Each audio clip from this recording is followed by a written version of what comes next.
go on and do something. See, this is the current movement in philosophy. Logical analysis says you mustn't think about existence. It's a meaningless concept. Therefore, philosophy has become the discussion of trivia. No good philosopher lies awake nights worrying about the destiny of man and the nature of God and all that sort of thing, because a philosopher today is a practical fellow who comes to the university with a briefcase at 9 and leaves at 5. He does philosophy during the day, which is discussing whether certain sentences have meaning and if so what. And then he would, as William Earle said in a very funny essay, he would come to work in a white coat if he thought he could get away with it.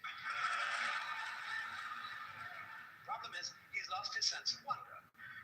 Wonder is like, in modern philosophy, something you mustn't have. It's like enthusiasm in 18th century England. It's a very bad form. But you see, I don't know what question to ask when I wonder about the universe. It isn't a question that I'm wondering about, it's a feeling that I have. Because I cannot formulate the question that is my wonder. The moment my mouth opens to utter it, I suddenly find I'm talking nonsense. But that should not prevent wonder from being the foundation of philosophy. So, there is obviously a place for a religious attitude in the sense of awe, astonishment. I'll be bringing herb. And that is also a basis of respect for existence. We don't I'll be have very much bringing of it herb. in this culture, even though we call it materialistic. In the culture that we call materialistic today, destruction of material and its conversion into junk and poisonous gas as quickly as possible. This is not a materialistic culture because it has no respect for material. And respect is in turn based on wonder, on the feeling, the marvel of just an ordinary pebble in your fingers.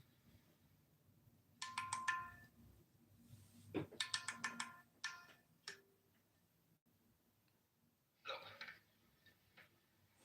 here is a tree in the garden, and every summer it produces apples, and we call it an apple tree, because the tree apples. That's what it does. All right. Now here is a solar system inside a galaxy. And one of the peculiarities of this solar system is that at least on the planet Earth, the thing beetles. In just the same way that an apple tree apples. Now maybe 2 million years ago, somebody came from another galaxy in a flying saucer and had a look at this solar system. And they looked it over and shrugged their shoulders and said, just a bunch of rocks. And they went away. Later on, maybe 2 million years later, they came around and they looked at it again. And they said, excuse me, we thought it was a bunch of rocks, but it's peopling. And it's alive after all. It has done something intelligent. Because you see, we grow out of this world in exactly the same way that the apples grow on the apple tree. If evolution means anything, it means that.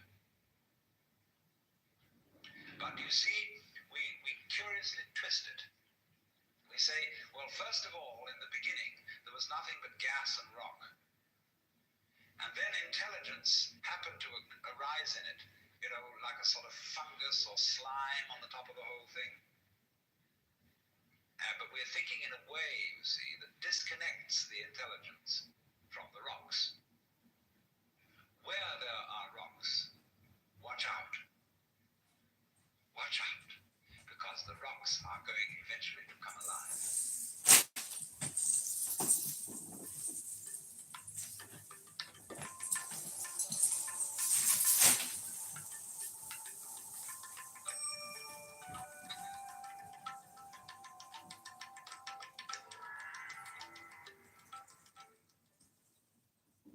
Theology has not, as a matter of fact, had a very distinguished record in promoting the study of other than the Christian religion.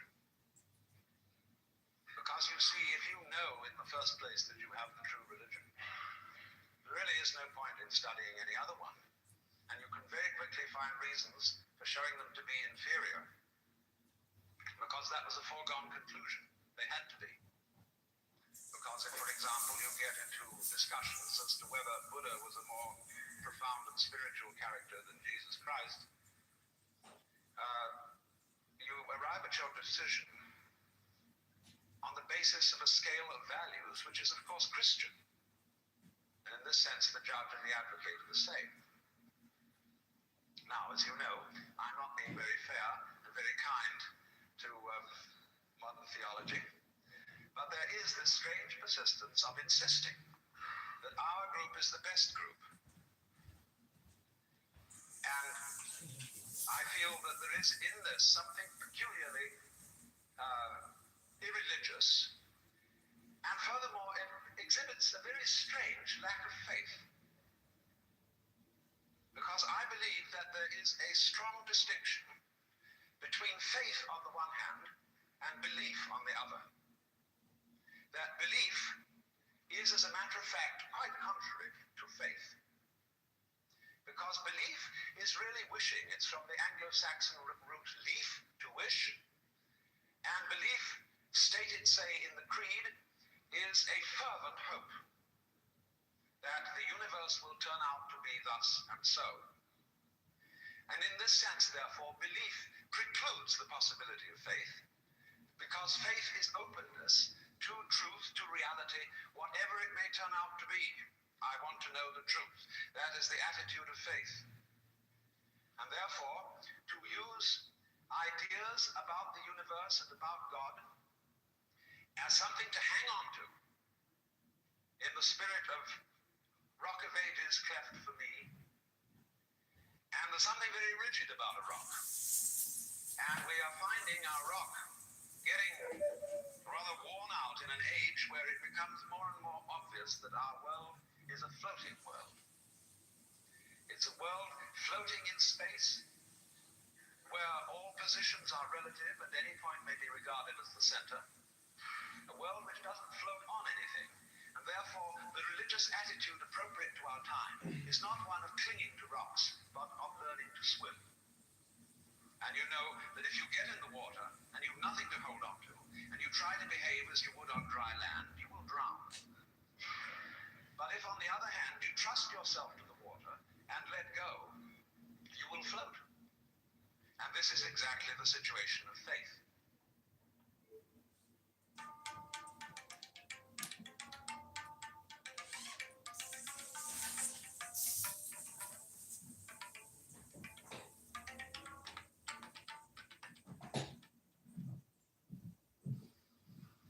The Christian proverb is that man's extremity is God's opportunity.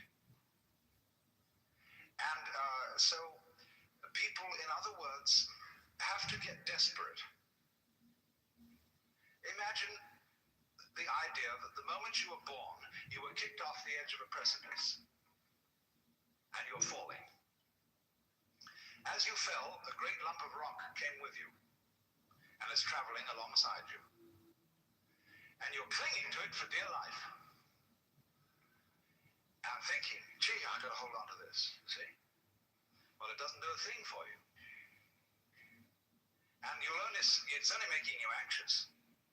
And it's only when you understand that it doesn't do a thing for you that you let go and relax. So everybody's in this situation. We're all completely insecure. We're all headed straight for death, as if we had been condemned by a judge. And yet here we are, all clinging on to things. And we have all sorts of alibis for doing this. We say, well, I have responsibilities for my dependents and I've got to cling on. But all you're doing is you're teaching your dependents to cling the same way as you are. And making them miserable by learning to go on surviving compulsively. So the thing is, same way, if you're caught in a torrent and you try to get out of it by swimming against it, you'll just wear yourself out and you're still carried along with it. So the sensible thing to do is to turn around and swim with it. And if you want to get out of it, swim towards the edge. But go with it. Same way when you're sailing. Always keep the wind in your sails. If you want to go against the wind, tack. But use the wind. So it's this way. We're all in this great stream of change, which we call life. We are the stream. If you imagine you're separate from it and you're being carried along by it as if you were a cork, that's a delusion. You're a wave of the stream itself. So get with it.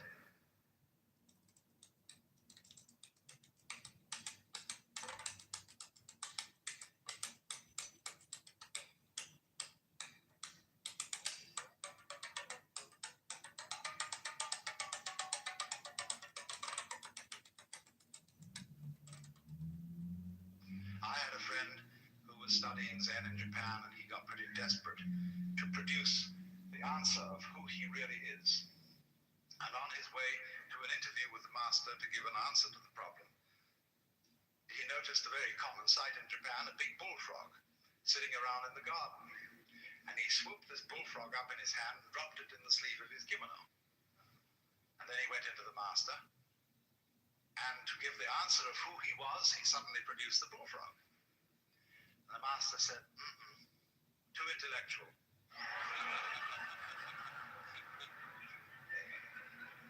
In other words, this answer is too contrived. It's too much like Zen. You've been reading too many books. It's not the genuine thing. And so the method of teaching used by these great Eastern teachers is to make fools persist in their folly, but very rigorously and very consistently and very hard.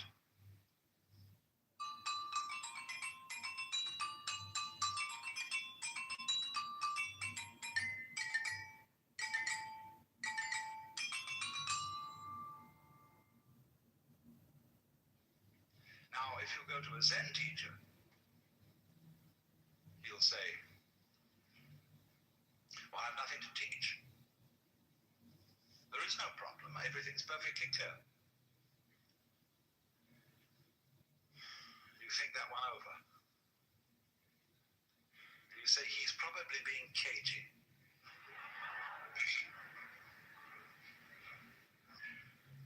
But the teacher says, quite honestly, I haven't anything to tell you. I don't teach anything. I have no doctrine. As I said to you in the beginning of this talk, I have nothing whatsoever to sell you. So the student thinks, this is very deep, because this nothing that he's talking about, this nothing that he teaches, is what they call in Buddhism shunyata, and it's supposed to be the ultimate reality. But as you know, if you know anything about these doctrines, this doesn't mean real nothingness, not kind of just nothing there at all, not just blank, but it means no thingness.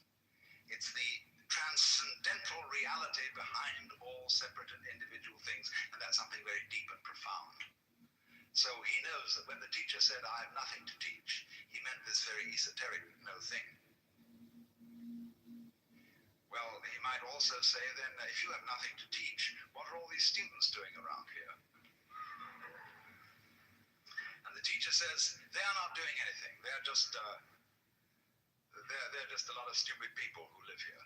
And he knows, again, you see, the stupid doesn't mean just straight stupid, but the higher stupidity of being people who are humble and don't have intellectual pride.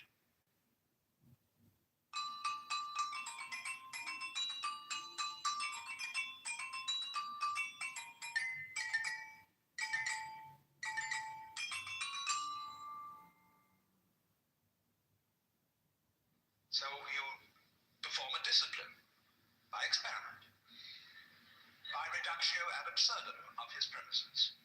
And so in the same way, the guru, whether Hindu or Buddhist, performs a reductio ad absurdum on the premise of the skin-encapsulated ego.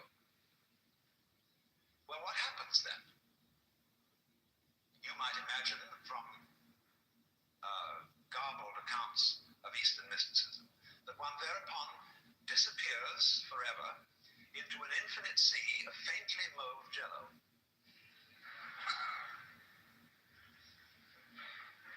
And become so lost to the world and entranced that you forget your name, address, telephone number, and function in life. And nothing of the kind happens. The state of mystical illumination, although it may in its sudden onset be accompanied by a sensation of tremendous luminescence and transparency, As you get used to it, it's just like everyday life. Here are the things that you formerly thought were separate individuals, and here is you, who you formerly thought was merely confronting these other people. When the great Dr. D.T. Suzuki was asked, what is it like to be enlightened? He said, it's just like ordinary everyday experience, except about 2 inches off the ground. Because what is altered is not the way your senses perceive. What is altered is what you think about it. Your definitions of what you see. Your evaluation of it. So when you don't cling to it, when you have no longer a hostile attitude to the world because you know the world is you. It is. I mean, let's take it from the point of view of biology. If I describe the behavior of a living organism, I cannot possibly describe that behavior without simultaneously describing the behavior of the environment. So that I discover that I don't describe organisms in environments. I describe a unified field of behavior called an organism environment. It's an awkward word. But there it is. The environment doesn't push the organism around. The organism doesn't push the environment around. They are two aspects or poles of the same process.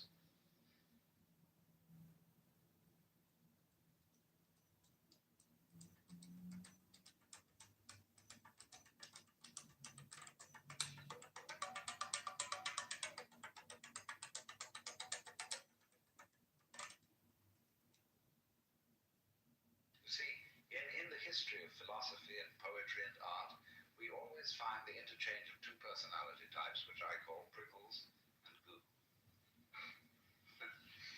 The prickly people are advocates of intellectual porcupinism. They want a rigor.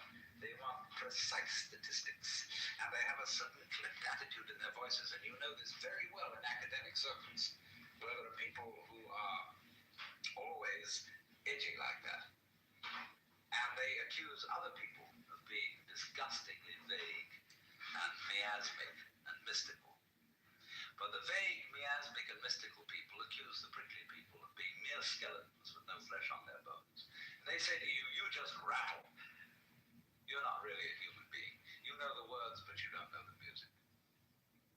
And so therefore, if you belong to the prickly type, you hope that the ultimate constituent of matter is particles. If you belong to the gooey type, you hope it's waves.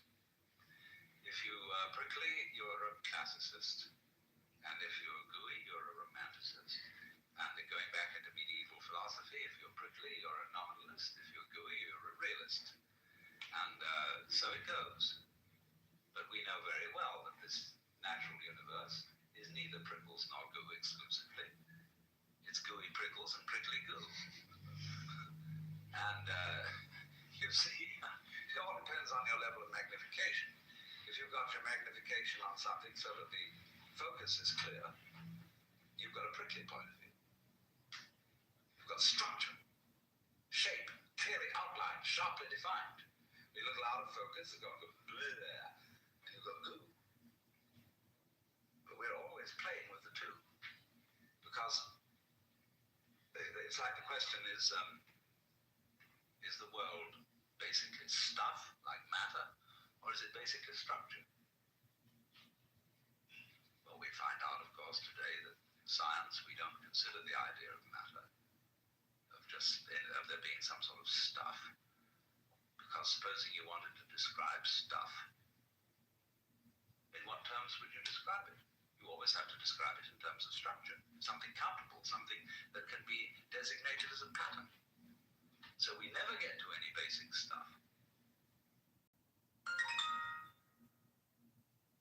There is a sense in which the universe is purely game, but not in the sense of a one-upmanship game, but in the sense of music, which is lalling with sound, is dancing delightfully with sound, you see. And nobody was ever able to give a better account of what it's all about. I mean, let's take the traditional Christian account of what the angels do in heaven. why they sit around the throne of God and sing Alleluia, Alleluia, Alleluia. They're going, so that's not just Alleluia in a sort of formal way, but they're going,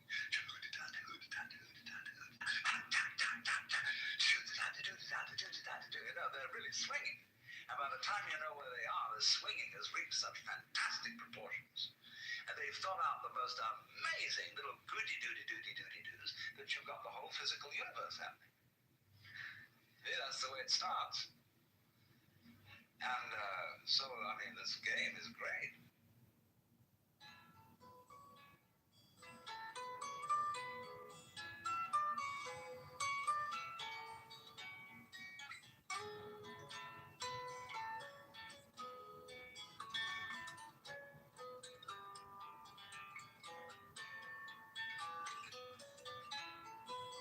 The following program was drawn from a seminar called Learning the Human Game. It was recorded in Michigan in April of 1965. In this talk, Alan Watts notes the 4 questions that, quote, all philosophers have discussed since the beginning of recorded time. 1. Who started it? 2. Are we going to make it? 3. Where are we going to put it? 4. Who's going to clean it up? He then poses the 5th significant question. Is it serious? The program is called The Coincidence of Opposites. Here's Alan Watts. It's really a very unorthodox and unacademic thing to do, to start a discussion with a group of psychologists on the subject of metaphysics. But we have to do that.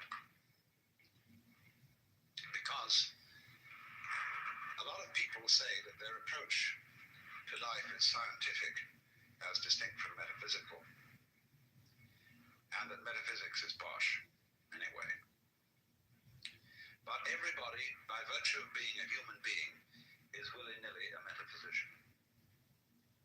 That is to say, everybody starts from certain fundamental assumptions as to what is the good life, what he wants, what are his, shall we say, axioms for living. And I find that psychologists tend to be blind to these fundamental assumptions. Maybe it's truer of psychiatrists than it is of psychologists, but they tend to feel that they are scientists. They're rather bending over backwards to have a scientific status, because that, of course, is fashionable in our age. But you know, it's so amusing that when, say, let's take psychoanalysis, for example, as pointed out to many philosophers, that their philosophical ideas are capable of being shown to have a psychoanalytic reference. For example, John Wisdom wrote a book about the philosophy of Berkeley, in which he attributed a great deal of his point of view to his experiences in toilet training as a child.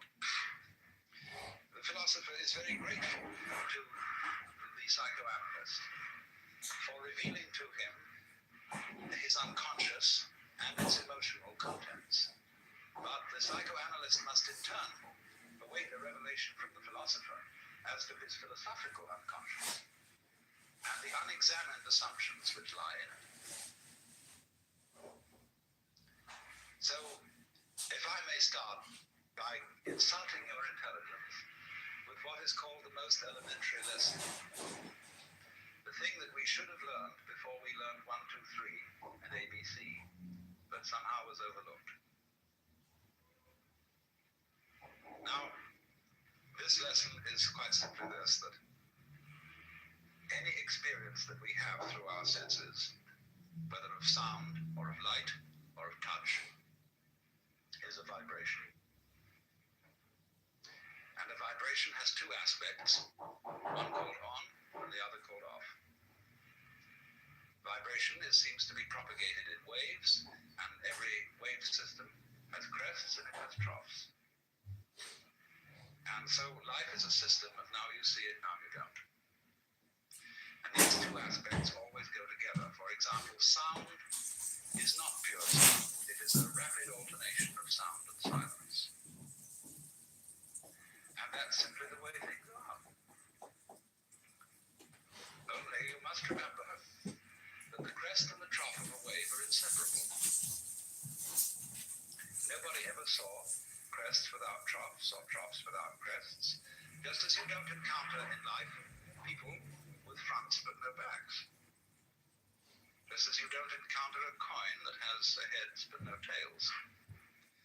And although the heads and the tails, the fronts and the backs, the positives and the negatives are different, they're at the same time one. And one has to get used fundamentally to the notion that different things can be inseparable. That what is explicitly two can at the same time be implicitly one. If you forget that, very funny things happen.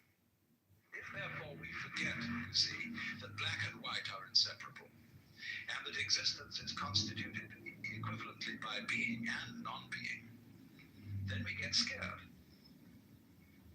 And we have to play a game called, black might win. And once we get into the fear that black, the negative side, might win, we are compelled to play the game, but white must win. And from that start all our troubles.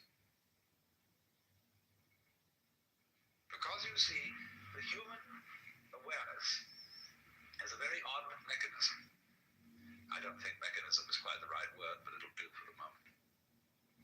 That is to say, we have as a species specialized in a certain kind of awareness, which we call conscious attention. And by this we have the faculty of examining the details of life very closely. We can restrict our gaze, and it corresponds somewhat to the peripheral field, the central field of vision in the eyes. We have central vision, we have peripheral vision. Central vision is that which we use for reading, for all sorts of close work.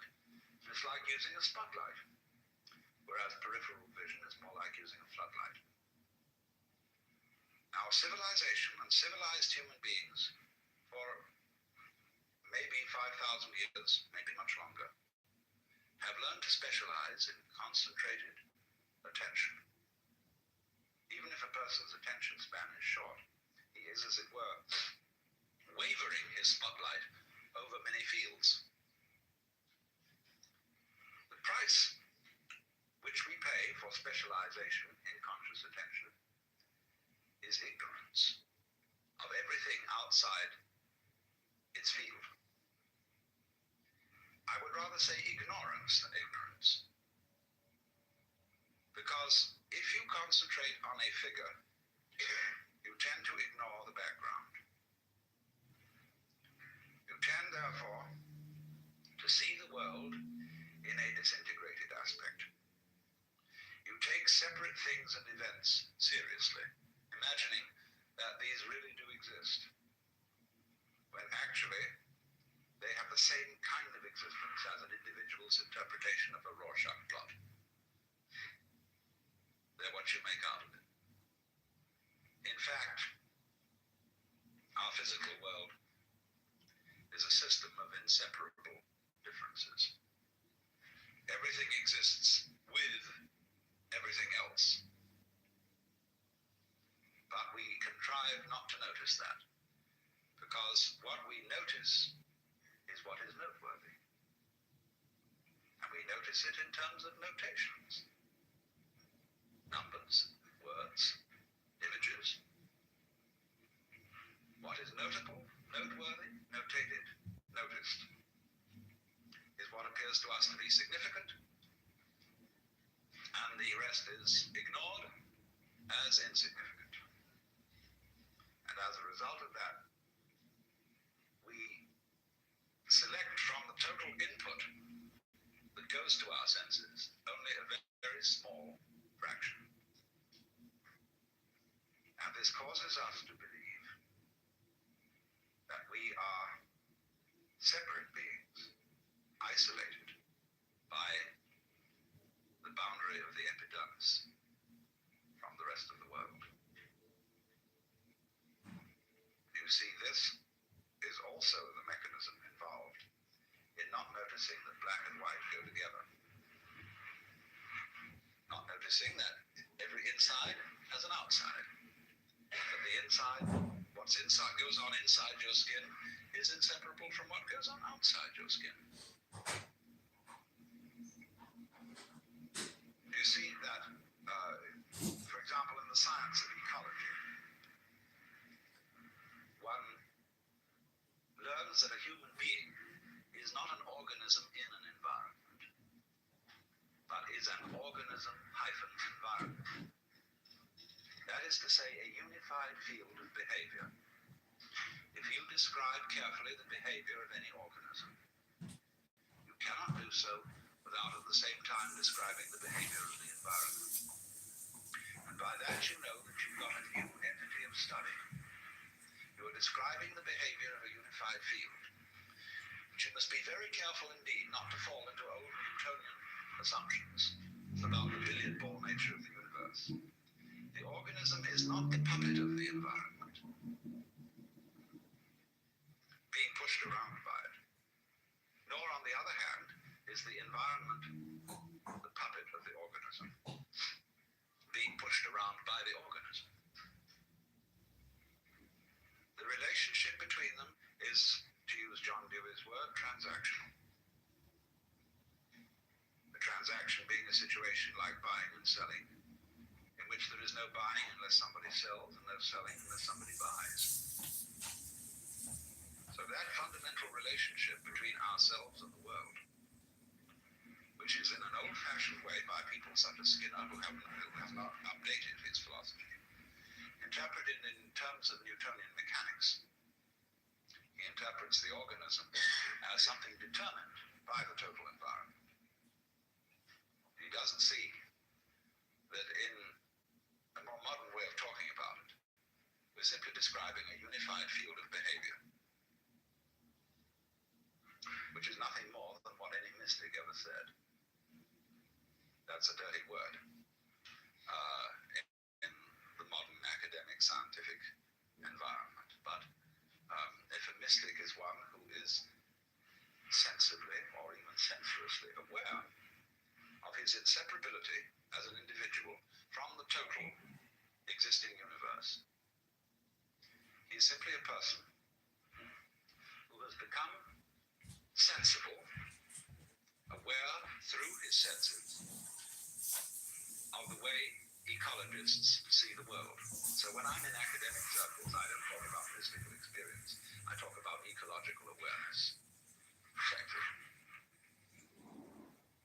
And so the next aspect of our metaphysical introduction must be about games. You know, I think there are really four questions that all philosophers have discussed from the beginning of recorded time. First is who started it. The second is are we going to make it?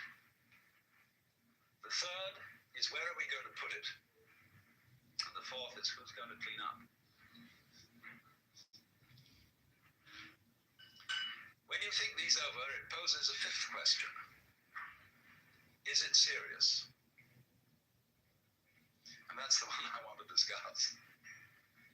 Is existence serious? Like you say, doctor, after he's looked at your X-ray picture, is it serious? Well, it's okay. Means am I in danger of not continuing to survive? The question is, ought I to continue to survive? In other words, must I survive?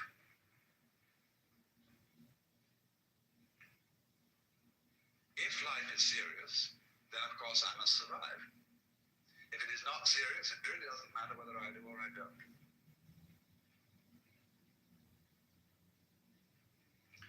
Now, in Western culture, it is practically a basic assumption that existence is serious.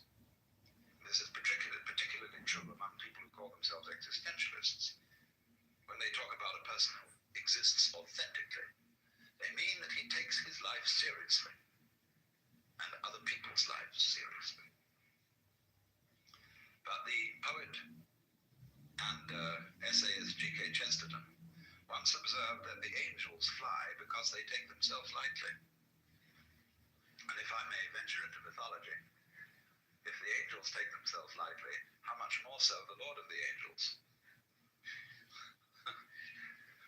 But you see, we have been brought up in a mythological context where the Lord God definitely does take himself seriously and is indeed the serious person. So that when we go into church, laughter is discouraged in the same way as it's discouraged in court. This is a serious matter, and everybody has to have the right expression on their faces. Because this is the great, great authority figure. This is Grandpa.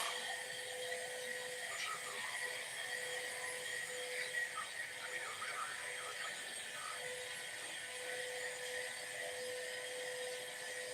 On the basis of it all says, if we say, you must survive, I must survive, life is that, and I've got to go on, then your life is a drag, and not a gain. Now it's my conviction, my personal conviction, my metaphysical understanding of existence is basically a failure. There is no second word whatsoever.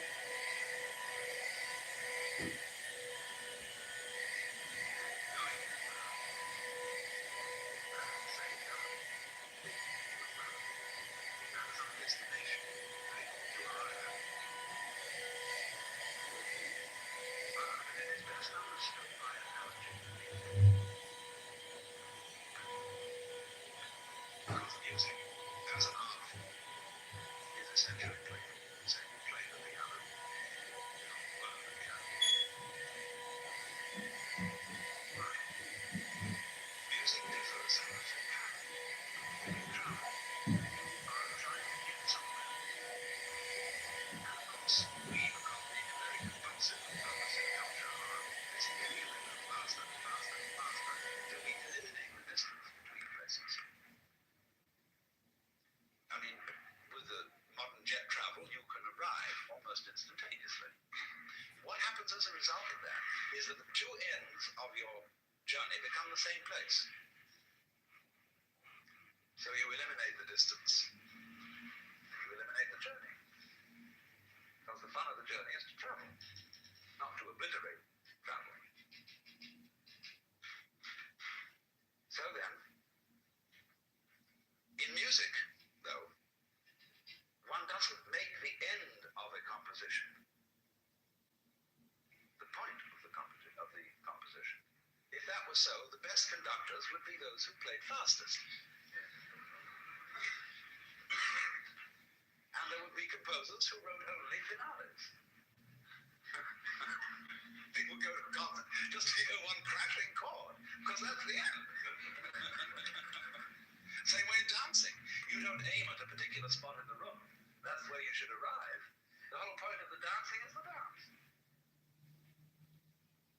Now, but we don't see that as something brought by our education into our everyday conduct. We've got a system of schooling which gives a completely different impression. It's all graded. And what we do is we put the child into the corridor of this grade system with a kind of, come on, kitty, kitty, kitty. And now you go to kindergarten, you know. That's a great thing because when you finish that, you get into first grade. And then come on, first grade leads to second grade and so on. And then you get out of grade school, you go to high school, and it's revving up, the thing is coming. Then you're going to go to college, and by Jove, then you get into graduate school. And when you're through with graduate school, you go out to join the world. And then you get into some racket where you're selling insurance. And they've got that quota to make. And you're going to make that. And all the time, the thing is coming. It's coming. It's coming. That great thing, the success you're working for. Then when you wake up one day about 40 years old, you say, my God, I've arrived. I'm there. And you don't feel very different from what you always felt. And there's a slight letdown because you feel there's a hoax. And there was a hoax. A dreadful hoax. They made you miss everything. My expectation of the people who live to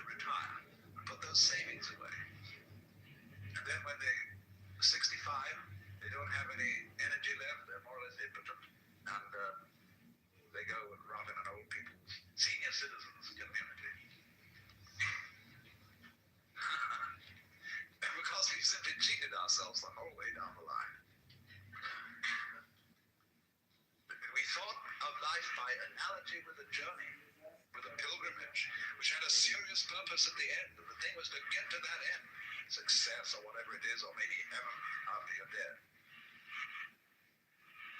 But we missed the point the whole way along. It was a musical thing, and you were supposed to sing or dance while the music was being played. But you had to do that thing. You didn't let it happen. And so, in this way, the human being sometimes becomes an organism for self-frustration. Let's take Korzybski called man a time binder. That means that he's the animal peculiarly aware of the time sequence. And as a result of this, is able to do some very remarkable things. He can predict. He studies what's happened in the past, and he says the chances are so-and-so of that happening again, and so he predicts. Well, this is very useful, to be able to predict, because that has survival value. But at the same time, it creates anxiety. You pay for this increased survival ability involved in prediction by knowing that in the end you won't succeed. They're all going to fall apart by one way or another. It might happen tomorrow, it might happen 50 years from now, but it all comes apart in the end. And people get worried about that, they get anxious.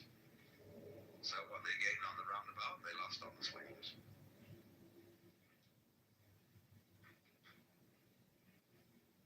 So then,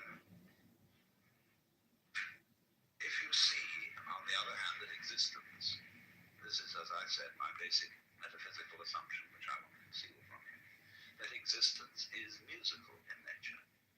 That is to say that it is not serious. It is the play of all kinds of patterns. We can look upon different creatures as we look at different games, as we look at chess, checkers, backgammon, tennis. There's the tree game, the beetle game, the grass game. Or you can look at them as you look at different styles of music, mazurka, waltzes, sonata, etc., all down the line. There are all these different things doing their stuff. They're going different rhythms. And we're doing that. If you were in a flying saucer from Mars or somewhere and you came and looked, try and make out what was living on this globe, from about 10,000 feet at night or early morning, you would see these great ganglia with tentacles going out all over the place. And early in the morning, you see little blobs of luminous particles going into the middle of them. See? And then in the late afternoon or early evening, it would spit them all out again. And they say, well, this thing breathes. And it does it in a special rhythm. It goes in and out, in and out, in and out once every 24 hours. But then it rests a day, it doesn't spit so much, it just spits in a different way. That's a kind of irregularity, and then it starts spitting all over again the same way. I say that's very interesting. That's this kind of thing we have. See, this is something that goes this way.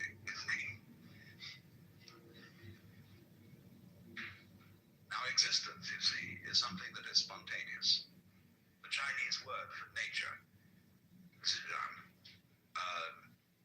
means that which happens of itself. Your hair grows by itself. Your heart beats by itself. You breathe pretty much by itself. Your glands secrete their essences by themselves. You don't have voluntary control over these things. So we say it happens spontaneously. So when you go to sleep and you try to go to sleep, you interfere with the spontaneous process of going to sleep. Try to breathe, real hard, and you find you get balled up in your breathing. So, if you're going to be human, you just have to trust yourself to have bowel movements and go to sleep and digest your food. Of course, if something goes seriously wrong and you need a surgeon, that's another matter. But by and large, the healthy human being doesn't, right from the start of life, need surgical interference. And he lets it happen by itself. So with the whole picture, that is fundamental. You've got to let go. and let it happen. Because if you don't, you're going to be all clutched up. You're going to be constantly trying to do what can happen healthily only if you don't try. And when people, when you think of it, what people really want to do with their time, what do they do when they're not being pushed around and somebody's telling them what to do? They like to make rhythms. They listen to music, they dance, or they sing, or they do something of a rhythmic nature, playing cards or bowling, raising their elbows. Everybody wants to spend their time swinging. That's the nature of this whole thing. Where you see it like a swing. That's why it does it.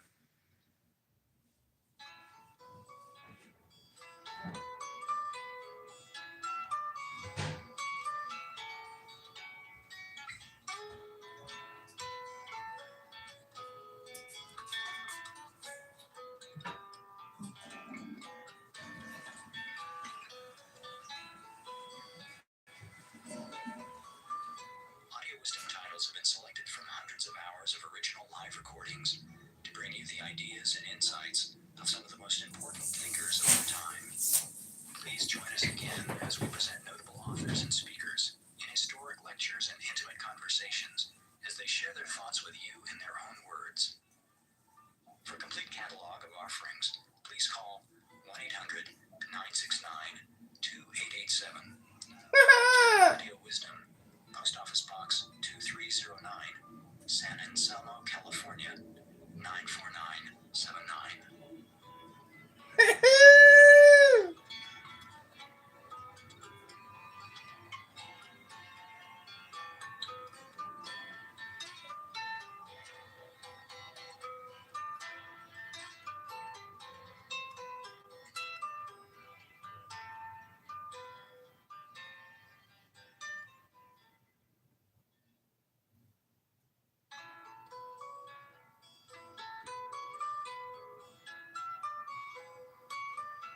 As one of the century's most eloquent philosophers, Alan Watts introduced a generation in the West to the fascinating ideas of the Far East, the wisdoms of the Orient. In the 1960s and early 70s, he lectured throughout the English-speaking world and was recorded in a variety of settings, from seminars aboard his ferry boat, the Vallejo, in Sausalito, California, to keynote addresses at major universities.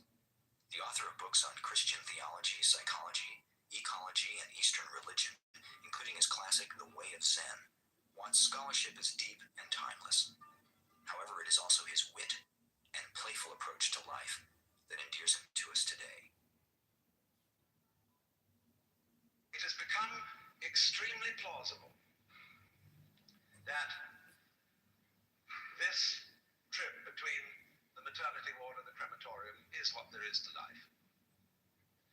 And we still have, going into our common sense, the 19th century myth, which succeeded the ceramic myth in Western history.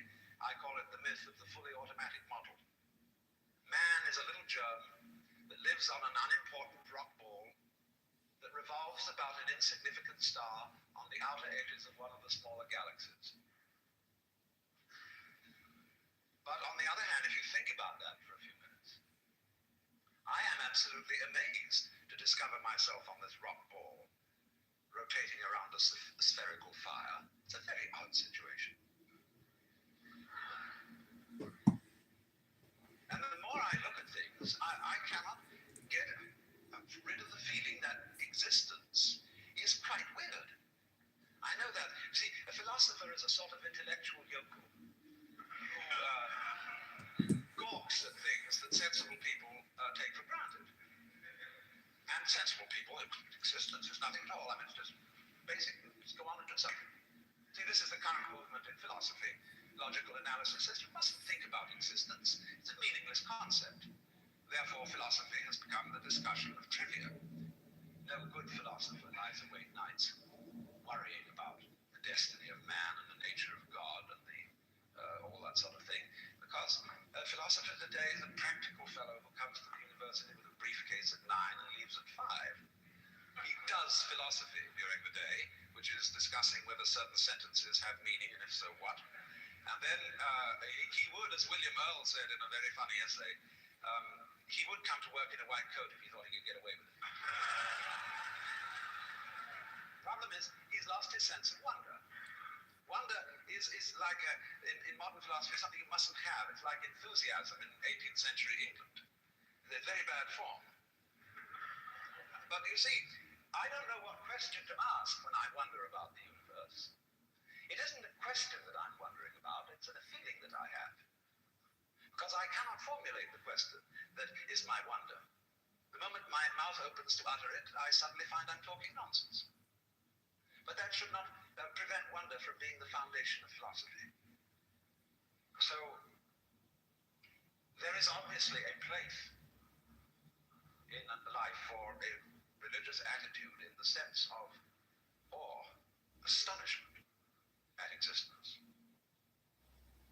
And that is also a basis of respect for existence. We don't have very much of it in this culture, even though we call it materialistic. In the culture that we call materialistic today, we are, of course, bent on the total destruction of material and its conversion into junk and poisonous gas as quickly as possible. This is not a materialistic culture, because it has no respect for material. And respect is in turn based on wonder, on feeling the marvel of just an ordinary pebble in your fingers.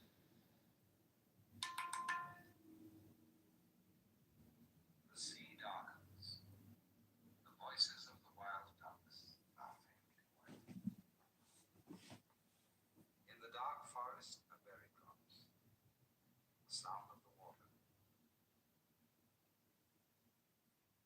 Those were two complete poems from a kind of Japanese poetry to my mind. This is beyond all doubt at once the simplest and the most sophisticated form of literature in the world.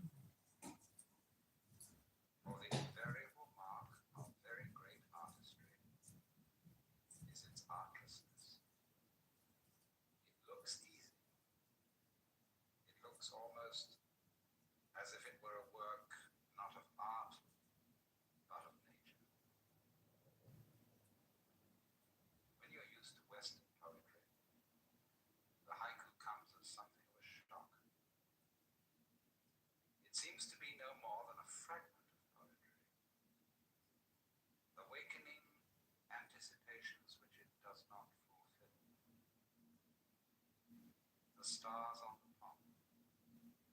Again, the winter shower ruffles the water. It seems to be a poem just begun, but left unfinished. But with a little more familiarity, you realize that haiku poetry excels in one of the rarest of artistic virtues. The virtue of knowing when to stop, of knowing when enough has been said.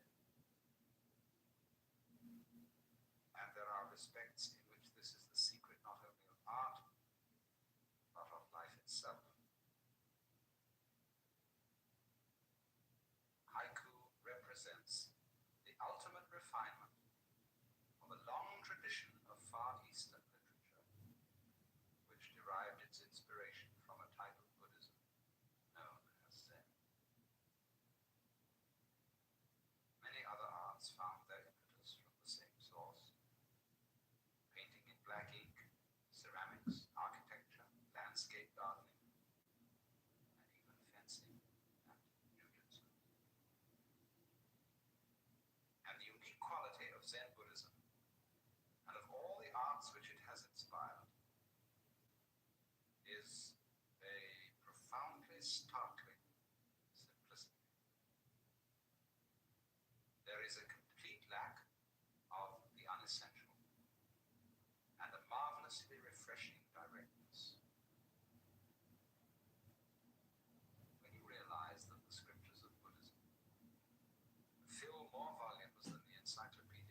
sesame bun.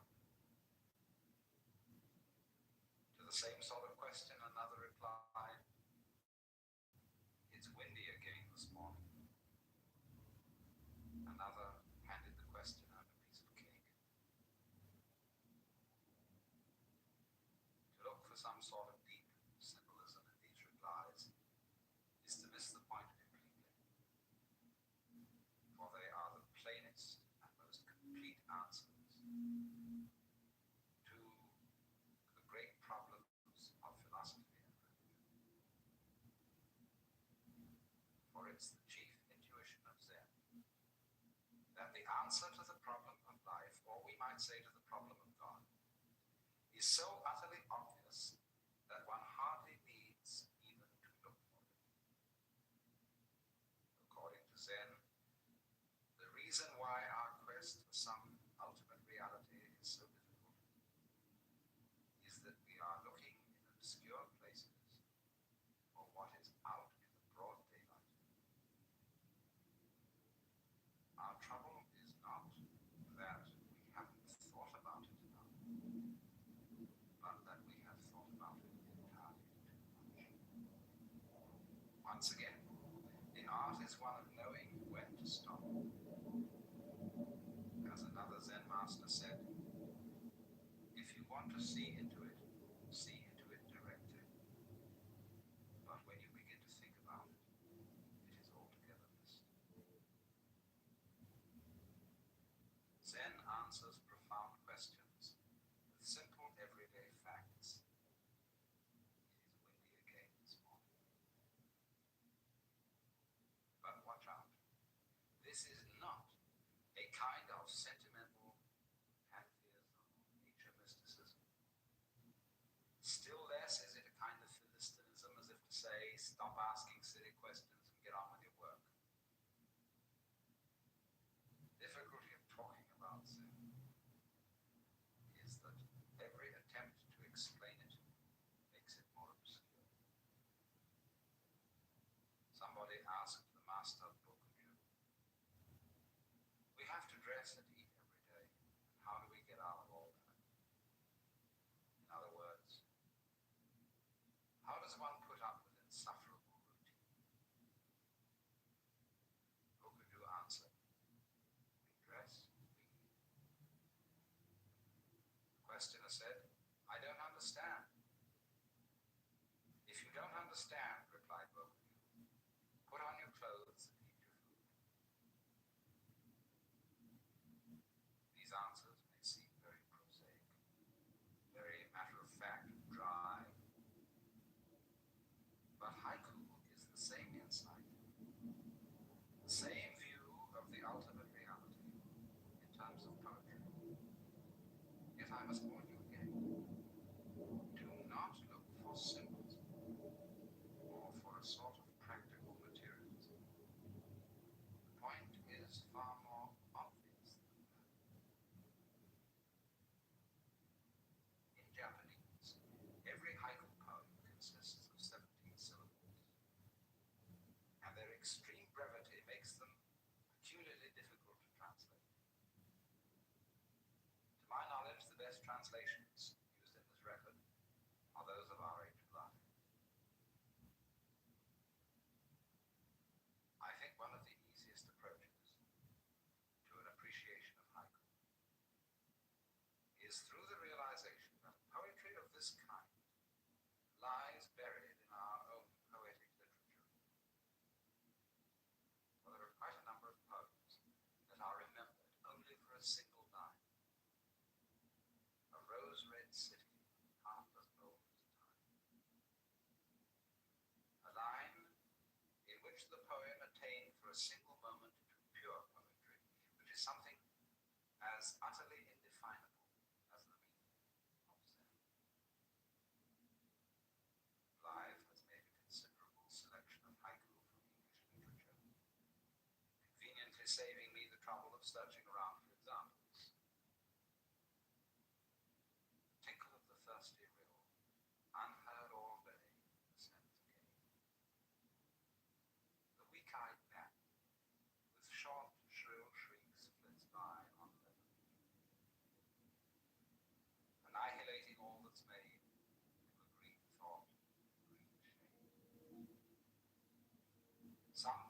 out the break, starts into voice a moment, then it sleep.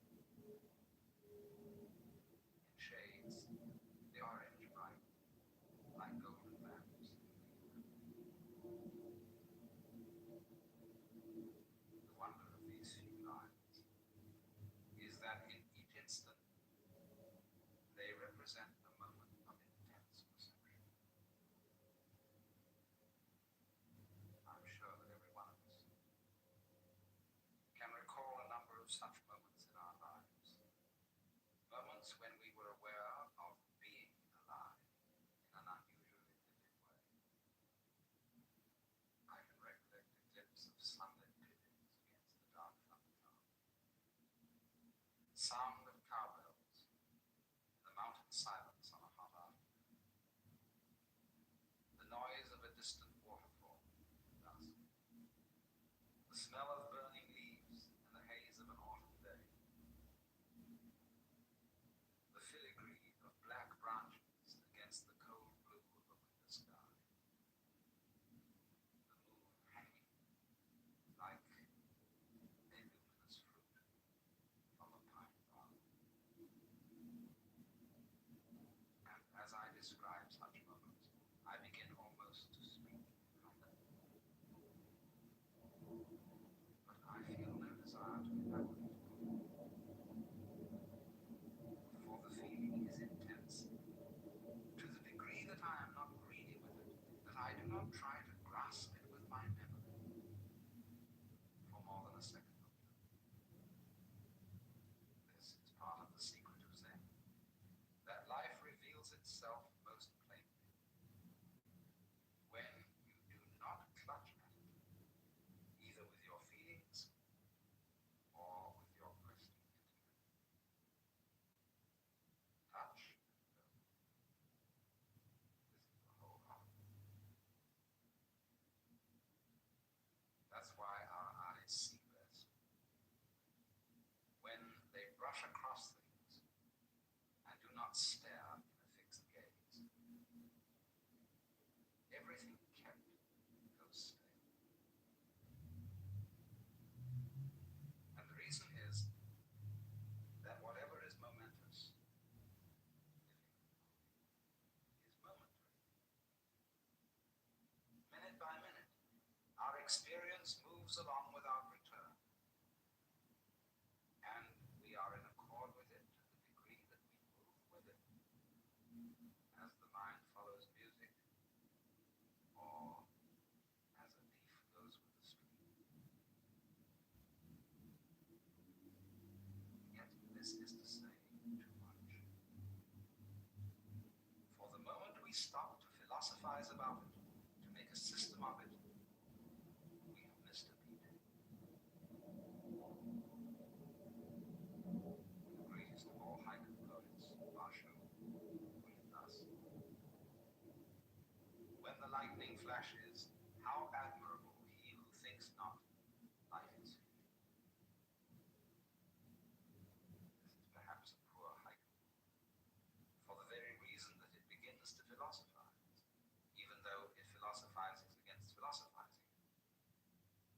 But it only just begins, and this is the point. Being too much against philosophy is just as much arid intellectualism as being too much for it. Basho is to the point in the most famous of all haiku, the old pond, a frog jumps in. Plop. These lines are said to represent the moment in which Basho's study of Zen came to its sudden fulfillment. When the mystery of the universe was solved, plop, on the falling frog. This state of mind is technically called bushi, literally the state of no mind. And this is when we are simply aware of what is, without distorting it by the complexities of self-consciousness, as when, in efforts to get the very most out of life, we not only feel, but feel, and we feel, and feel, and we feel, and we feel.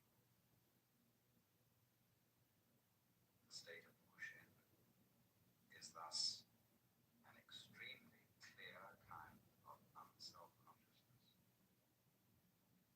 where the poet is not divided from its subject. No.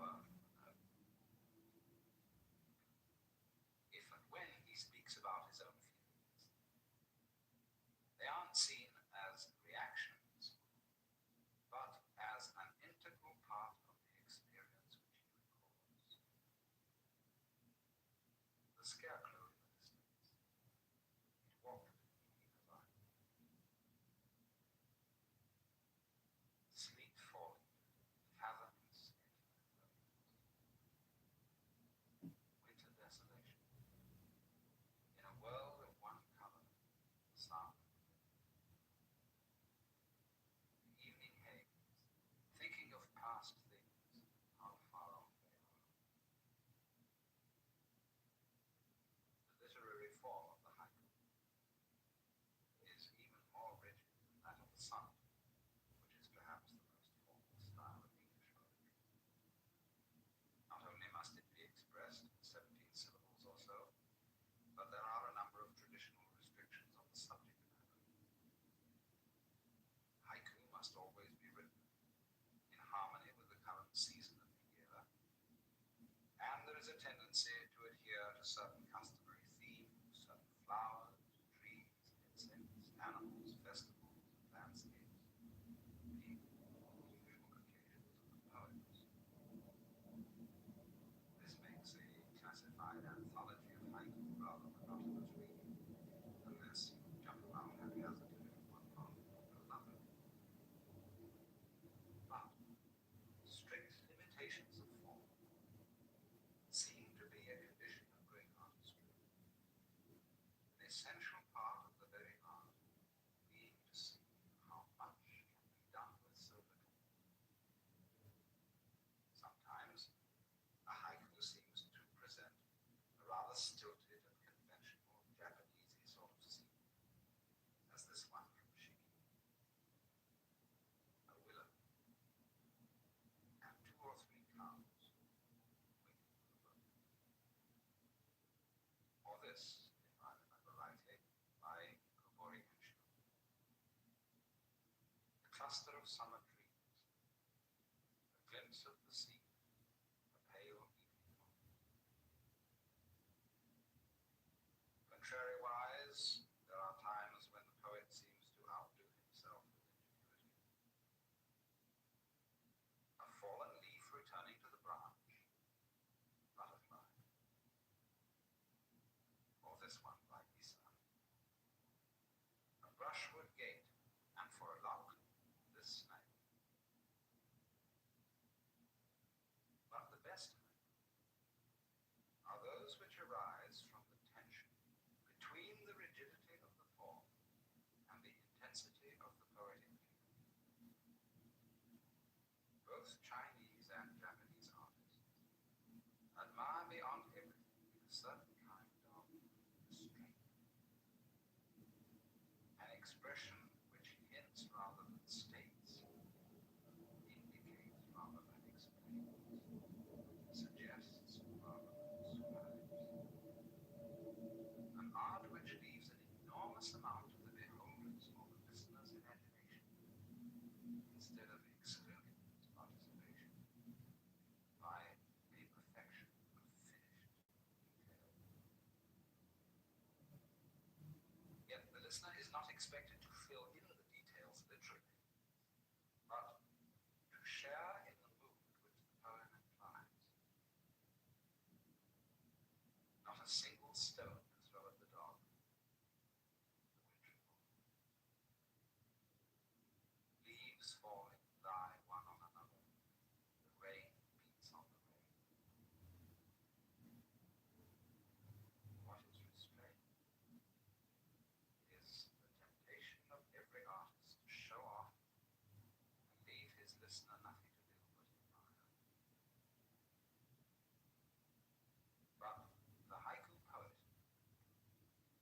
must at great pains acquire a certain primitivity and unfinishedness of expression, which comes off only in a social context listener is also in the know. It is a poetry where the reader is almost as important as the poet, where deep calls unto deep, and the poem is successful to the degree that the reader shares the same poetic experience, which, however, is never explicitly stated. This is not, though, as in the decadent period of Chinese poetry, achieved by an extreme use of literary allusions, intelligible only to an exclusive coterie of scholars. What the listener has to be in the know about is not literature, but life, places, seasons, moods, and above all, the utterly indescribable insight of Zen Buddhism. And this has been called an acute perception of the thusness of things, not their goodness or badness, beauty or ugliness, usefulness or uselessness, not even their abstract isness or being, but rather their very concrete thinginess. Sticking on the mushroom, the leaf of some unknown tree. The tree frog riding the banana sways and moves. Walking in the winter rain, the umbrella pushes me back.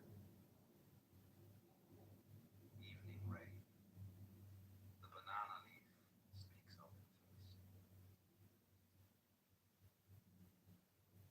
I believe that haiku had their origins in anthologies of short quotations from Chinese poets, which the Zen Buddhists compiled for purposes of meditation. One of these puts the quality of thusness a little more philosophically, and therefore to us perhaps more intelligently, when it says, "If you do not believe, look at September, look at October, the yellow leaves falling, to fill both mountain and river." But again, and for the last time, let me say that you must not look here for any symbolism, any idea, either of God revealed in the beauty of autumn leaves, or of just autumn leaves with no God, or of the transiency of life, or anything else. The mysterious and yet obvious thusness of things is clear when you see it directly without asking questions. When Gensha, another old Zen master, was asked how to enter the path of Buddhism, he answered, "Do you hear that stream? Why, yes. There," he concluded, "is the way to enter." And the poet Kitover put it quite perfectly. The long title, "The sound of the water," says water. The sea darkens, the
the stars on the pond.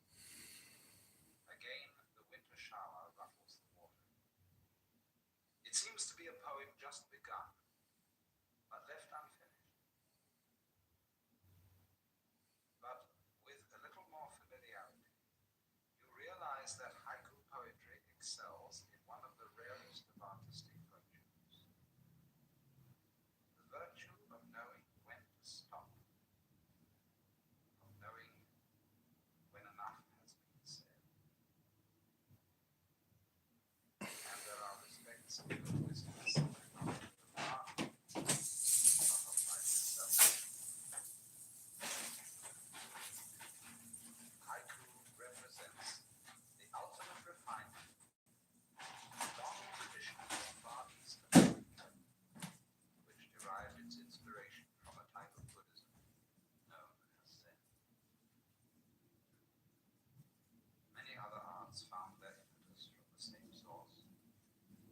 Painting in black ink, ceramics, architecture, landscape gardening, and even fencing and jujutsu. And the unique quality of Zen Buddhism, and of all the arts which it has inspired, is a profoundly startling simplicity. There is a complete lack of the unessential, and a marvelously refreshing directness. When you realize that the scriptures of Buddhism fill more volumes than the Encyclopedia Britannica with philosophical discourses of the utmost subtlety, Zen comes as a pure and unalloyed relief. It has no ideas, no beliefs, no doctrines, no symbolism. It might be called the religion of no religion, were it not that this might confuse it with a crass materialism or atheism.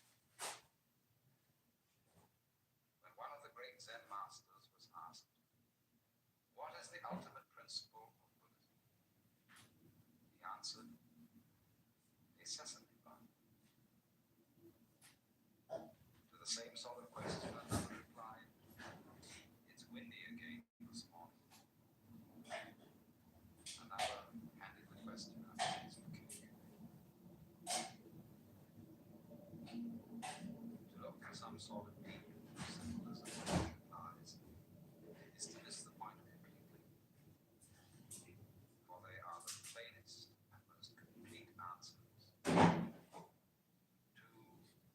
the great problems of philosophy and religion. It's the chief intuition of Zen that the answer to the problem of life, or we might say to the problem of God, is so utterly obvious that one hardly needs even to look for it. According to Zen, the reason why our quest for some ultimate reality is so difficult is that we are looking in obscure places for what is happening in the broad daylight. Our trouble is not that we haven't thought about it, but that we haven't thought. Once again, the art is knowing when to stop. As another Zen master said, "If you want to see into it directly. But when you begin to think about it, it's altogether different." Zen answers profound questions to simple everyday facts. It is windy again this morning. But watch out. This is not a kind of sentimental pantheism, Asia mysticism. Still less is it a kind of philistinism, as if to say, stop asking silly questions and get on with your work. The difficulty of talking about Zen is that every attempt to explain it makes it more obscure. Somebody asked the master of Chokuju, "We have to dress and eat every day.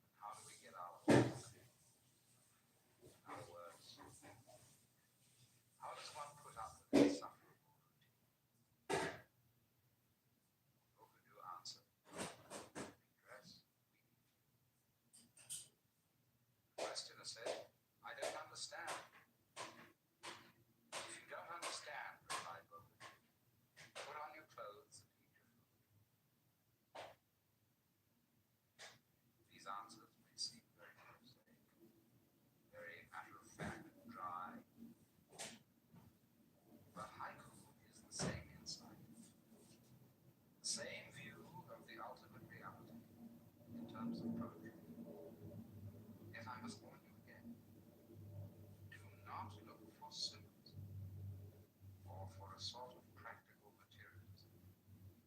The point is far more obvious than that.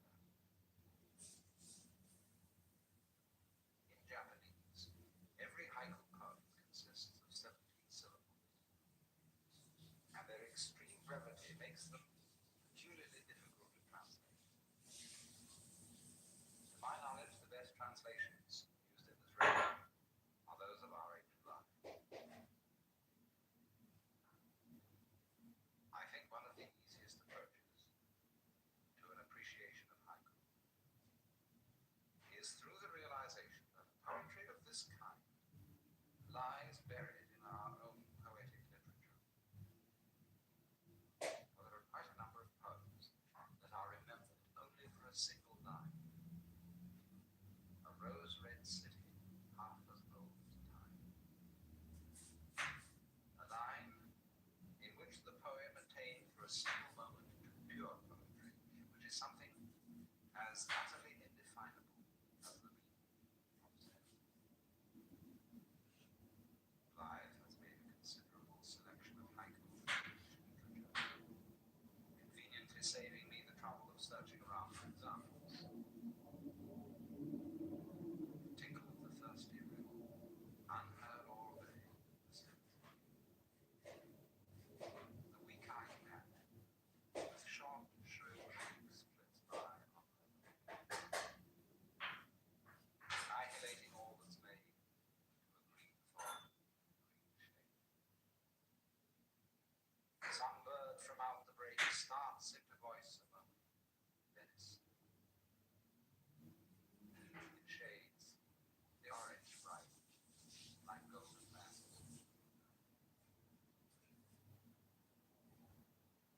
The wonder of these few lines is that in each instant they represent a moment of intense perception. I'm sure that every one of us can recall a number of such moments in our lives. Moments when we were aware of being alive in an unusually vivid way. I recollect a glimpse of sunlit pigeons against the dark underground. The sound of cowbells, the mountain silence on a hot afternoon. The noise of a distant waterfall in dusk. The smell of burning leaves in the haze of a autumn day. The filigree of black margins against the cold blue of a winter sky. The moon hanging like a luminous fruit from a pine bough. And as I describe such moments, I begin almost to speak in haiku. But I feel no desire to elaborate. For the feeling is intense, to the degree that I am not greedy with it, that I do not try to grasp it with my memory for more than a second. This is part of the secret of Zen, that life reveals itself most plainly when you do not clutch at it, either with your feelings or with your questions. Touch and feel. This is the whole art. That's why our eyes see best. When they brush across things and do not stare into fixed gaze. Everything can go silly. And the reason is that whatever is momentous is meaningful. Moment. Minute by minute, our experience moves along without return. And we are in accord with it to the degree that we move with it, as the mind follows music, or as the leaf goes with the stream. Yet this is to say, for the moment we stop to philosophize the system of it, we've missed the mark. The greatest of all haiku poets, Basho, put it thus: when the lightning flashes, how admirable he who thinks not life is. This is perhaps a poor haiku, for the very reason that it begins to philosophize, even though it philosophizes against philosophizing. But it only just begins, that's the point. Being too much against philosophy is just as much intellectualism as being too much for it. Basho is to the point in the most famous of all haiku, the old poem, The Frog Jumps.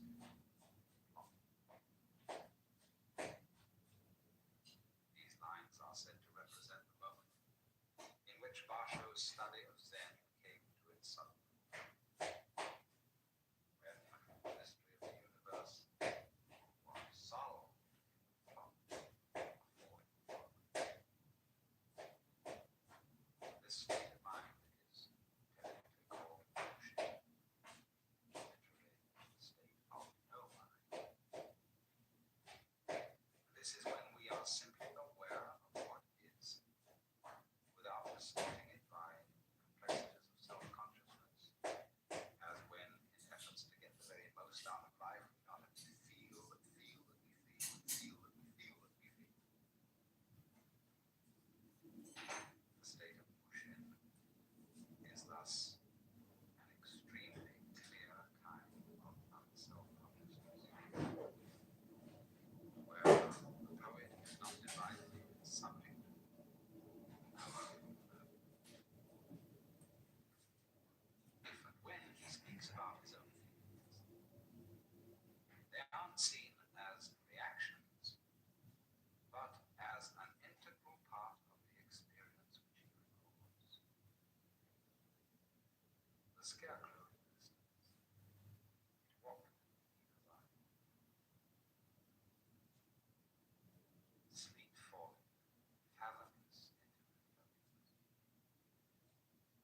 Winter desolation, in a world of one color, sun. Evening haze, thinking of past things, far, far away.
not expected to fill in the details literally, but to share in the mood which the poem implies.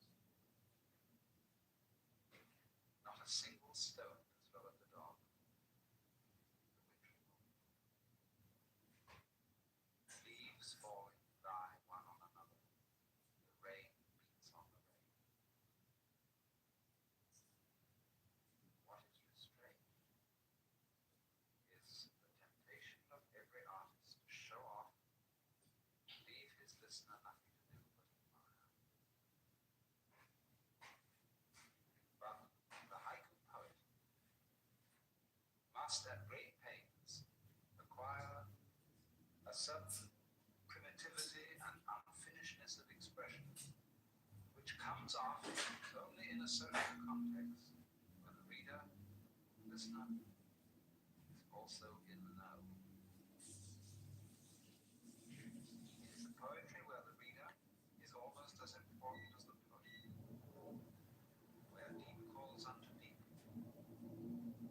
and the poem is successful to the degree that the reader shares the same poetic experience, which, however, is never explicitly stated.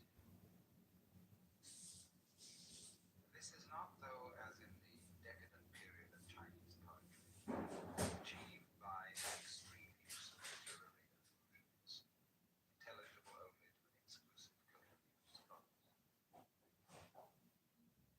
What the listener has to be in the know about is not literature, placements, seasons, moods, but above all, the utterly indescribable insight of Zen Buddhism. This has been called an acute perception of the thusness, not their goodness or badness, beauty or ugliness, usefulness or uselessness, not even their abstract isness or being, but rather their very concrete existence. Sticking on the mushroom, the leaf of some unknown tree. The tree frog riding the banana sways and whimpers. Walking in the winter rain, the umbrella pushes me back. Evening rain, the banana leaf speaks of the blues.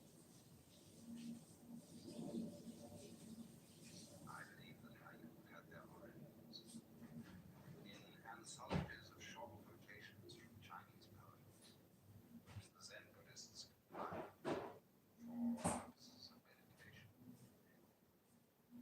One of these puts the quality of thusness a little more philosophically, and therefore to us perhaps more intelligently, when it says, if you do not believe, look at September, look at October, yellow leaves falling, falling, fill both mountains.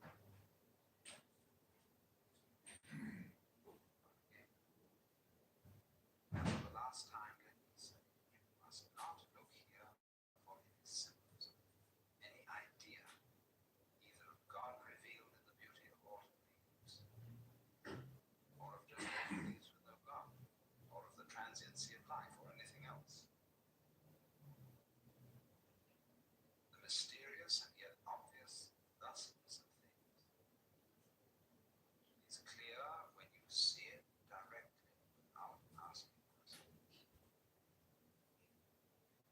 When Gensha, another old Zen master, was asked how to enter the path of Buddhism, he answered, "Do you hear that stream? Why, yes. There," he continued, "is the way to enter." And the poet Gochiku put it quite perfectly in the haiku. The long night, the sound of water says woman. The sea darkens,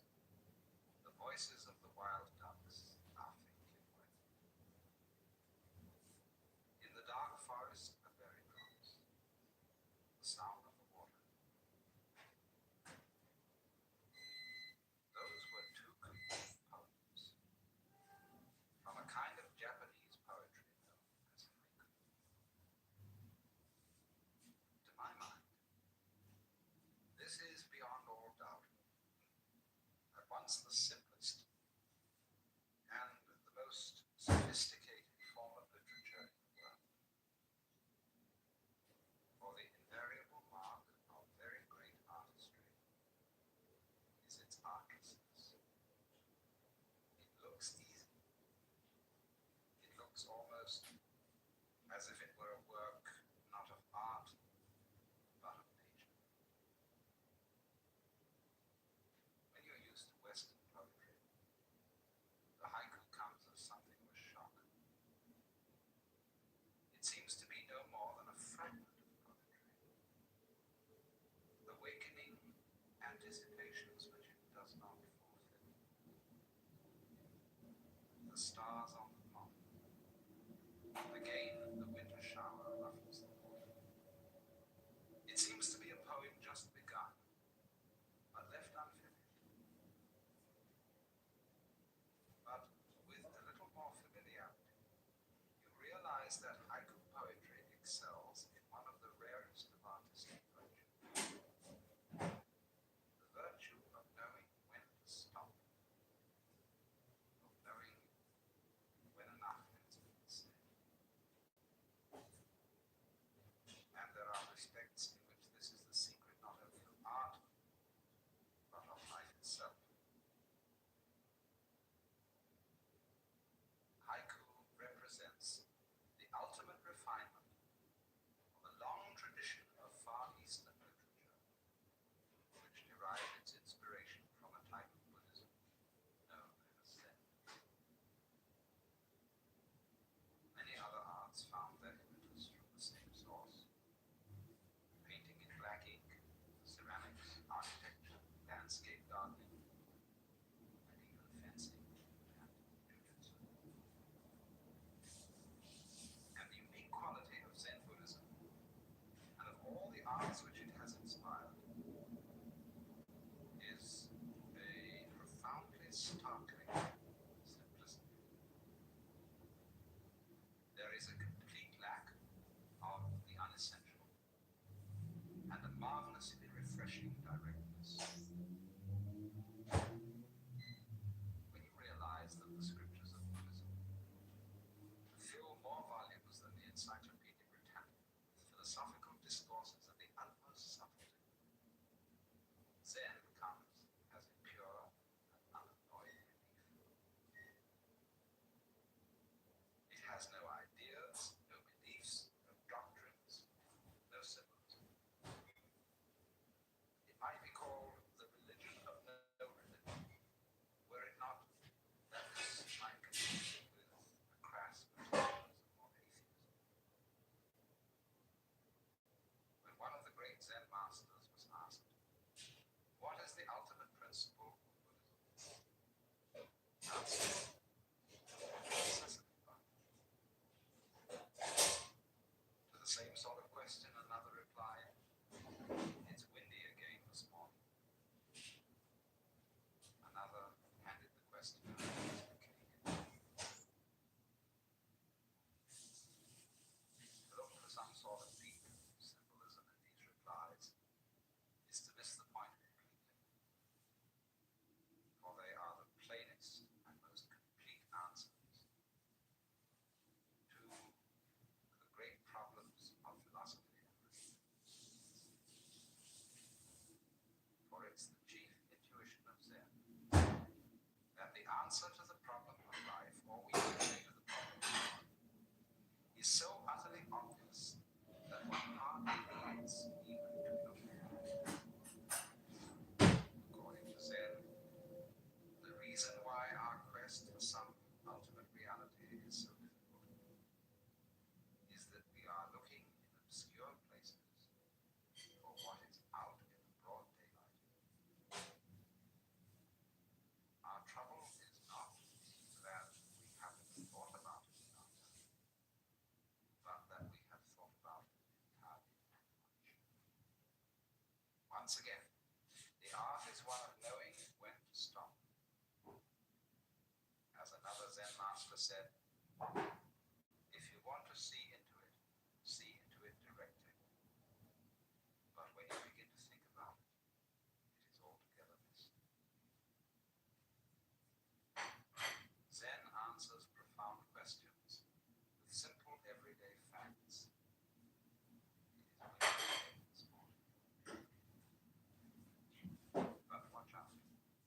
This is not a kind of sentimental pantheism, nature mysticism. Still less is it a kind of philistinism, as if to say, stop asking silly questions and get on with your work. The difficulty of talking about something is that every attempt to explain it makes it more obscure. Somebody asked the master of Bokuju, we have to dress and eat every day. How do we get out of all that? In other words, how does one put up with insufferable routine? Bokuju answered, we dress. The questioner said, I don't understand. If you don't understand, replied Bokuju, put on your clothes and eat. These answers seem very matter of fact, dry. But haiku is the same insight, the same view of the ultimate reality in terms of poetry. Yet I must warn you again, do not look for symbolism or for a sort of practical materialism. The point is far more obvious than that. In Japanese, every haiku poem consists of 17 syllables, and their extreme brevity makes them peculiarly difficult to translate. To my knowledge, the best translations of this record are those of our age blood. I think one of the easiest approaches to an appreciation of haiku is through the realization that poetry of this kind lies buried in our own poetic literature. For there are quite a number of poems that are remembered only for a single line. A rose-red city, half as old as time. A line in which the poem attained for a single moment to pure poetry, which is something as utterly indefinable.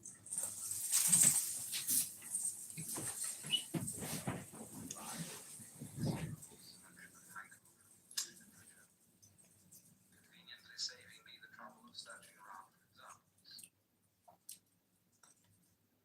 Tinkle of the thirsty riddle, unheard of.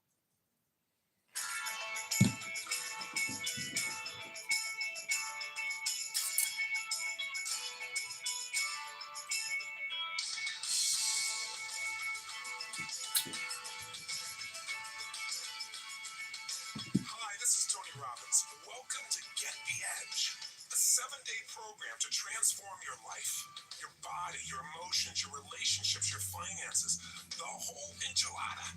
And I'm here to deliver for you. And in the next few days, you and I are going to become good friends, and it's my privilege to become your coach. I thank you for that opportunity. I want to start out right up front by telling you that you and I must be kindred souls because you're listening to tapes just like I did, starting way back at 17. I've never stopped doing it. I've never stopped reading. I've never stopped learning because I'm always looking for the edge, and you must be too. Not the edge over other people. I'm talking about the life advantage. The advantage that allows you to see life and feel life from the peak, where you experience that joy and that passion, that juice for living, where your body feels that kind of energy, where you wake up in the morning, you can't wait to jump out of bed, and you don't want to go to bed at night because your life has so much that you enjoy. I want you to experience more of that. I'm sure you have some of that, or if you don't feel it right now, I can promise you, you will. And I can make that promise not through hyperbole, but I can make the promise because two things are true. Number one, I've done this for 25 years with people from 75 countries, with 3 million people. And there's nothing you've gone through that I haven't seen. And I can show you how to make the shift. Not because I'm so smart, but because I have to be an idiot at this stage not to see that there are patterns in human behavior. There are certain things that if you do them, you're going to feel extraordinary. And if you do other things, you're going to be depressed and frustrated and overwhelmed. And all you have to do is see those patterns, but most of us don't have that privilege because we're busy spending our life, making a living. We start out really young. We have all these ideas and dreams, this excitement for our life, and gradually that wanes, doesn't it? Because after a while, you get disappointed, you have some failures, quote unquote, some frustrations. People tell you, hey, you're a bit naive to think this stuff could work out. Or lower your expectations. And the minute you do that, you've lost your life.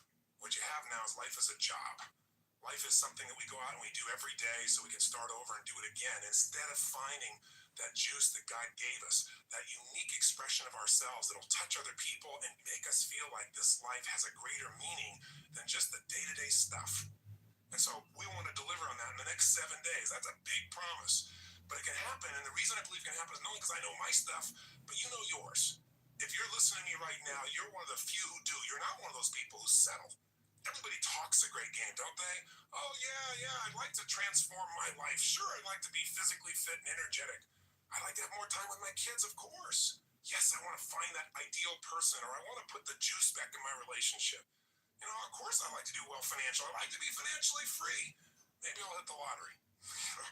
Most people got great goals, great wishes is what they really have, but they have no plan. Hope will not get us what we want. If that's all it took, we'd all be rich, we'd all be thin, we'd all have the greatest relationships, and our kids would all be perfect. We'd all feel this incredible connection with God every moment, but few people do. And it's the few that actually make it their focus and they take action upon it. So the fact that you're not just one of those people talking, but you took action, that's pretty unique. You're like me. I was willing to buy all these lousy dates. I didn't even have the money, and I'd go out and get those things because something inside of me was not willing to settle for less than I could pay. Something inside of me knew there was more, and I didn't want to live in despair anymore, and I didn't want to be embarrassed about my body, and I didn't want to feel like my life didn't have a real purpose. And so you're probably not where I was. I'm sure you're much further along than I was along that journey. Maybe you are where I am now, which is juiced about my life. And you're just looking for that extra advantage, those extra little tools that you can tweak things to take it to another level so you can enjoy even more and give even more to the people around you. But I can tell you this. I know you can succeed at this because you made it through your pessimism, skepticism, stuff that really kills our faith. People tell me all the time, well, I'm skeptical about this kind of stuff. I'm pessimistic. I say, no, you're gutless. You're scared. Tell the truth. You're afraid to get your hopes up. I got it. I've been there too.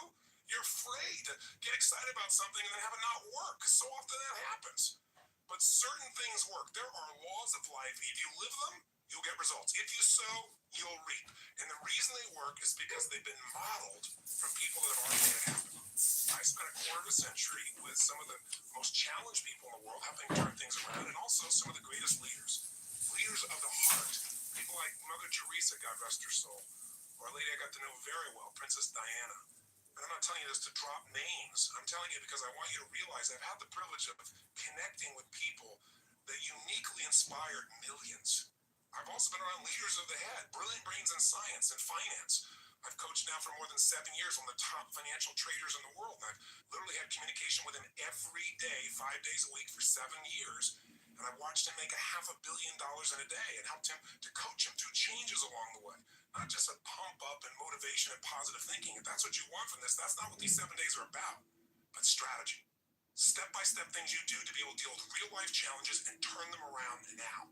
Step-by-step things you do to make sure you can enjoy the process while you're dealing with those inevitable challenges that we all have in our lives. So I know it'll work for you because you didn't just see this stuff, you got over your skepticism, you said, I'm willing to take a chance, and more importantly, now you're actually listening to it. You took the step of listening. That's a big step, frankly. Every journey, and this is a journey, I promise you, a great journey you've begun. But every journey begins with that first step. The old adage they say, it's overused, but it's true. And the first step is listening. So if you got faith and you got the ability to take action, you have the ability to change anything in your life. And I don't know where you are right now. I don't know if you're in the most challenged time of your life or if you're in the victory period. But wherever you are, it can change with two things: consistent focus and consistent action. And I can promise you, I don't care how big the challenge is, you can turn it around. At this stage of my life, I'm the guy that gets the call when the fire starts. When all of a sudden the golfer had a 6-stroke advantage and he ended up losing by 4 strokes on national television. You don't want to get back up and go through that again. Or I get the call when the president is under fire and there's an impeachment hearing and somebody wants some strategy or conversation, or a couple is in a position where they're trying to figure out what to do because their son or daughter is suicidal. Or on the positive side, rock and roll group says, you know what, we're feeling burnt out, we're succeeding, we're doing our best, but we're not enjoying it. You got the tools here to help us be fulfilled. Step up and deliver, and it's a blast. Or I get people stop me every day to tell me these great stories about they changed their body, their relationships, and their finances, or they started a company. Or sometimes I get the call just to celebrate. I just received a call a few days ago from a man who called me up and said, listen, I've been using your stuff for years. I've got all your seminars, listened to all your tapes. I was struggling like crazy. And in 7 years, I built this company. I just sold it for $120 million. I'd like you to come on my jet and celebrate with me. I thought, that's a nice call. Right? But I've had so many experiences in so many different countries with so many different kinds of people. I mean, I've dealt with the kids in the South Bronx addicted to cocaine. And I've dealt with the top CEOs in Hollywood addicted to cocaine. I mean, people's challenges are the same no matter where, at least London, Tasmania, or California. You're going to see that human beings are the same. We have different beliefs, we have different rituals, but we have some of the same challenges. And the solutions that work for human beings are the same worldwide. Now, initially, I took all the things I've learned from all the people I worked with, and obviously, while I was quote-unquote supposedly teaching them, I was learning from them. I was applying it to myself. And I made huge changes in my body and my emotions and my relationships and my finances. But you know what? Whenever they make a change, you feel great for a while, then pretty soon there's another gap. There's a gap between where you are and where you want to be if you're healthy. Only people that are lying say, oh, everything's perfect. How long does it stay like that? Because we always raise our standards. Because one of the needs we have as human beings is to grow. If you don't grow, you die. It's not about your body. It's not about the money. It's not about the weight. It's about discovering what you're really capable of and experiencing that feeling of aliveness. And you can't have that unless you realize there's a gap. So if things are going really great in your business, usually, your kids are not getting enough attention and you feel bad about it. But what are you doing? You got to handle it, right? Or if things are great with your kids, you're not taking any time for your own body. Or you're taking time for your body and you don't have time with your spouse. It's the nature of a human being that whatever we focus on, we'll tend to get more of. If you focus on problems, you'll get more of them.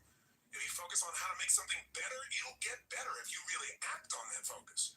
But we don't usually have a systematic way of looking at each of the areas of life that are most important. And in fact, most of us focus on things that aren't important. We make them too important.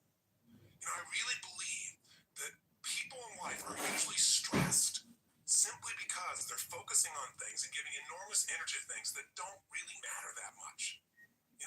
We focus on, they get all upset. And have you ever done that? I sure have myself. So upset about something, all the emotion. And you know what? 6 months from now, you don't even remember it. Maybe even 6 days from now, sometimes an hour from now.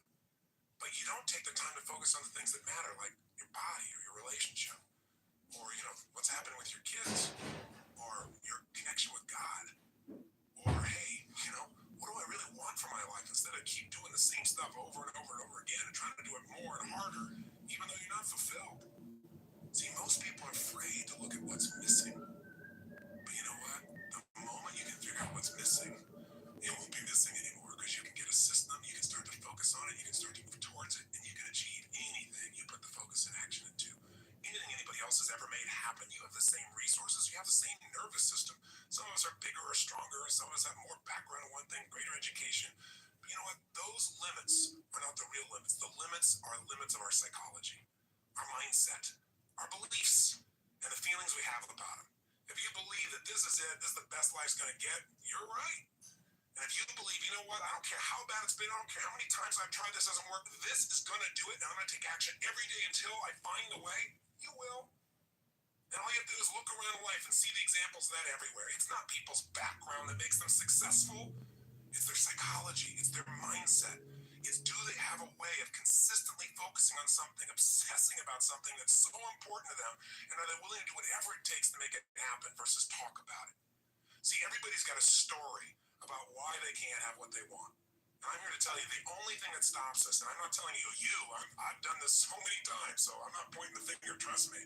But the only thing that ever stops us from getting what we really want is the story we have about why we can't have it. And we all come up with those stories. So part of what we want to do in the next week is get rid of the stories, come up with the plans that are proven because they're based on people that have already succeeded at the highest levels, and then let you tweak it to your own style. You don't have to be crazy and insane like me. I know at times I want to talk too fast and I might be a little obnoxious. I don't mean to be. I really want to serve. But I got to do anything I can to get through to you because I really know what's possible. If you're at the top, you're not there. There's another level. And you're not going to be happy till you find it. Maybe it's a level of joy. You're at the top of the money, or you're at the top of your career, or you're the chairman of the company, but there's some new adventure awaiting you. And unless you keep finding it, life doesn't feel like life. It feels like a job. It feels like something you gotta do. And there's nothing worse than feeling like you gotta do versus you get to do. Life is a get to. And we so often convince ourselves it's a got to, and we wonder why we're not so happy.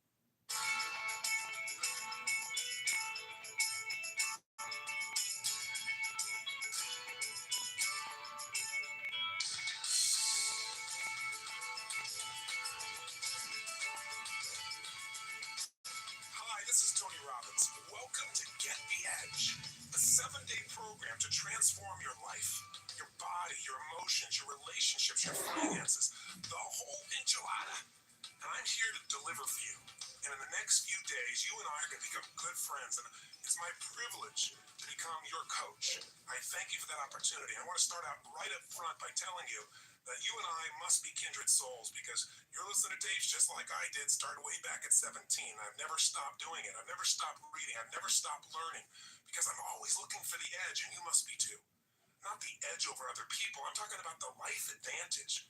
The advantage that allows you to see life and feel life from the peak, where you experience that joy and that passion, that juice for living, where your body feels that kind of energy, where you wake up in the morning, you can't wait to jump out of bed, and you don't want to go to bed at night because your life has so much that you enjoy. I want you to experience more of that. I'm sure you have some of that, or if you don't feel it right now, I can promise you, you will.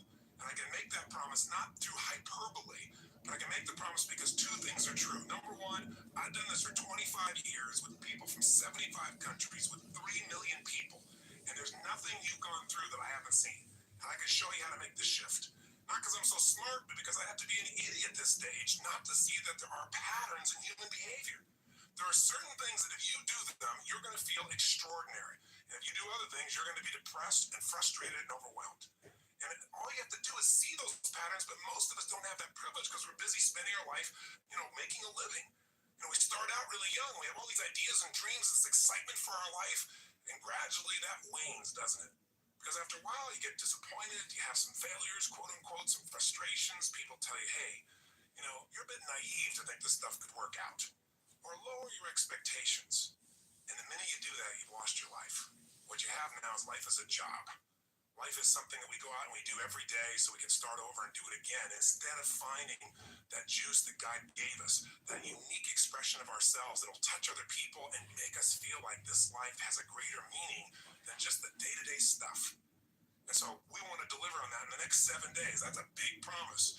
But it can happen, and the reason I believe it can happen is not only because I know my stuff, but you know yours.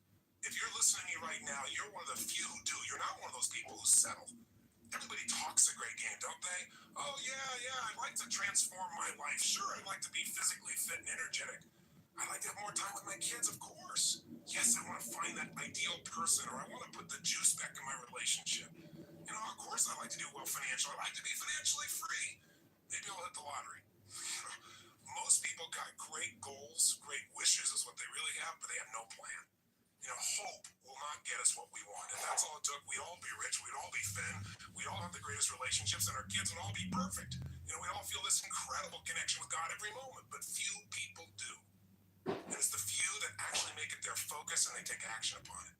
So the fact that you're not just one of those people talking, but you took action, that's pretty unique. You're like me. I was willing to buy all these lousy tapes. I didn't have the money, and I'd go out and get those things because something inside of me was not willing to settle for less than I could be.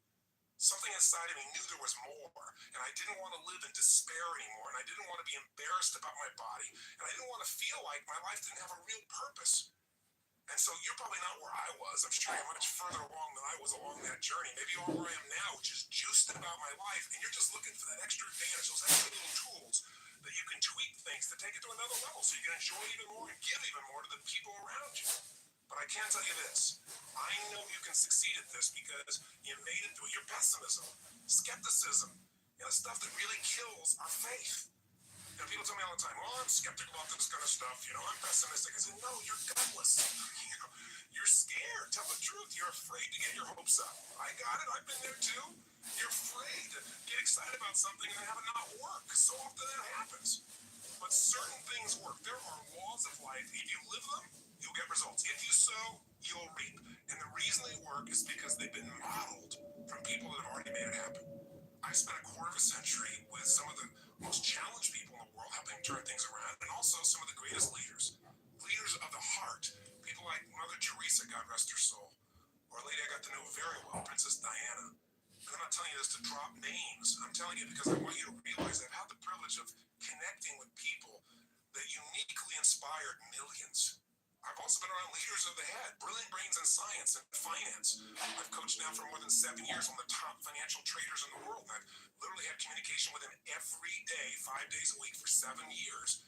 And I watched him make $500 million in a day and helped him to coach him through changes along the way. Not just a pump up and motivation and positive thinking. If that's what you want from this, that's not what these 7 days are about, but strategy. Step-by-step things you do to be able to deal with real-life challenges and turn them around now. Step-by-step things you do to make sure you can enjoy the process while you're dealing with those inevitable challenges that we all have in our lives. So I know it'll work for you because you didn't just see the stuff, you got over your skepticism. You said, I'm willing to take a chance, and more importantly, now you're actually listening to it. You took the step of listening. That's a big step, frankly. You know, every journey, and this is a journey, I promise you, a great journey you've begun. But every journey begins with that first step. You know, the old adage they say, it's overused, but it's true. And the first step is listening. So if you got faith and you got the ability to take action, you have the ability to change anything in your life. And I don't know where you are right now. I don't know if you're in the most challenged time of your life or if you're in the victory period. But wherever you are, it can change with two things: consistent focus and consistent action. And I can promise you, I don't care how big the challenge is, you can turn it around. You know, at this stage of my life, I'm the guy that gets the call when the fire starts. You know, when all of a sudden the golfer had a 6-stroke advantage and he ended up losing by 4 strokes on national television. I mean, you don't want to get back up and go through that again. Or I get the call when the president is under fire, there's an impeachment hearing, somebody wants some strategy or conversation, or a couple is in a position where they're trying to figure out what to do because their son or daughter is suicidal. Or on the positive side, you know, rock and roll club says, you know what, we're feeling burnt out, we're succeeding, we're doing our best, but we're not enjoying it. You know, you got the tools here to help us be fulfilled. Step up and deliver. It's a blast. Or I get people stop me every day to tell me these great stories about how they changed their body or their relationships or their finances, or they started a company. Or sometimes I get the call just to celebrate. I just received a call a few days ago from a man who called me up and said, listen, I've been using your stuff for years. I've got all your seminars, listened to all your tapes. I was struggling like crazy. And in 7 years, I built this company. I just sold it for $120 million. I'd like you to come on my jet and celebrate with me. That's a nice call, right? But I've had so many experiences in so many different countries with so many different kinds of people. I mean, I dealt with the kids in the South Bronx addicted to cocaine, and I dealt with the top CEOs in Hollywood addicted to cocaine. I mean, people's challenges are the same no matter where you go in the world, whether it's Southeast London, Tasmania, or California. You're going to see that human beings are the same. We have different beliefs, we have different rituals, but we have some of the same challenges, and the solutions that work for human beings are the same worldwide. Now, initially, I took all the things I've learned from all the people I've worked with, and obviously, while I was a core coach mostly teaching them, I was learning from them. I was applying it to myself. And I made huge changes in my body and my emotions and my relationships and my finances. But you know what? Whenever you make a change, you make things better, you feel great for a while, and pretty soon there's another gap. There's a gap between where you are and where you want to be if you're healthy. Only people that are lying say, oh yeah, everything's perfect. How long does it stay like that? Because we always raise our standards. Because one of the needs we have as human beings is to grow. If you don't grow, you die. It's not about your body. It's not about the money. It's not about the weight. It's about discovering what you're really capable of and experiencing that feeling of aliveness. And you can't have that unless you realize there's a gap. So if things are going really great in your business, usually, you know, your kids are not getting enough attention and you feel bad about it, but what do? You gotta handle it, right? Or if things are great with your kids, you're not taking any time for your own body. Or you're taking time for your body and you don't have time with your spouse. It's the nature of a human being that whatever we focus on, we'll tend to get more of. If you focus on problems, you'll get more of them. If you focus on how to make something better, it'll get better if you really act on that focus. But we don't usually have a systematic way of looking at each of the areas that are most important. And in fact, most of us let's focus on things that are important. Covenant. I really believe that people in life are usually stressed simply because they're focusing on things and giving enormous energy to things that don't really matter that much. We focus on, they get all upset. Have you ever done that? I sure have myself. I'm so upset about something, all the emotion. And you know what?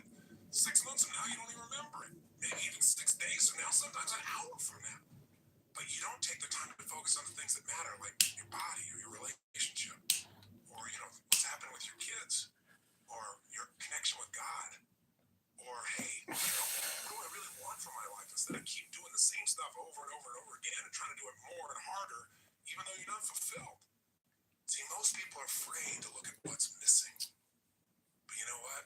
The moment you can figure out what's missing, it won't be missing anymore because you can get a system, you can start to focus on it, you can start to move towards it, and you can achieve anything you put the focus and action into. Anything anybody else has ever made happen. You have the same resources, you have the same nervous system. Some of us are bigger or stronger, some of us have more background in one thing, greater education. But you know what? Those limits are not the real limits. The limits are limits of our psychology, our mindset, our beliefs, and the feelings we have about them. If you believe that this is it, this is the best life's going to get, you're right. And if you believe, you know what, I don't care how bad it's been, I don't care how many times I've tried this doesn't work, this is going to do it, and I'm going to take action every day until I find a way. And all you have to do is look around life and see the examples of that everywhere. It's not people's background that makes them successful. It's their psychology. It's their mindset. It's, do they have a way of consistently focusing on something, obsessing about something that's so important to them, and are they willing to do whatever it takes to make it happen versus talk about it? See, everybody's got a story about why they can't have what they want. And I'm here to tell you, the only thing that stops us, and I'm not telling you, I've done this so many times, so I'm not pointing the finger, trust me. But the only thing that ever stops us from getting what we really want is the story we have about why we can't have it. And we all come up with those stories. So part of what we want to do in the next week is get rid of the stories, come up with plans that are proven, based on people that have already succeeded at the highest levels, and then let you tweak it to your own style. You don't have to be crazy and insane like me. I know at times I want to talk too fast and I might be a little obnoxious. I don't mean to be. I really want to serve. But I got to do anything I can to get through to you because I really know what's possible. If you're at the top, you're not there.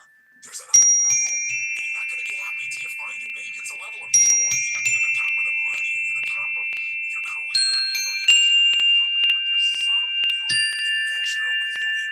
And unless you keep finding it, life doesn't feel like life. It feels like a job. It feels like something you gotta do. And there's nothing worse than feeling like you gotta do versus you get to do. Life is a get to. And we so often convince ourselves it's a got to, and we wonder why we're not so happy.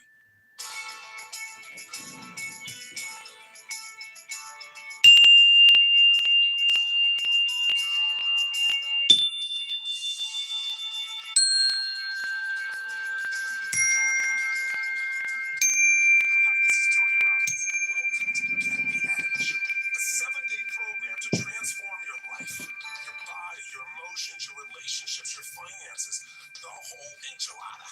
And I'm here to deliver for you.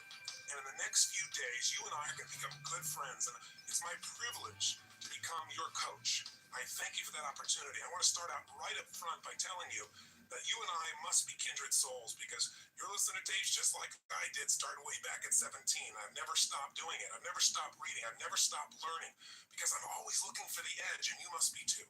Not the edge over other people. I'm talking about the life advantage. The advantage that allows you to see life and feel life from the peak. Where you experience that joy and that passion, that juice for living. Where your body feels that kind of energy. Where you wake up in the morning, you can't wait to jump out of bed. You don't want to go to bed at night because your life has so much that you enjoy. I want you to experience outrageous approach to push you in the right direction, when you don't feel like push you away. I promise you, you will. Somehow I found that way into your heart, or your intellect, or whatever part of you we've got to reach. Two things are true. I want you to give yourself that missing time, and I want you to feel like you never again. And it's something you've gone through that I haven't seen. And I can show you how to make the shift. It's neither here nor there, but the spice must flow, right? Not to see that there are patterns. The money must flow.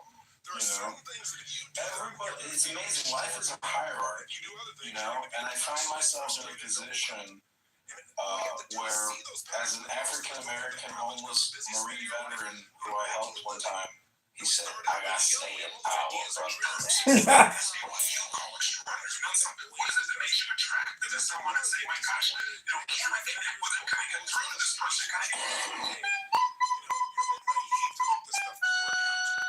They're in a terrible place, and all of a sudden something great happens. Life is a job.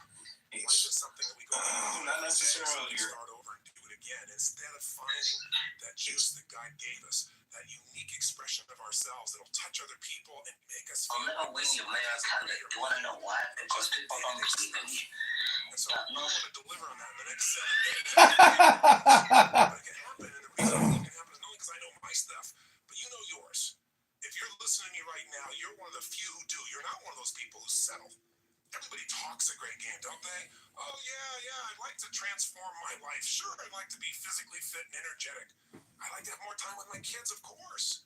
Yes, I want to find that ideal person, or I want to put the juice back in my relationship.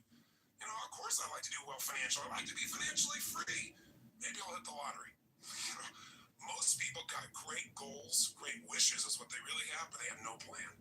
You know, hope will not get us what we want. If that's all it took, we'd all be rich, we'd all be thin, we'd all have the greatest relationships, and our kids would all be perfect. You know, we'd all feel this incredible connection with God every moment, but few people do. And it's the few that actually make it their focus and they take action upon it. So the fact that you're not just one of those people talking, but you took action, that's pretty unique. You're like me. I was willing to buy all these lousy tapes. I didn't even have the money, and I'd go out and get those things because something inside of me was not willing to settle for less than I could be. Something inside of me knew there was more, and I didn't want to live in despair anymore, and I didn't want to be embarrassed about my body, and I didn't want to feel like my life didn't have a real purpose. And so you're probably not where I was. I'm sure you're much further along than I was along that journey. Maybe you are where I am now, which is juiced about my life, and you're just looking for that extra advantage, those extra little tools that you can tweak things to take it to another level so you can enjoy even more and give even more to the people around you. But I can't tell you this. I know you can succeed at this because you made it through your pessimism, skepticism, stuff that really kills our faith. And people tell me all the time, oh, I'm skeptical about this kind of stuff. You know, I'm pessimistic. I say, no, you're gutless. You're scared. Tell the truth. You're afraid to get your hopes up. I got it. I've been there too. You're afraid to get excited about something and then have it not work. So often that happens. But certain things work. There are rules of life. If you live them, you'll get results. If you sow, you'll reap. And the reason they work is because they've been modeled from people that have already made it happen. I've spent a quarter of a century with some of the most challenged people in the world helping turn things around, and also some of the greatest leaders of the heart. People like Mother Teresa, God rest her soul, or a lady I got to know very well, Princess Diana. And I'm not telling you this to drop names. I'm telling you because I want you to realize I've had the privilege of connecting with people that uniquely inspired millions. I've also been around leaders of the head, brilliant brains in science and finance. I've coached now for more than 7 years, one of the top financial traders in the world. And I've literally had communication with him every day, 5 days a week for 7 years. And I watched him make $500 million in a day and helped him to coach him through changes along the way. Not just a pump up and motivation and positive thinking. If that's what you want from this, that's not what these 7 days are about, but strategy. Step-by-step things you do to be able to deal with real-life challenges and turn them around now. Step-by-step things you do to make sure you enjoy the process while you're dealing with those inevitable challenges that we all have in our lives. So I know it'll work for you because you didn't just see the stuff, you got over your skepticism, you said, I'm willing to take a chance, and more importantly, now you're actually listening to it. You took the step of listening. That's a big step, right? You know, every journey, this is a journey, I promise you, a great journey at the beginning. But every journey begins with that first step, you know, the old adage that says, that's true. The first step is listening. So if you got faith and you got the ability to take action, you have the ability to change anything in your life. And I don't know where you are right now. I don't know if you're in the most challenged time of your life or if you're in the victory period. But wherever you are, it can change with two things: consistent focus and consistent action. And I can promise you, I don't care how big the challenge is, you can turn it around. You know, at this stage of my life, I'm the guy that gets the call when the fire starts. You know, when all of a sudden the golfer had a 6-stroke advantage and he ended up losing by 4 strokes on national television. I mean, you don't want to get back up and go through that again. Or I get the call when a president is under fire and there's an impeachment hearing and somebody wants some strategy or conversation, or a couple is in a position where they're trying to figure out what to do because their son or daughter is suicidal. Or on the positive side, you know, rock and roll group says, you know what, we're feeling burnt out, we're succeeding, we're doing our best, but we're not enjoying it. You got the tools here to help us be fulfilled. Step up and deliver. It's a blast. Or I get people stop me every day to tell me these great stories about they changed their body or their relationships or their finances or they started a company. Or sometimes I get the call just to celebrate. Just received a call a few days ago from a man who called me up and said, listen, I've been using this stuff for years. I've got all your selling business, all your tapes. I'm struggling like crazy. And in 7 years, I built this company and I just sold it for $120 million. I'd like you to come on my jet and celebrate with me. That's a nice call, right? But I've had so many experiences in so many different countries with so many different kinds of people. I mean, I've dealt with the kids in the South Bronx addicted to cocaine, and I dealt with the top CEOs in Hollywood addicted to cocaine. I mean, people's challenges are the same no matter where you go in the world, whether it's Southeast London, Tasmania, or California. You're going to see that human beings are the same. We have different beliefs, we have different rituals, we have some of the same challenges, and the solutions that work for human beings are the same worldwide. Now, initially, I took all the things I've learned from all the people I worked with, and obviously, while I was quote-unquote supposedly teaching them, I was learning from them. I was applying it to myself, and I made huge changes in my body and my emotions, my relationships, and my finances. But you know what? Whenever you make a change, you make things better, you feel great for a while, and then pretty soon there's another gap. There's a gap between where you are and where you want to be. If you're healthy, only people that are lying say, oh yeah, everything's perfect. How long does it stay like that? Because we always raise our standards. Because one of the needs we have as human beings is to grow. If you don't grow, you die.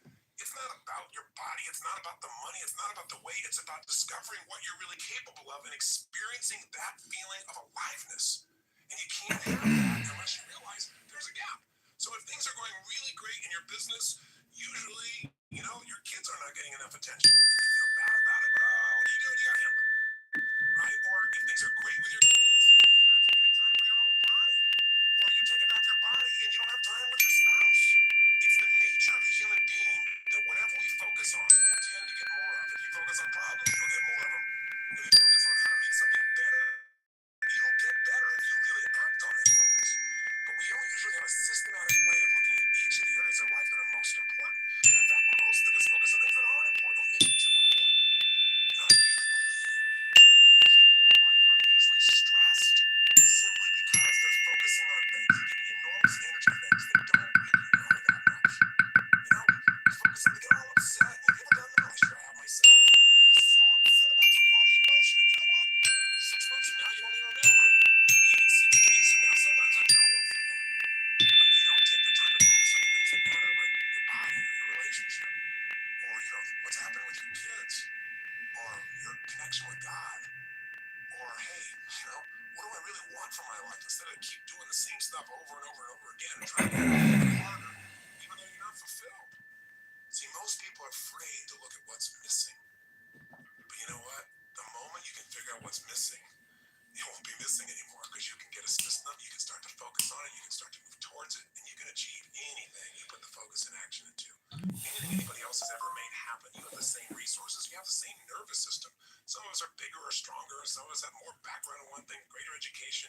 But you know what? Those limits are not the real limits. The limits are limits of our psychology, our mindset, our beliefs, and the feelings we have about them. If you believe that this is it, this is the best life's going to get, you're right. And if you believe, you know what, I don't care how bad it's been, I don't care how many times I've tried this doesn't work, this is going to do it, and I'm going to take action every day until I find the way, you will. And all you have to do is look around in life and see the examples of that everywhere. It's not people's background that makes them successful. It's their psychology. It's their mindset. It's do they have a way of consistently focusing on something, obsessing about something that's so important to them, and are they willing to do whatever it takes to make it happen versus talk about it? See, everybody's got a story about why they can't have what they want. And I'm here to tell you the only thing that stops us, and I'm not telling I've done this so many times. But the only thing that ever stops us from getting what we really want is the story we have. And we all come up with those stories. So part of what we want to do in the next week is get rid of the stories, come up with plans that are proven because they're based on people that have already succeeded at the highest levels, and then let you tweak it to your own style. You don't be crazy and insane like me. I know at times I want to talk too fast and I might be a little obnoxious. I don't mean to be. I really want to serve. But I'm going to do anything I can to get through to you because I really know what's possible. If you're at the top, you're not there. There's another level. And you're not going to be happy till you find it. Maybe it's a level of joy. You're the top of the money, or you're the top of your career, or you're the chairman of the company, but there's some new adventure awaiting you. And unless you keep finding it, life doesn't feel like life. It feels like a job. It feels like something you gotta do. And there's nothing worse than feeling like you gotta do versus you get to do. Life is a get to. And we so often convince ourselves it's a got to, and we wonder why we're not so happy.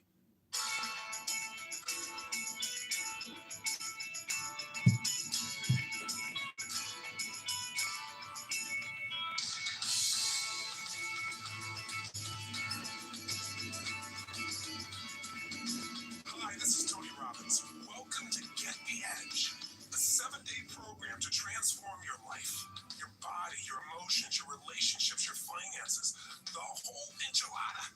And I'm here to deliver for you. And in the next few days, you and I are going to become good friends. And it's my privilege to become your coach. I thank you for that opportunity. I want to start out right up front by telling you that you and I must be kindred souls, because you're listening to tapes just like I did, starting way back at 17. I've never stopped doing it. I've never stopped reading. I've never stopped learning, because I'm always looking for the edge, and you must be too. Not the edge over other people. I'm talking about the life advantage. The advantage that allows you to see life and feel life from the peak, where you experience the ones you will know the truth, and the truth will set you free. Seek the kingdom of God above all else and live righteously, and He will give you everything you need. Or if you don't feel like I promise you, you will. And I can make that promise not through hyperbole, but I can make the promise because two things are true. Number one, I've done this for 25 years with people from 75 countries, with 3 million people. And there's nothing you've gone through that I haven't seen. And I can show you how to make the shift. Not because I'm so smart, but because I have to be an idiot at this stage not to see that there are patterns in human behavior. There are certain things that if you do them, you're going to feel extraordinary. And if you do other things, you're going to be depressed and frustrated and overwhelmed. And all you have to do is see those patterns, but most of us don't have that privilege because we're busy spending our life, making a living. We start out really young. We have all these ideas and dreams, this excitement. Somebody was asking me who came, and I said Dennis. They said, who? I said Dennis. The most powerful bull rider we've ever seen. Involved. Breathe deeply. Take the deepest breath of the day.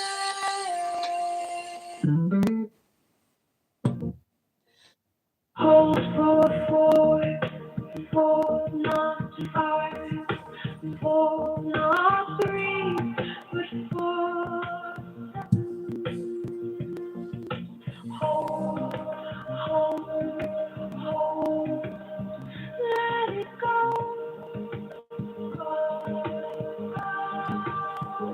Light of love, intelligence,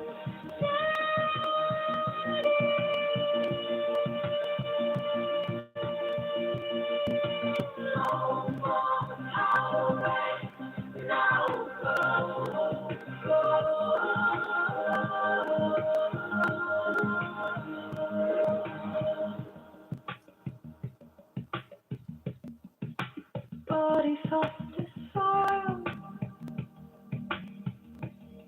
mind clear as sky. You are called to stillness. You are called alive.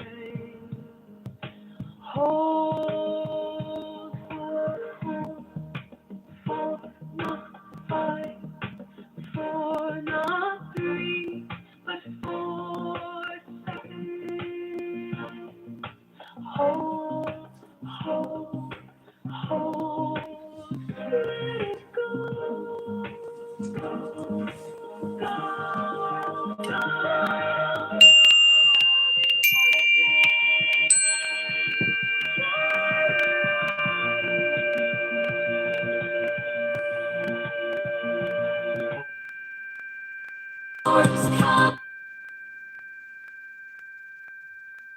Oh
The God of power speaks. Commands,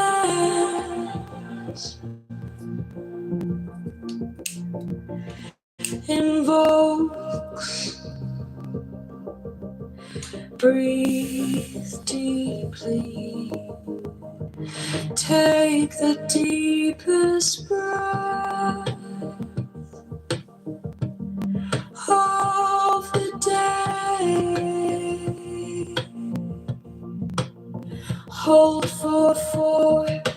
for not 5, 4 not 3, but 4 seconds. Hold, hold, let it go. The light of love, intelligence,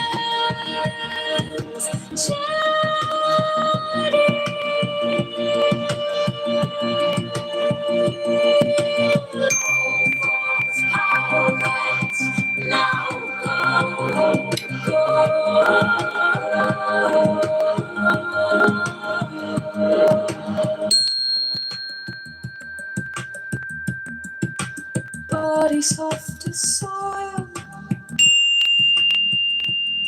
mind clear as sky. You are called to stillness.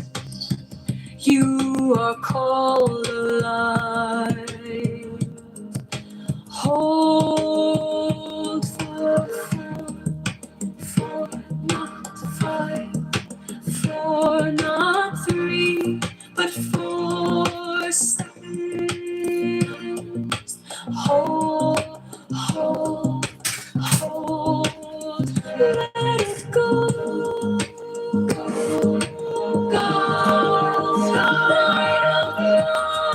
Intelligence,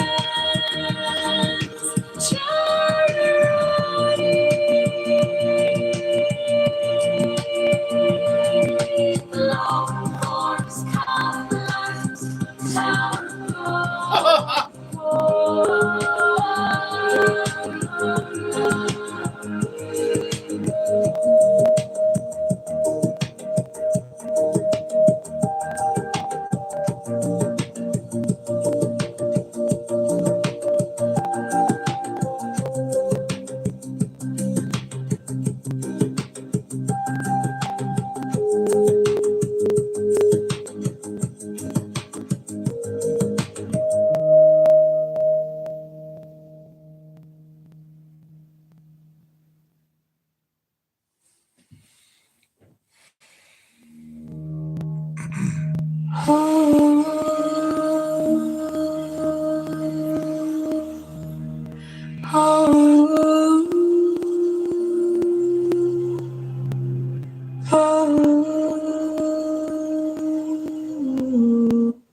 Breathe in, count the colors on the wall.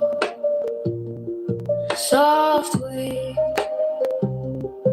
of my words, they start to fall. Your name melts between each painted thought.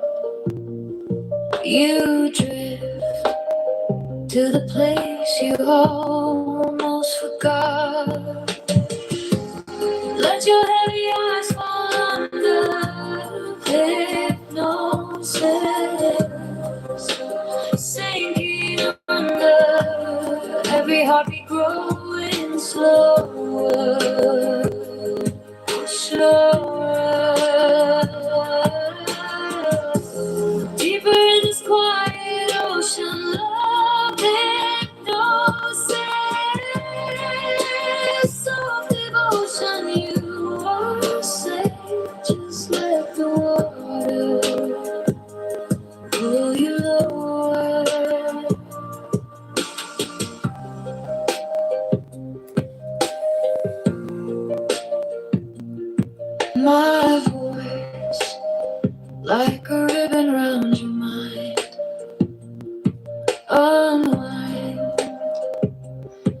All the knots you keep inside each side is a step beyond the door.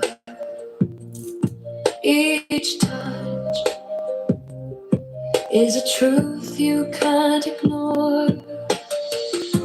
Let your heavy eyes fall under love hypnosis,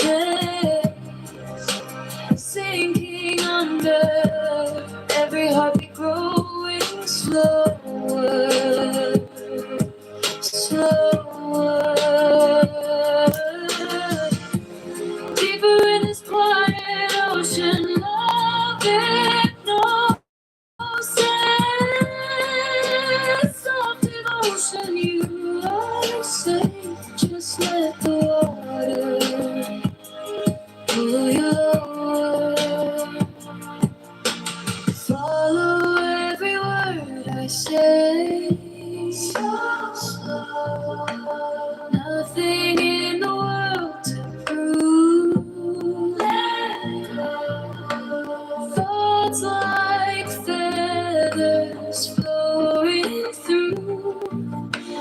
Only breathing you.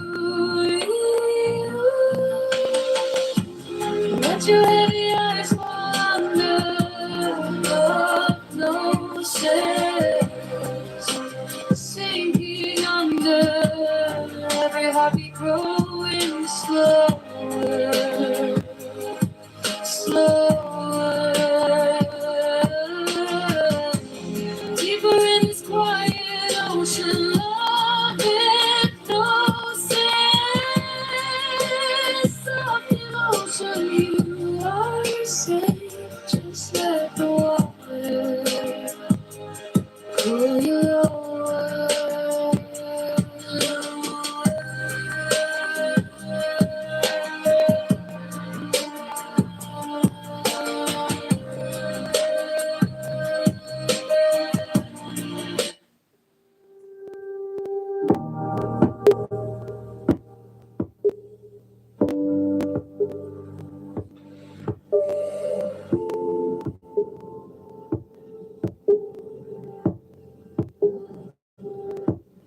Deep breath,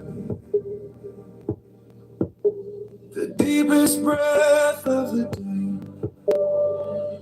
Breathe in and build like a wave that never breaks.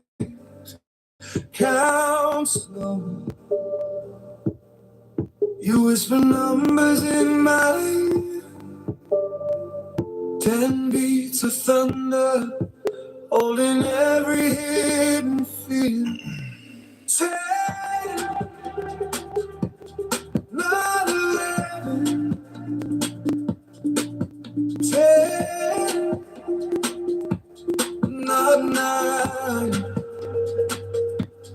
We hold the line. Light illuminates within. Hold, hold, and let it go, go, go. Let it go, go, go. Shoulders soften, tiny tremor in your hands. You stare at nothing till the air begins to land. Every second stretching wider than the sky. 10 rings of silence around the center of your eyes. 10, not 11. 10, not 9. We hold the line. Light illuminates within.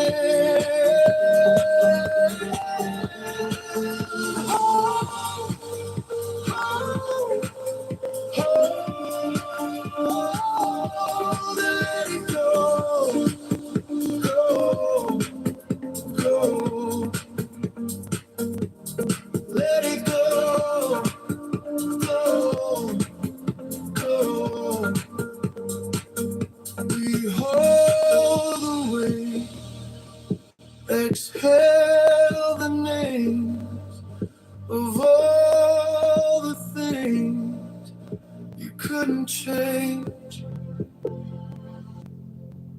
10, not 11. 10, not 9. The guy played.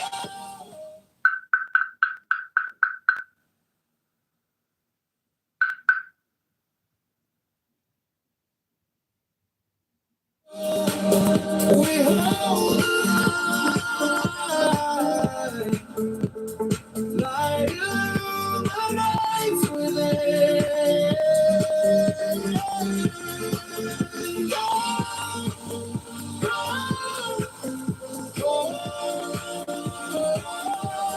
let it go, go, go, let it go, let it go.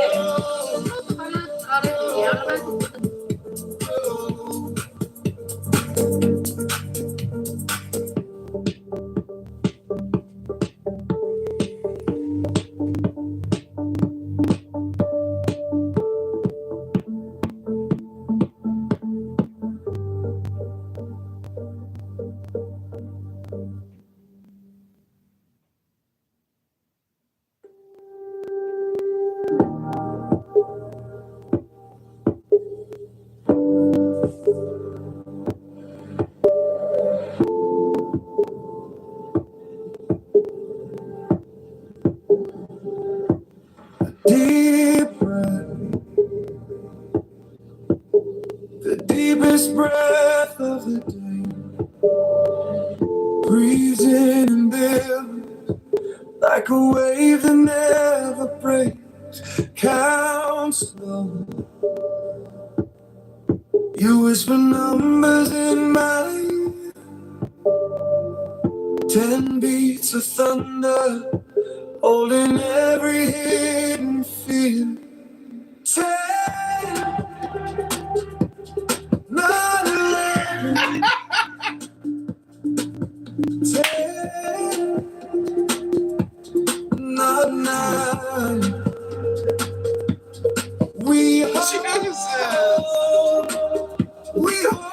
the line.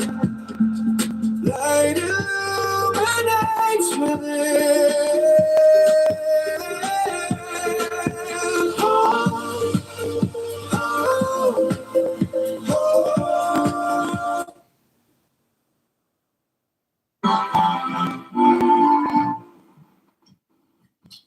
Baruch Hashem.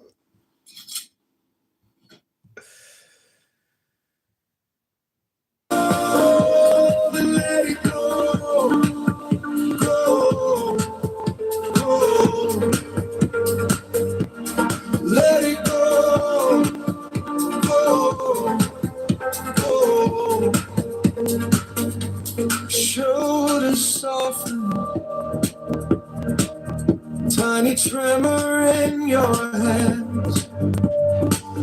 You stare at nothing till the air begins to land.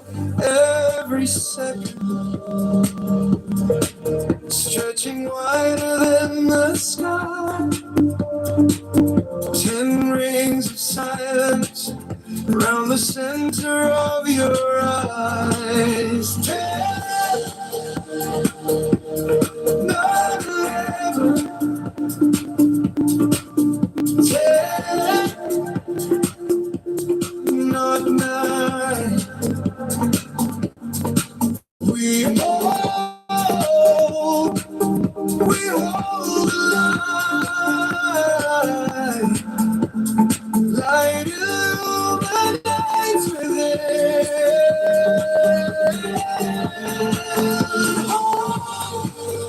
Hold, let it go, go, go. Let it go, go, go.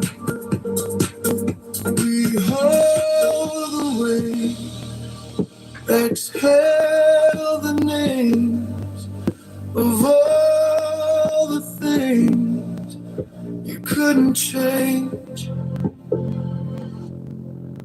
10, not 11, 10, not 9. We hold the line, light illuminates within. See this stump? A huge pine fell here after a storm, and I decided to get rid of it myself, without paying anyone. My idea? Use a pressure washer. Sounds crazy, right? But it actually works. I set it to the highest pressure and started cutting through the dirt. Slowly the roots began to appear, like an octopus under the ground. Once the roots were exposed, I grabbed my axe and chopped them off one by one. Then I went back with the washer, cleaned deeper, and finished it off with a chainsaw. And that's it. The stump finally cracked and fell over. No heavy equipment, no contractors. All I used was water, an axe, and a bit of patience. Would you try this trick in your yard?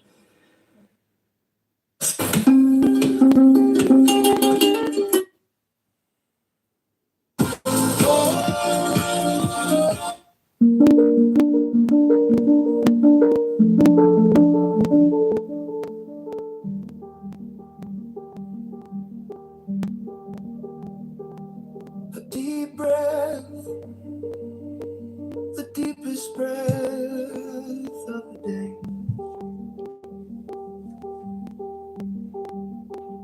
Breathes in and builds like a wave that never breaks.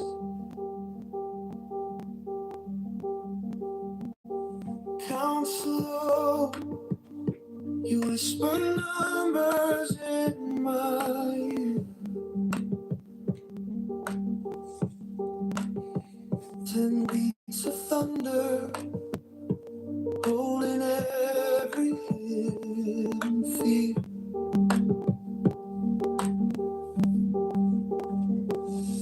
10, not 11, 10, not 9.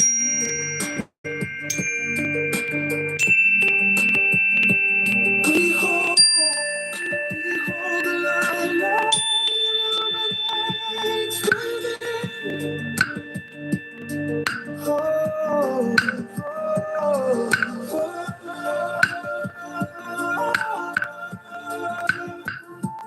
let it go.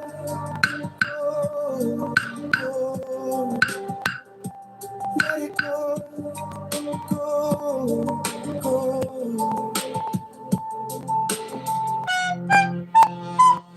Shoulder soften, tiny tremor in your head.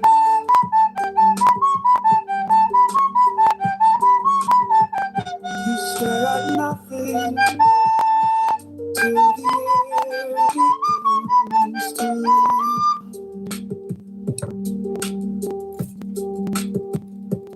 Every second stretching wider than the sky. 10 rings of silence round the center of your eyes.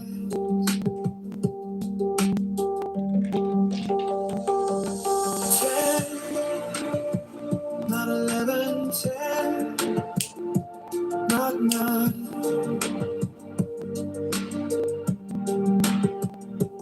We hold the line, light illuminates within. Oh,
reason and builds like a wave that never breaks.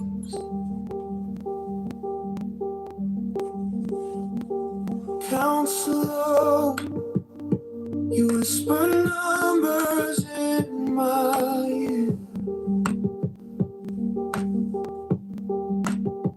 10 beats of thunder, holding every hidden fear.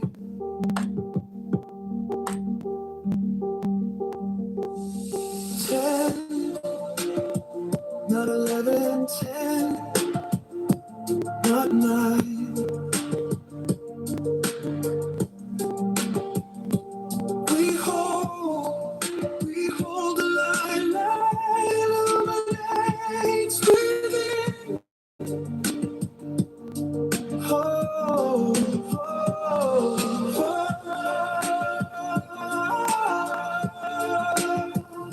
Let it go, go, go. Let it go, go, go.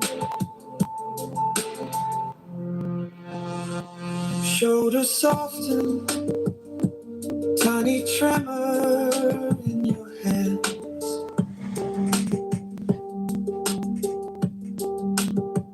You stare at nothing till the air begins to land.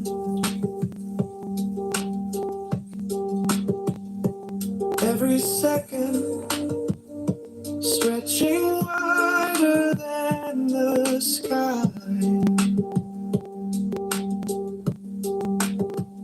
10 rings of silence round the center of your eye.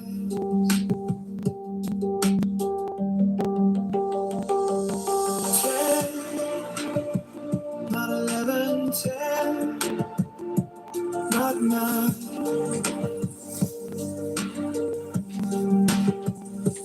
We hold the light illuminates within.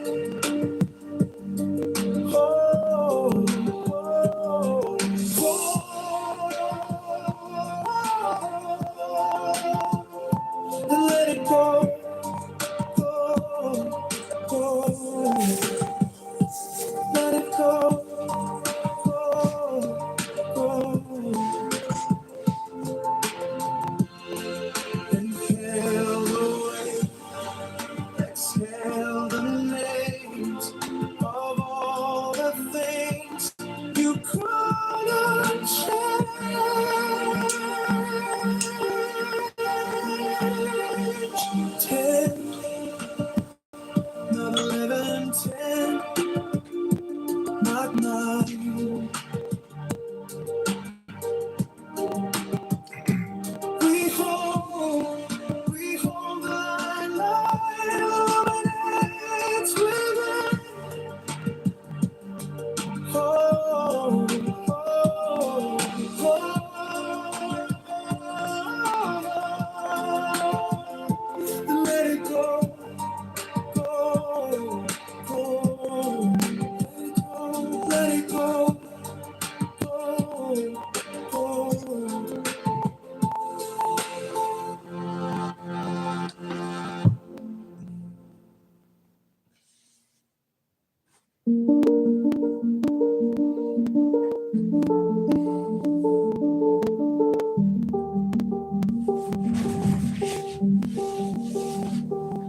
A deep breath, the deepest breath of the day.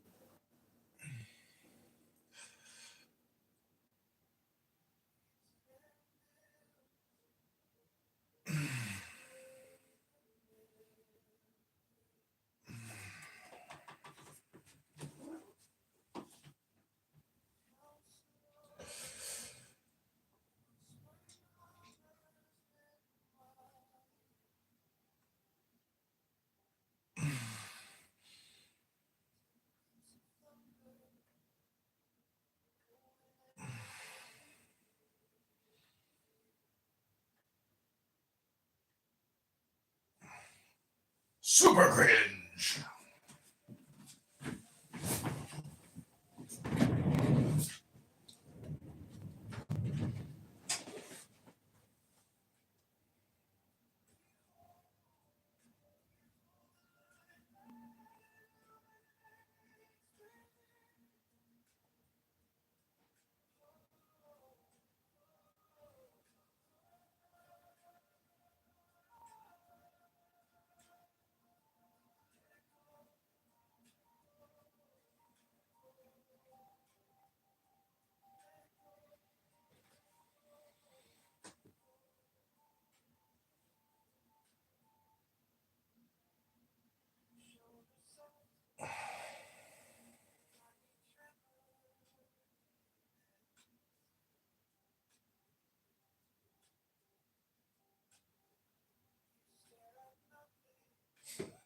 The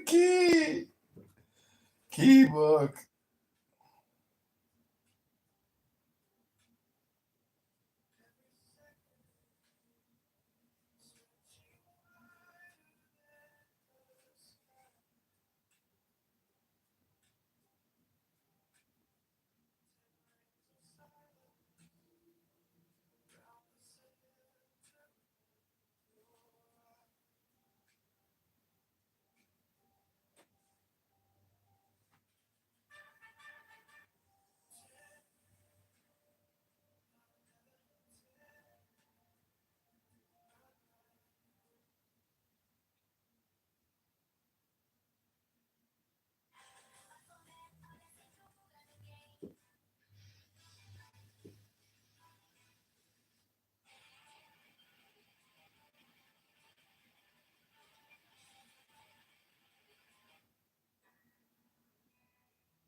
John Kitover band.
Which McGuire's.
I'm John Kitover, and I'm running for the United States Congress. I've been told that should be about neighbors helping neighbors. My job.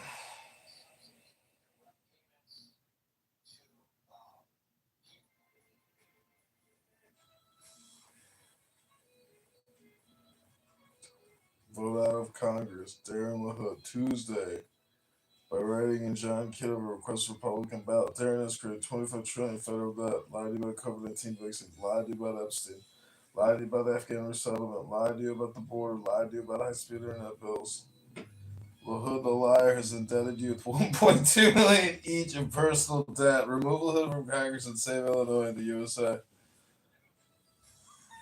Say thanks to everyone.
Yeah. Fraquero. Republicans, Democrats, Libertarians, vote out of Congress during Tuesday by writing John Kitover. Lied to you about COVID-19 vaccines, lied to you about Epstein, lied to you about Afghan resettlement, lied to you about the border, lied to you about high-speed internet bills. LaHood the liars indebted you with $1.2 million each in personal debt. Remove LaHood from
Super cringe.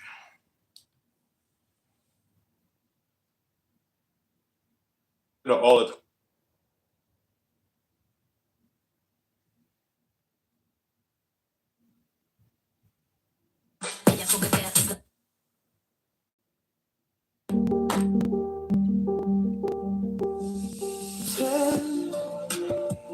Not 11, 10, not 9.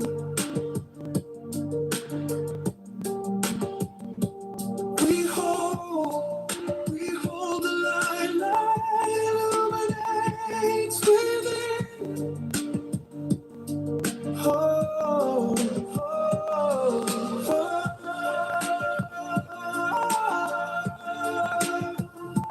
Let it go, go, go. Let it go, go, go. Shoulders soften, tiny tremor in your head.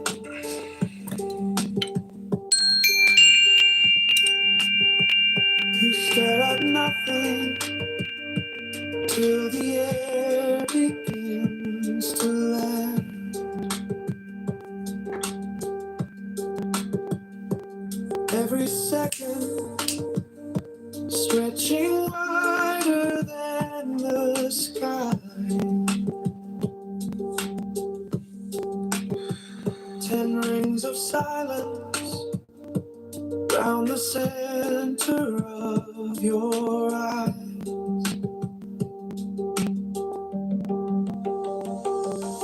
10, not 11, 10, not 9.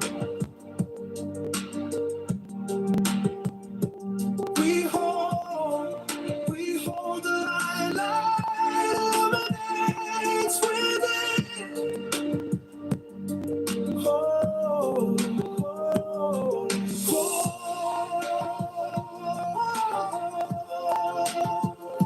And let it go, go, go. Let it go, go, go. Inhale the weight, exhale the names of all the things you couldn't change.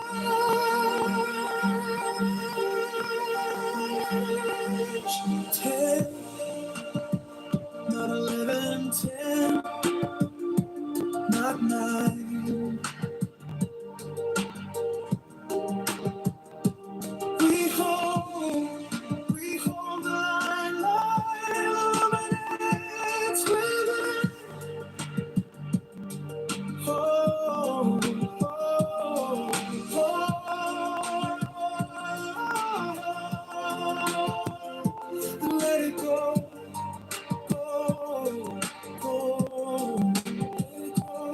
let it go.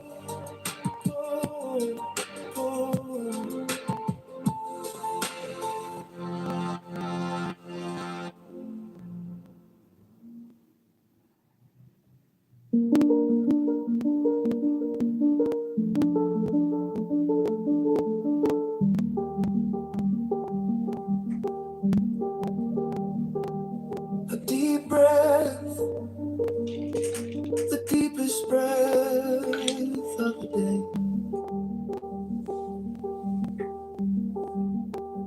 Breathes in and builds like a wave that never.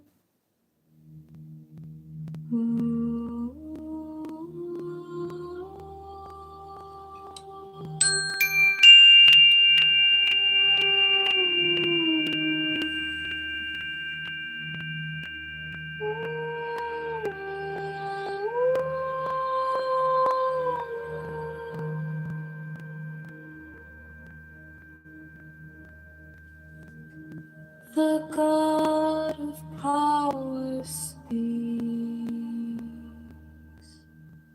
commands, invokes, breathe deeply. Take the deepest breath of the day.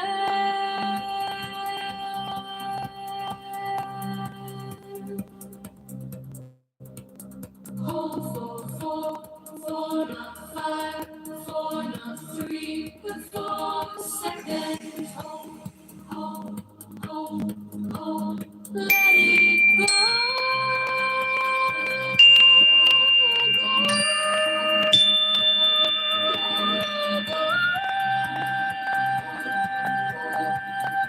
The light of love, intelligence, charity, flow, force, out, light, now.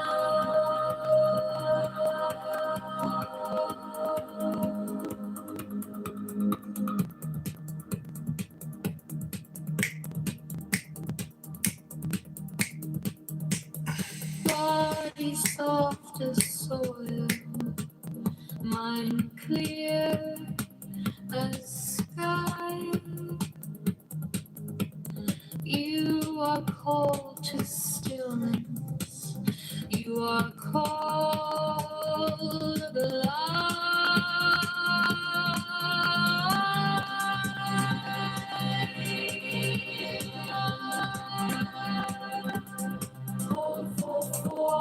4, not 5, 4, not 3, but 4 seconds. Hold, let it go.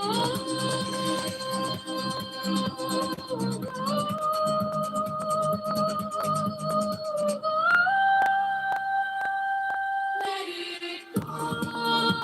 Love, intelligence, charity, flow, force, power, rise,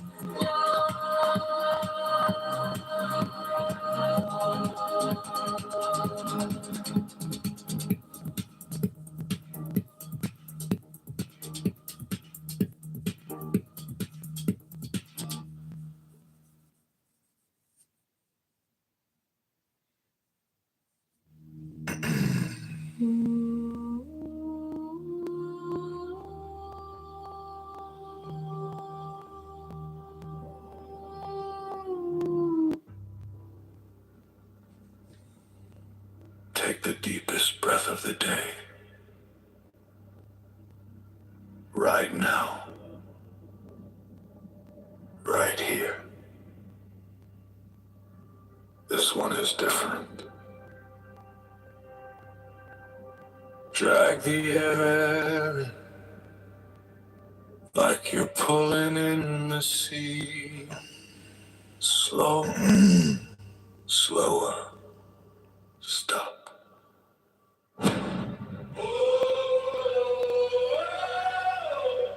For 4 seconds. 4. Not 5.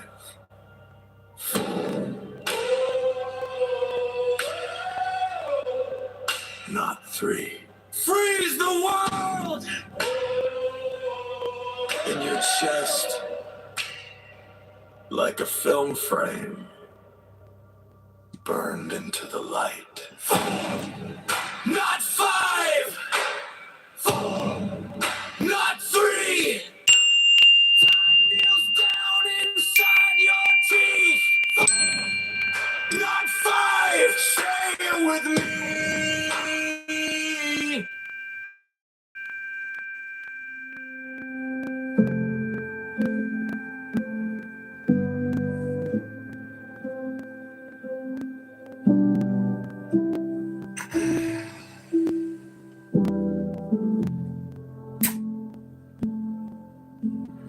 Take the deepest breath of the day. Inhale all the light in the universe. Inhale all of the sky.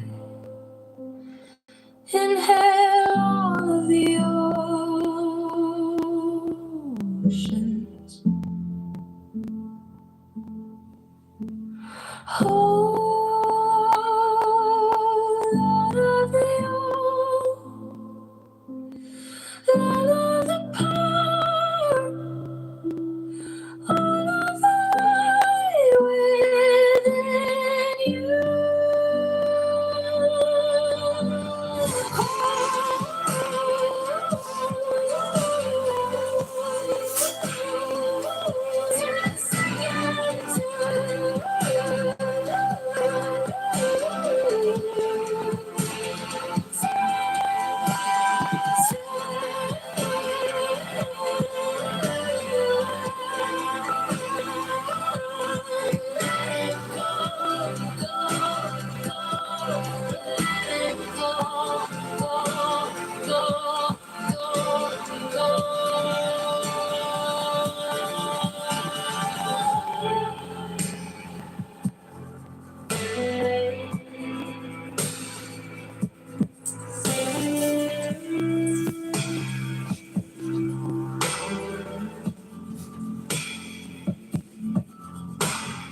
Feel it in your hands, in your ribs.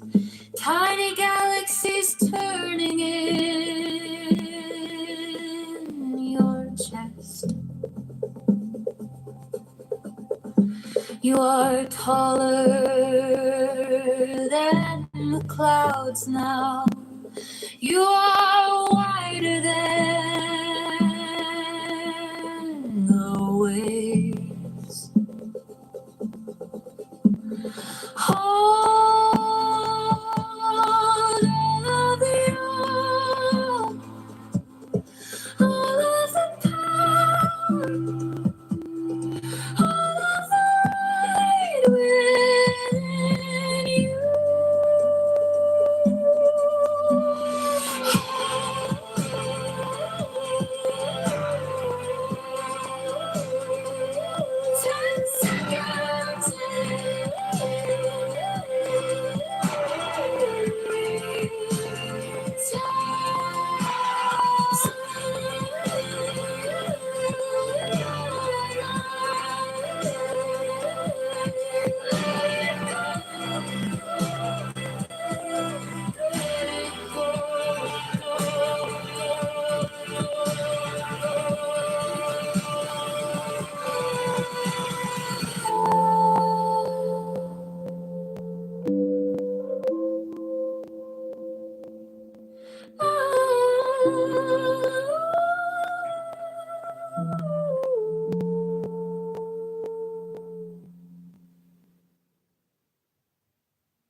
Hum, hum, hum, hum, hum, oh,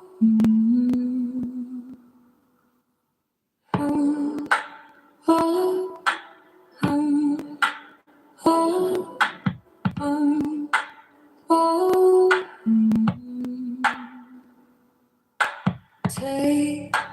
deepest breath of the day. Inhale all the light in the illusion. Inhale all of the sky. Inhale all of the oceans. Hold all of the earth. All of the power. All of the light within you. Hold 10 seconds.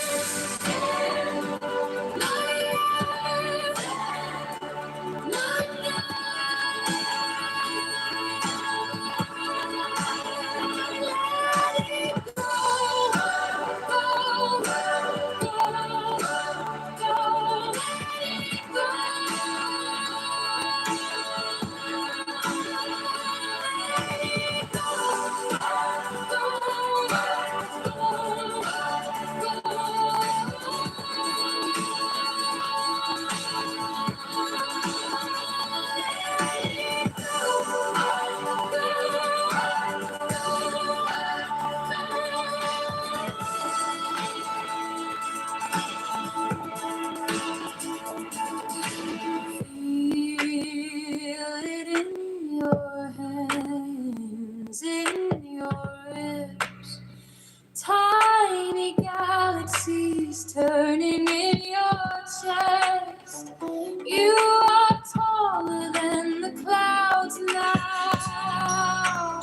You are wider than the waves. Hold all the earth, all of the power, all of the light within you.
The God of power speaks,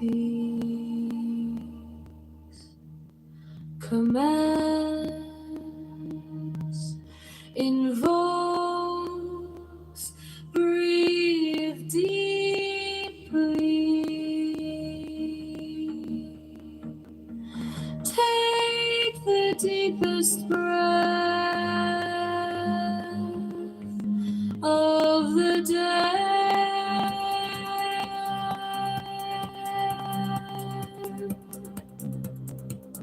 Hold for 4, 4 not 5, 4 not 3, but 4 seconds. Hold, hold, hold, hold. Let it go.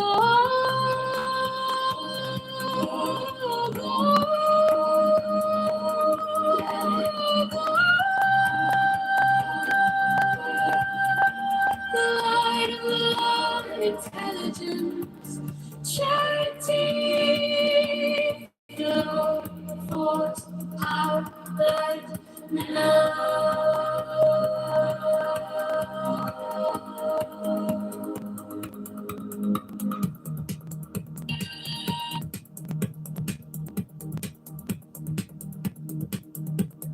Body, soul. the soil, mind clear as sky. You are called to stillness. You are called alive.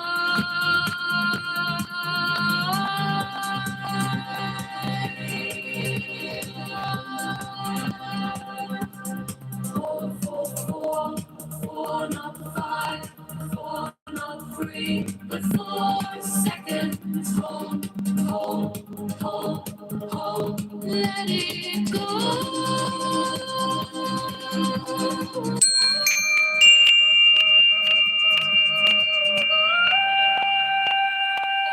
Let it go. Love, intelligence, charity, flow, force, power, life,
Yo, Oleg, why y'all listen to that? Get your hey, how are you ass off mic and say what you call me. I'm about to be on Million watching that shit. You know, that shit felt like I was watching. I don't know. What you call me? What a way you're going to curate the environment by just. Tether? What the fuck's a tether? It's a tether. What does that mean? That's like, I'll tell you what, that's like, okay. So I'm Ecuadorian and we're born in the USA, right? Okay. They're not real Ecuadorians. You know what I mean? Wait, so if you're born in the USA... Bro, I'm just trolling, just chill out, bro. Wait, this is talk about how... Hold up. Let me get this straight. Just parked their car. Just because Oleg is born in Armenia... Oh, that's a real Armenian. Yeah, go ahead. So we're not... So because we're not born in Armenia, we ain't real Armenians, what you're trying to say. Well, look, based upon what... Okay, well, let me ask you a question, right? Let me ask you a question. You know, I'm gonna stop trolling, bro. Let me help you out. Honestly, bro, I trolling too much, bro. Inke, let me help you out. Let me help you out. Didn't you just say that the Armenian highlands rested Azerbaijan and Georgia a little bit? Okay, I'm not part of this show, guys. I'm letting you all know that like the following things that are political, I in no way reflect my thoughts and feelings on this matter, right? Listen, honestly, you can, I don't know what the fuck again. Maybe you're right because I'm born in America and I told Congressman, I said, yeah, I'm Armenian, I love my... Tony Robbins told me to do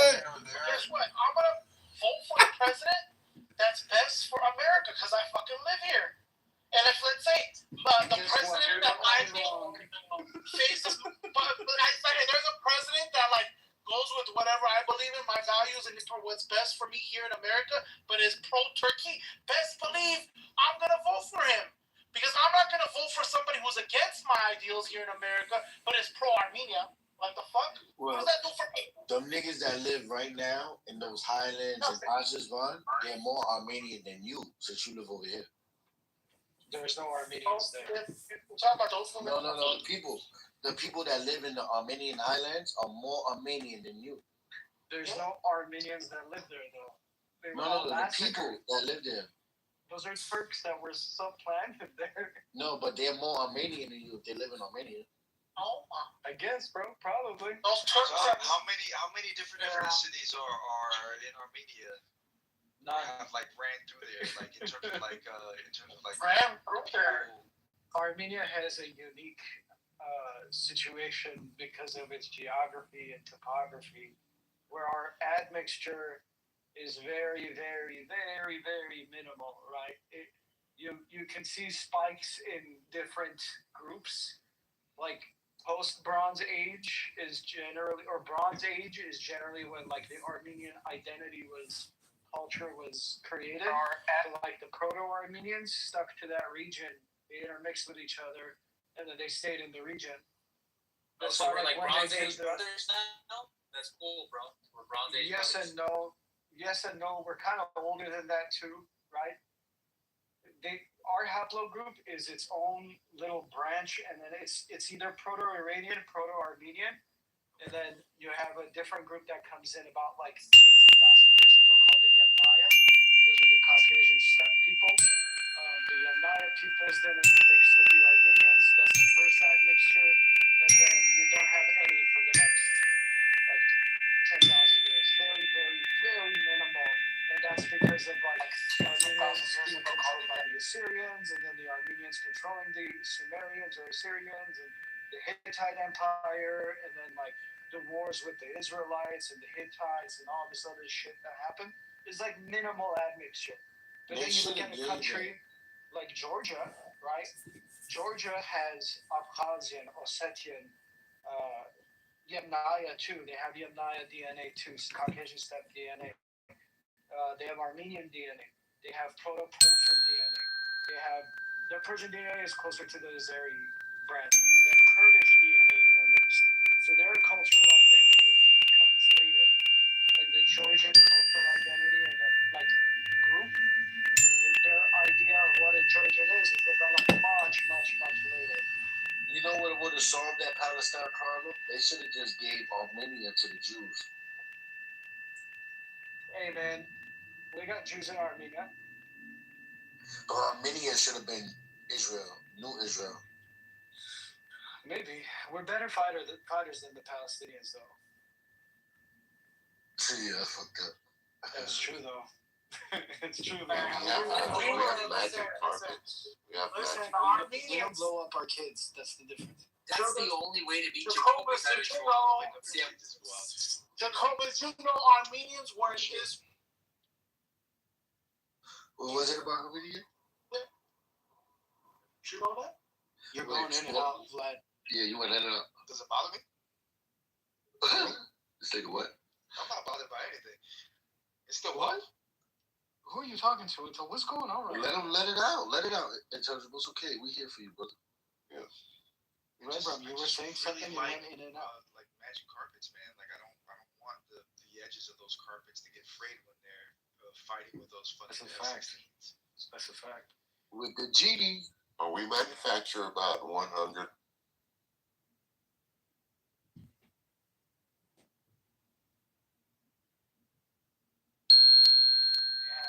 Their Persian DNA is closer to the Azeri branch. So their cultural identity comes later. Like the Georgian cultural identity and group. Their Persian DNA is closer to the Azeri branch. So their cultural identity comes later. Like the Georgian cultural identity and group.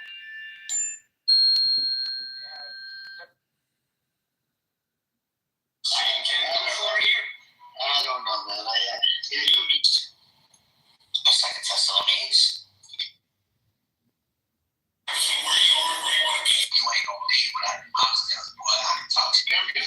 I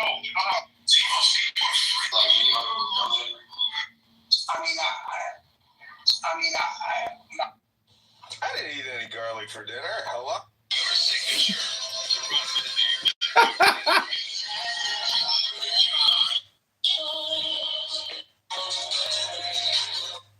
Ik krijg geen lucht tegen dein Augen. Oh, muzzle top. Wayne Mahata Tahijaza, baby.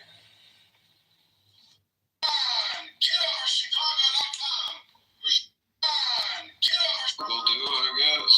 We are liberating. West. They don't actually reflect with each other in maneuvering the hieroglyphic characters across the numbers. Here's the easiest to begin with. Can you hear anyone listening to something else other than what did I?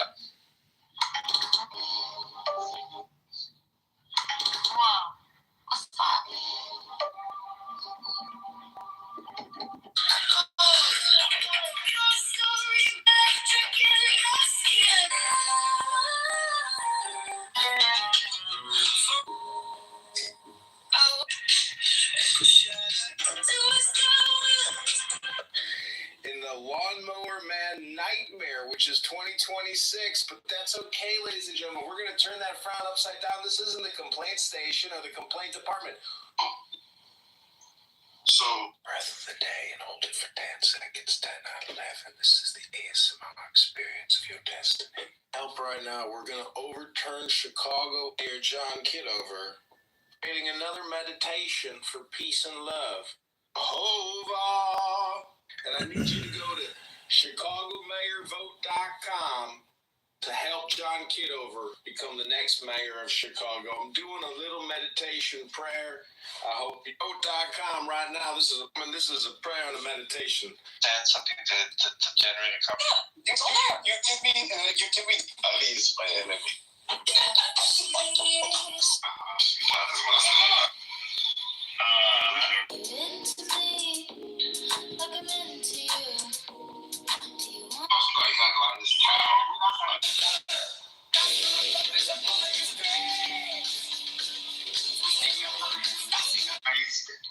Religiosity. Don't give me contracts. Evening tonight, neighbors in Riverdale are talking. Like and subscribe. They fight back, that's of course. And these guys are separatists. They want Earl Hood from Congress. Go to johnforcongress.com. This is my Japanese drone meditation. Friends. Well, the weather here in L.com, or go to John Kitover, Chicago.com, or Chicago to Chicago. Go to John Kitover. I want you to subscribe to this .com, right? Go to John Kitover, or Chicago Mayor Vote. Wait, let me just finish. The mothership. There's a middle of the platform, name of the room that you see is Wheel. Oh, it's a little wheel dreamlike experience.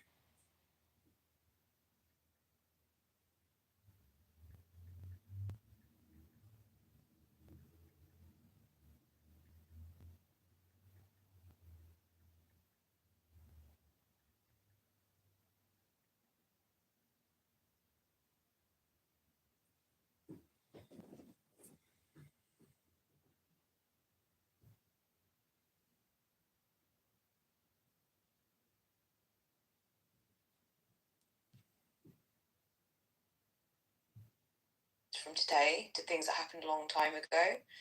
But I think that, people are going to be like, well, you've only been here for like 3 generations. You need to go back to where you came from. It's like, fine, okay. In that case, let's be transactional about it. Let's weigh up all the contributions that we've put into this place, all the work we've done. You tell men that you want to be transactional. You tell men that you want to be transactional. That's disgusting. We were here first from ages and ages ago. I don't think anyone should be doing that. I think people do need to recognise that actually, yes, people have moved around. There were indigenous populations. horrible things did happen to those populations in the name of supposed progress to the state where we are now, where most of us are flourishing, and that shouldn't be forgotten. But I think there is way too much of a focus on who came from where, rather than focusing on the state of play now, the laws that we abide by now. So I think, with the Palestinians. Oh, yeah. I don't know how that works, man, honestly. I'm saying, they won't tell you that stuff. You gotta talk with the hospital. You have to have someone on the inside that knows where they got it from. Is there a good stat, like 18,000 years ago, how did they get by? Or admixture? Yeah, I'm Armenian than you. I honestly don't know either. And I'm in the nursing field, so I'm not. I trust Eli Lilly. That's all I know. I trust that guy. We trust a lot of things in life that I guess we know. We trust a pilot to get us safe to the next place. Things like that. So I don't trust a pilot. I trust it. You are in the military. You know that those planes fly themselves. Don't act like they don't. Yeah, kind of. Well, civilian planes, I don't know much about that equipment, but planes fly themselves. Pretty much. Yeah, you could almost say that. Depending on what airplane it is, yeah. Some of the older ones probably still need help, but I don't know. I'm not a pilot. Yeah, landing maybe, but I'm not a pilot, so I'm not even gonna begin to guess how that shit works. I have a friend of mine that's a pilot. Every time I ask him about flying, he goes, "Keep the unused business." I'm like, "All right." You know what I mean? What do you do?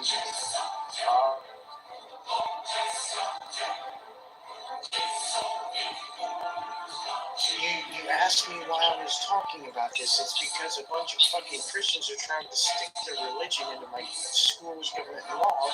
I want them to stop doing that because the Constitution says that you shouldn't do that. And you're asking me why the fuck I should not be talking to Christians who want to control the fucking country when they can't even demonstrate that the God that they believe in even is possible, much less exists. My problem is with the Christians changing my laws, schools, and governments like I've said 5 fucking times now, dumbass. Yeah, just understand the facts when I say a thing. And then I don't have to repeat myself over and over because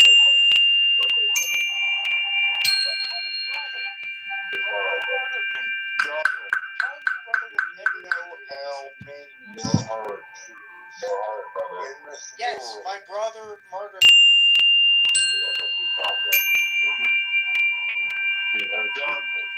Yes, my brother murdered me. Are you kidding? In the first. Well, you're not. You still agree on that?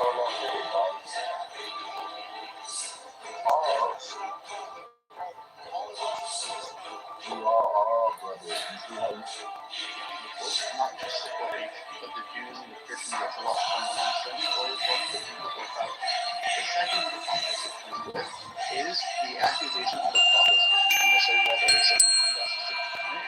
And the third one that you want to focus on is the first of the 6 7 words of the Quran that you can even say atheism of the Quran. And what Allah is doing is he's making a very poignant stance. Like he's saying that I have it just changes. But here's the thing that I've noticed in this because I'm a reasonable person. I see things before. If you think about it, though, Daniel Boyle in his book, he writes a very interesting character. And when he does a he does a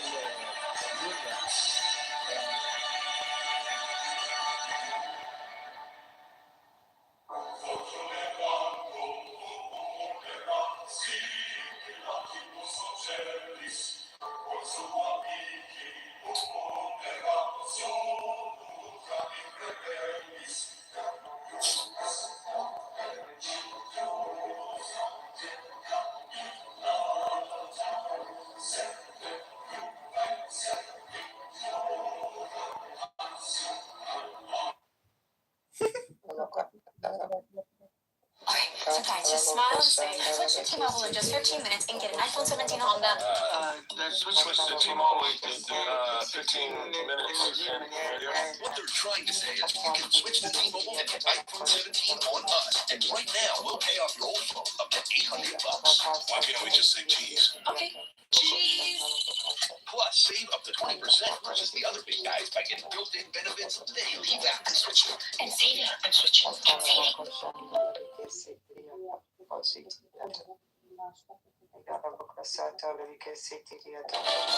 Dear Sally, who says you can't have it all? You've got the tech, you've got the drive, and now you've got Toyota values.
Demonstrate that. I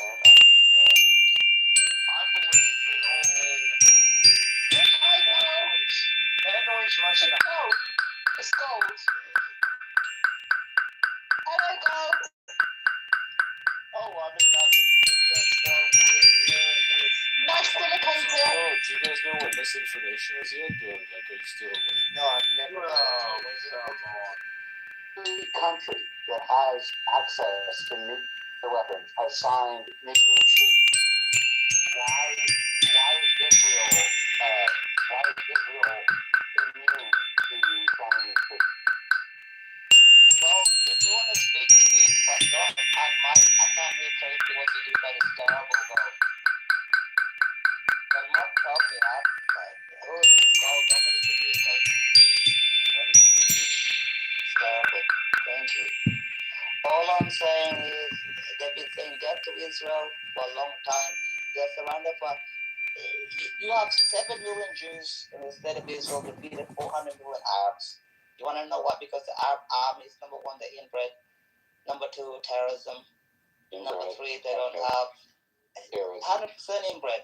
50% of Palestinians are married to their first cousins. They're inbred. That's why they can't shoot straight and win any wars. And you can Google it. It sounds to me like you are highly like you apply stereotypes like really. No, I'm telling you the truth. It sounds to me like you apply stereotypes really heavily. Stereotypes that couldn't possibly be like real.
Saxon. Ragnar. Ragnar! Ragnar Lothbrok! Do you know there's this comedy show of these Vikings, and they're like talking in English, and they're like, "How did you know who was he on our side?" You know, it's very funny. They have these like hilarious conversations, prosthetics, like crazy kings, like very funny show. It's like a Viking comedy show. I don't know if you've seen it, but it's an English produced comedy show. I'm pretty sure it's very funny.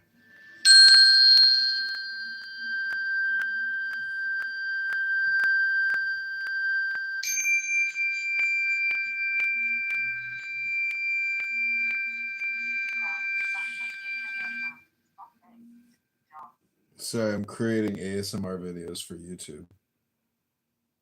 Bloody hell. I can't cope with that ringing in my ears this morning. Imagine being on YouTube, you swipe up, and all of a sudden that bell just pierces your ear. Oh, God, I've just woke up. It's so early. I gotta go to bed soon because I gotta get up early. I'm going downtown to go to St. Patty's Day to see the river dyed green. So, how long have you been live? 4 hours. Has no one come in to join you? Turn that to money, right? The time No, not many. I've been playing music all day and listening to Tony Robbins and Alan Watts.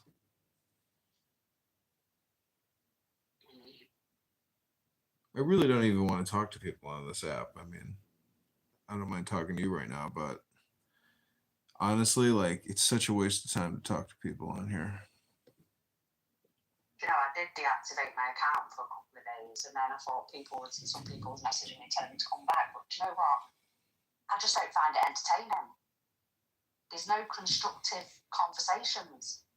It's just all bloody arguing and whose dick's bigger than the other. It's just ridiculous. Well, I have, the thing is, I don't want to listen to any more of it than I have to, even if it's funny, because I have heard some funny stuff, but at the same time, I'm just like, I'd rather record it and like do things, but to just sit there and listen to it or try to talk to these people, it's just so stupid. It's such a waste of time. Yeah. Like, I can't, like, Barth is neurotic. I think if you're on here and you're managing a room all day long while you're working and talking to people about Christianity or Islam, like, that's like insanely neurotic in my opinion. You know, it works for him because he thinks it's funny, but I don't know, if you're not like creating content or something, like, to me that's like the definition of insanity because you just keep doing the same thing every day. But the recording industry and making records and filming all these crazy rooms, like, it's a thing, it's constant content. And X Spaces is very, it's just not the same thing. This app has like very special retards. Well, I blocked both.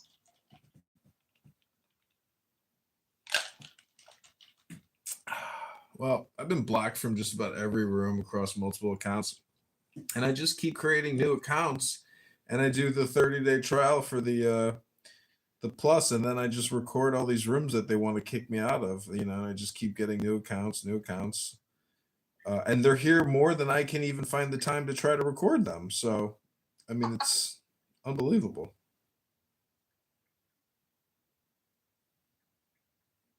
Yeah, I was thinking about setting up a room or a house about politics.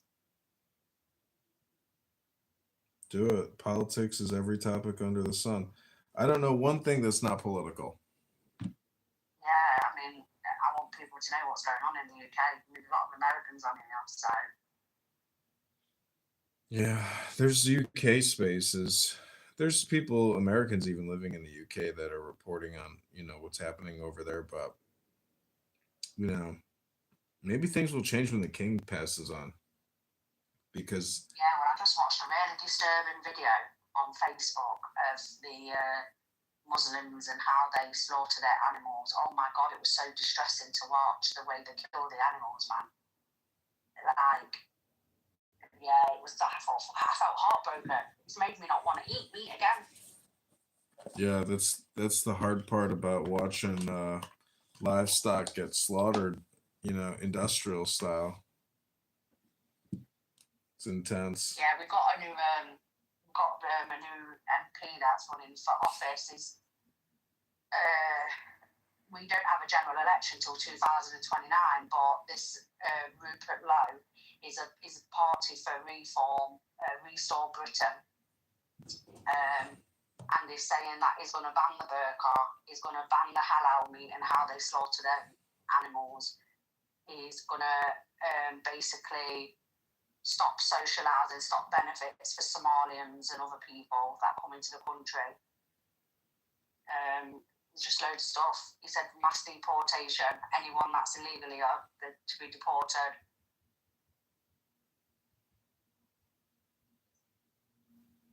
Well, where there is a will, there is a way.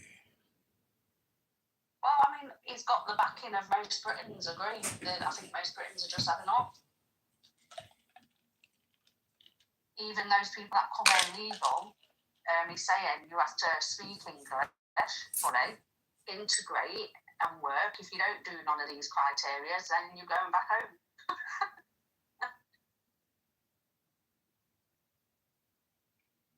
Yeah, well. And then I seen another post, right? A Muslim, I think he was a Muslim scholar, saying that if anyone should be speaking illy of Islam and Muhammad, he'll cut their tongue out. Then another one saying they should not be allowed to post things about pork on social media because it's affecting the Muslims. I'm like, what, dude? If you really, really like that, like just go home where you come from. Like, what's wrong with you? You can't try and change us and our culture and our way of life.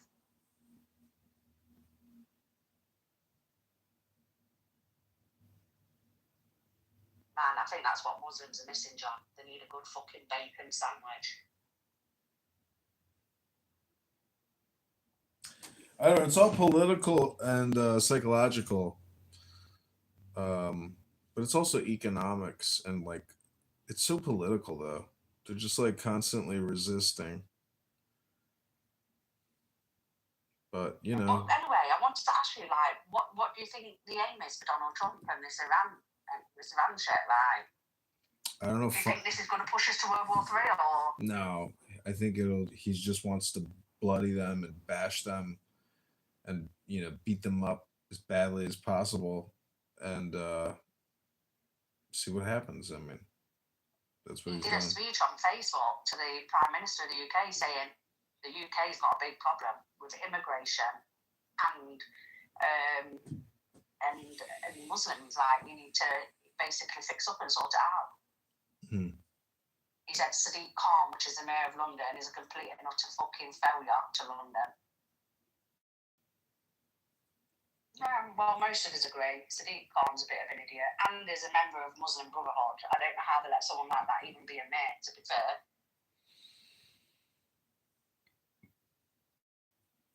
And is a complete... Well, you know, that's what I say. Maybe a lot of this will change when the king passes on, because the king isn't interested in reforming anything. Oh no, he's absolutely useless, man.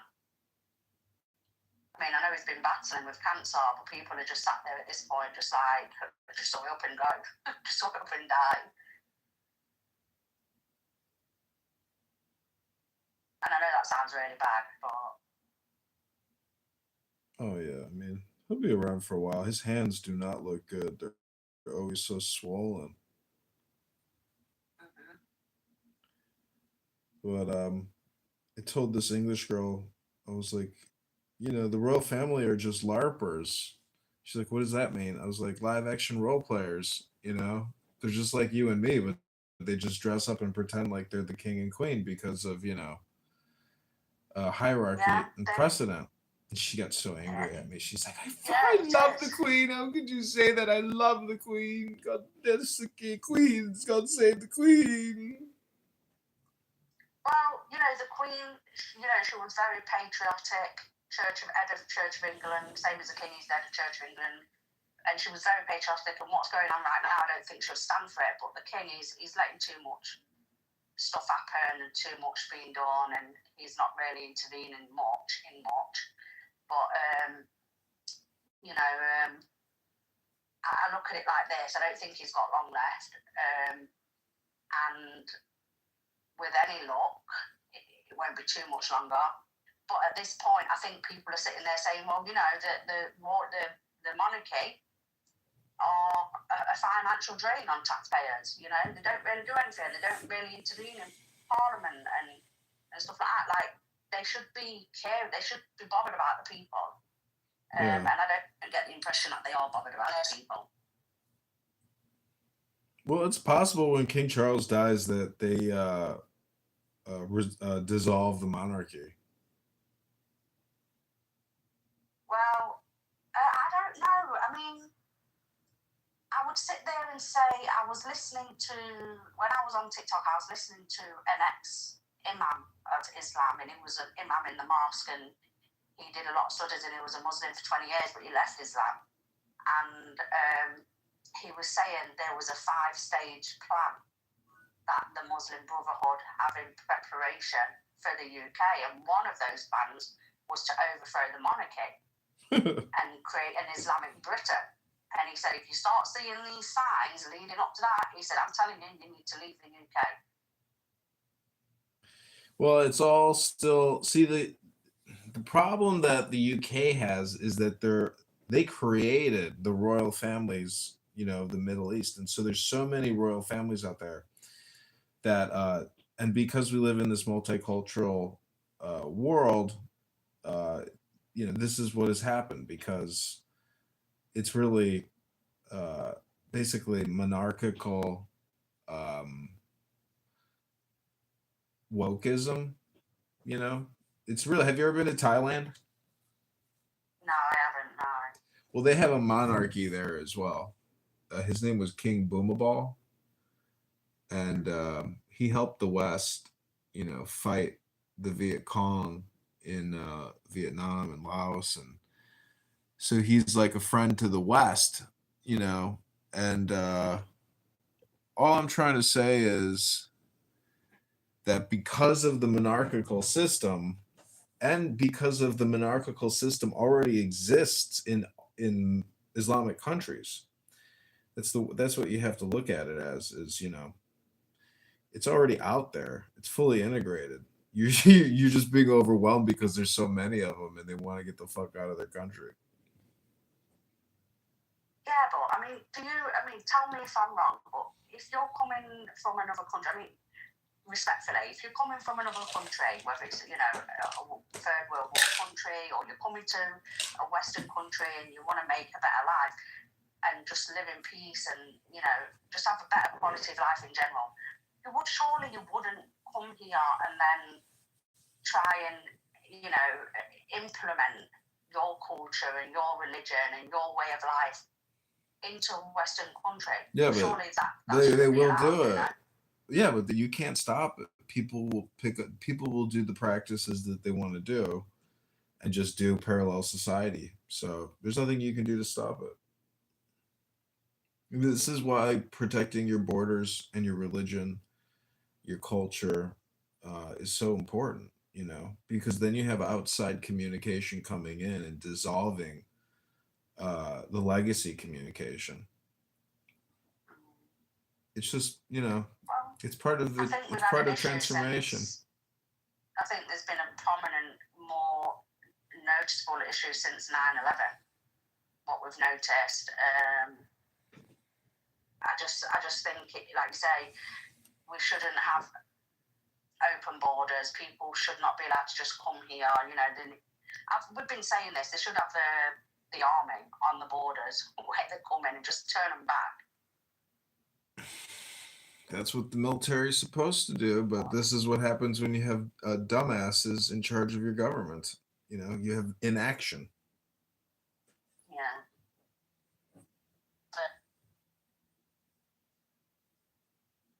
But it's frustrating. Yeah, I mean, they're basically the police at the end of the day. That's law enforcement and the military are one and the same thing, you know? I mean, I think in some ways diversity is great, but when that diversity is causing harm to the indigenous, I think that is a problem. And then when you've got a government that is all for the minority and not the majority, that's when you know something's not right. Yeah, something's not right. It never should have happened. But what do you do when people are firmly implanted? That's like trying to uproot the world's most complicated cockroach nest. So, good luck. You can't exterminate it. You can only try to live with it. Well, I was watching a news feed on Facebook, and they were saying that statistically, most people that take up a lot of social housing and benefits are Somalians You think? in the UK. Yeah, that's what they're saying. 75% comes from Somalians in social housing. 86% of people on disability welfare is the South Asian community. They're blaming that for first cousin marriage, by the way, because they have children with birth defects. Yeah. Mm-hmm. Well, what are you going to do about it? I mean, is Clubhouse just a complaint department for you? Trying to file a complaint? Yeah, I think it's a complaint. I mean, I have emailed my local MP. Well, why don't you just run for MP instead of emailing somebody? Because that's what real doers do. That's what real doers do. People who complain, they just send an email, say, "Well, I've already written a letter. They haven't responded. Maybe I should consider running for politics, eh?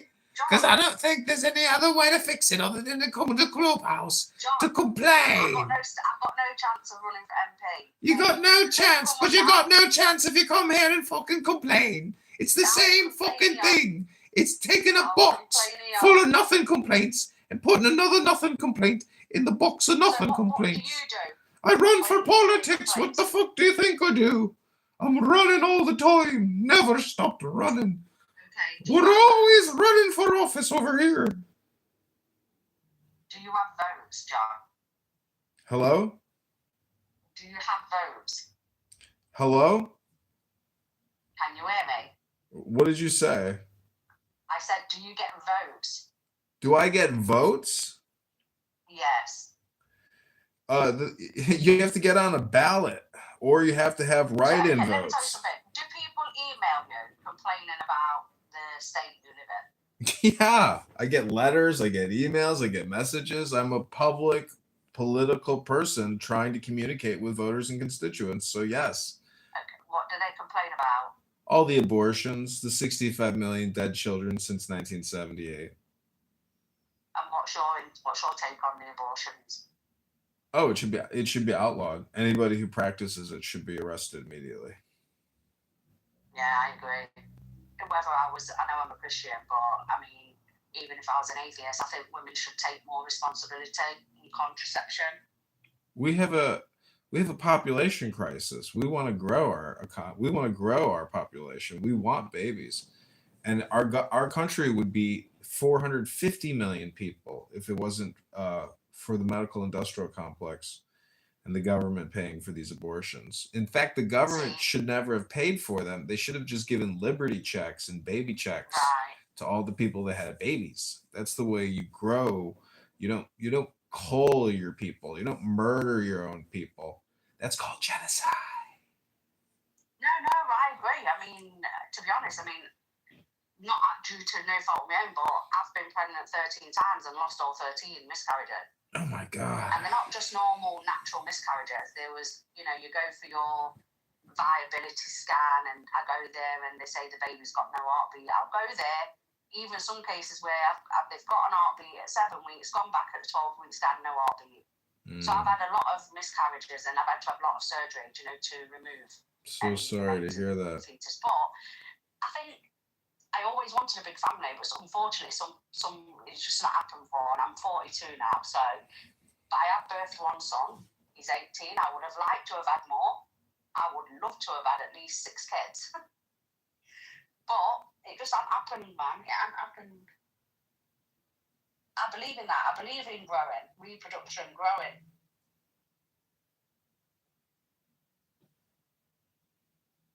Okay, so annually, each man produces 100 billion sperm annually. So I've had approximately 35 billion miscarriages. Wow. 35 billion miscarriages. Can you believe it, ladies and gentlemen? 35 billion miscarriages. Wow.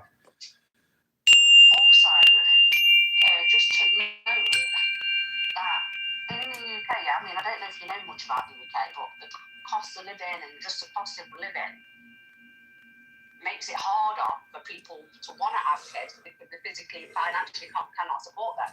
I mean, that's a government problem because they're making life so hard for people to live and to have more kids because they cannot afford it. Yeah, I mean, do you want to go move to Tibet and live like a Buddhist? You can opt out of the system if you want. You just got to become a hippie that likes to live in a mud hut.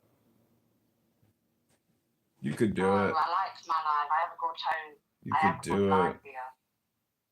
Well, every I would man. like to have more children, but Do you know every man on this app every second creates 1,500 sperm a second?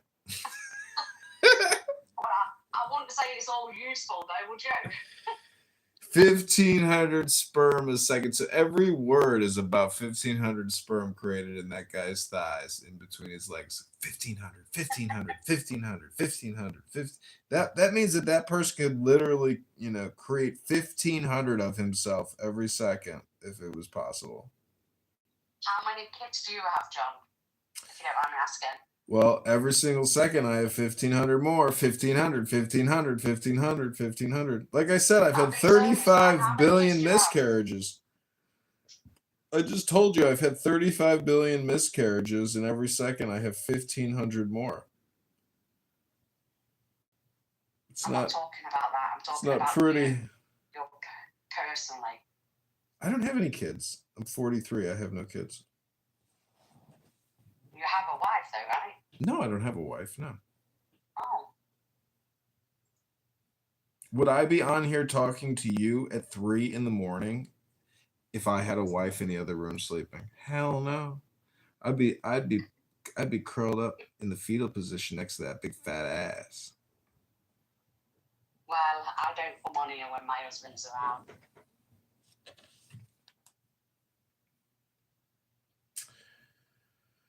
Well, I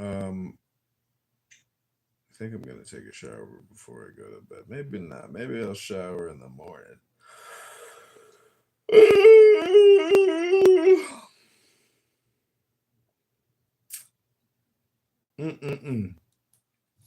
Lordy, lordy, lordy. Have you ever heard a Japanese wooden drum? No. Sounds like this. Do some poetry reading, John.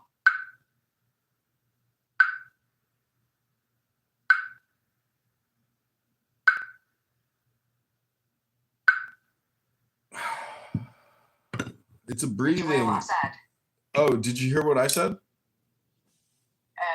I said do some poetry reading. Do some. What do you think? I'm like some kind of machine over here? You just like an AI robot? You say, Meta, Meta, please read me some poetry. I'm a real man. I don't work for Meta and Zuckerberg. What you go in every room. Jeez Louise. Seconds. What's wrong with you, dude? Jeez Louise. I'm not Meta. Bring some inspiration. Hey Alexa, can you read me some poetry for this old hag in Britain? Yes, John, I will read you poetry, but why would you call her an old hag? She sounds like a lovely person. Shut up, Alexa. Just read this old bitch some poetry. Yes, John. Comes to your room, John. Crikey. Listen, I don't come to Clubhouse to You should be educating people and being inspiration. I am. I do. This is why I think you confuse what Clubhouse is. It's not a complaint department. It's not like Saks Fifth Avenue or Bloomingdale's complaint department or Target Return. Hey, Hamza. So what do you think Clubhouse is for then? Reading books. Okay, so read some books. Like I just told you, I'm not Alexa. Hold on, let me ask Alexa for you. Hey Alexa, can you read Saxon some poetry? Yes, John, I will read Saxon some poetry. Okay, Alexa, Saxon, what poetry do you want Alexa to read for you? Hello? Anything. Alexa, just read any old poetry. Any old poetry? Yes, any old poetry. Yes, John, I will read any old poetry to you. Okay, here you go. Her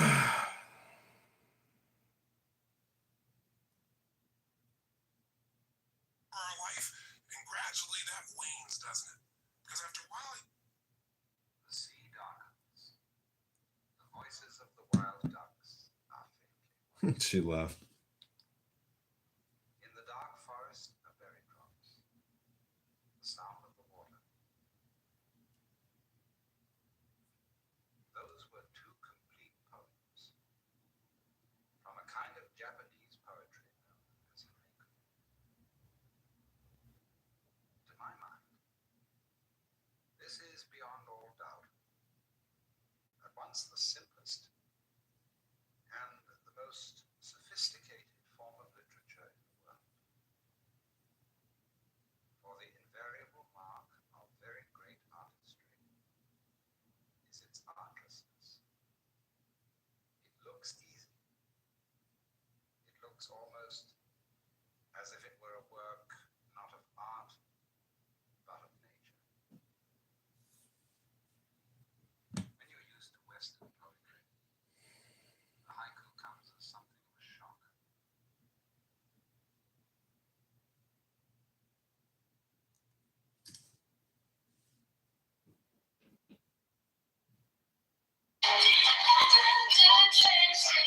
This pizza would probably give an Italian a...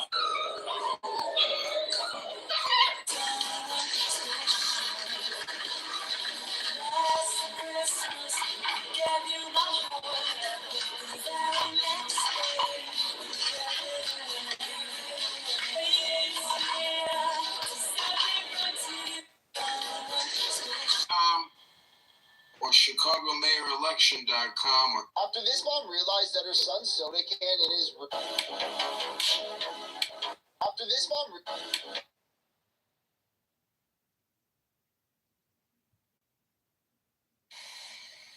From a kind of Japanese poetry known as haiku. To my mind, this is beyond all doubt at once the simplest From a kind of Japanese poetry known as haiku. To my mind, this is beyond all doubt at once the simplest. From a kind of Japanese poetry known as haiku.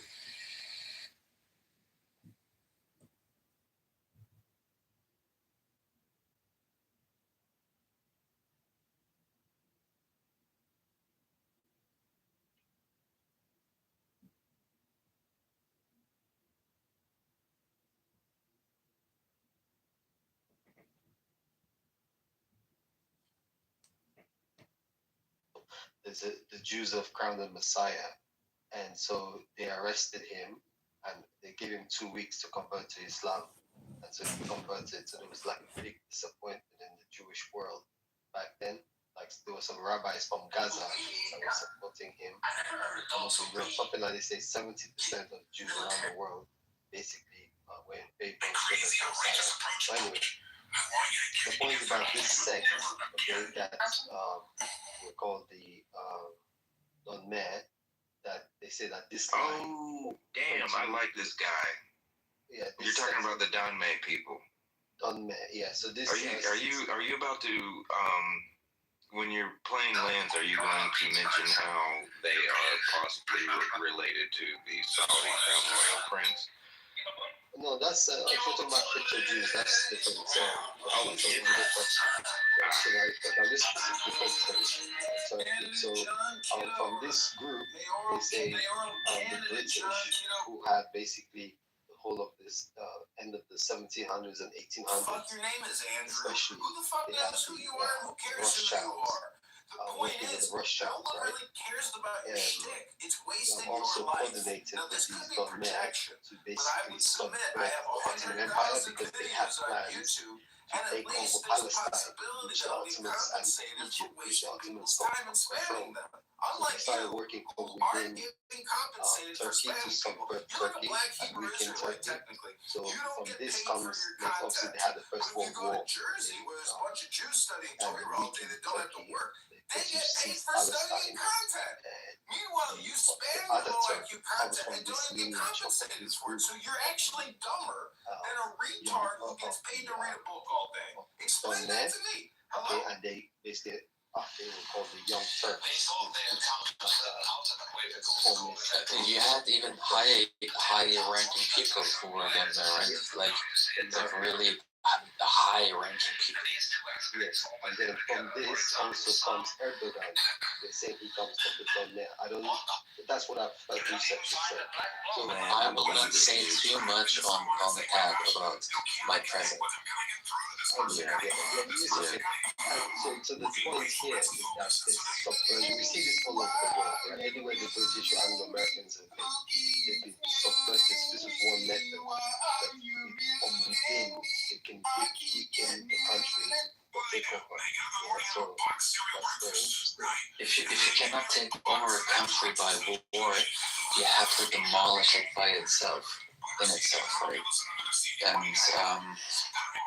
And that is exactly what they do and did in the Middle East in the last 100 years.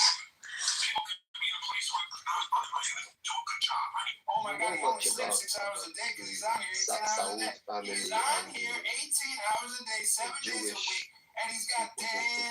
tribes who converted to Islam, and then because for example, if you go on Google and just type Gaddafi was a Jew, you say Gaddafi's brother was a Jew. Like literally, if Gaddafi lived there, the president, right? President, like existed. So, and then you find about the Saudi Arabia, the lineage of the monarchies, that they were Zionists.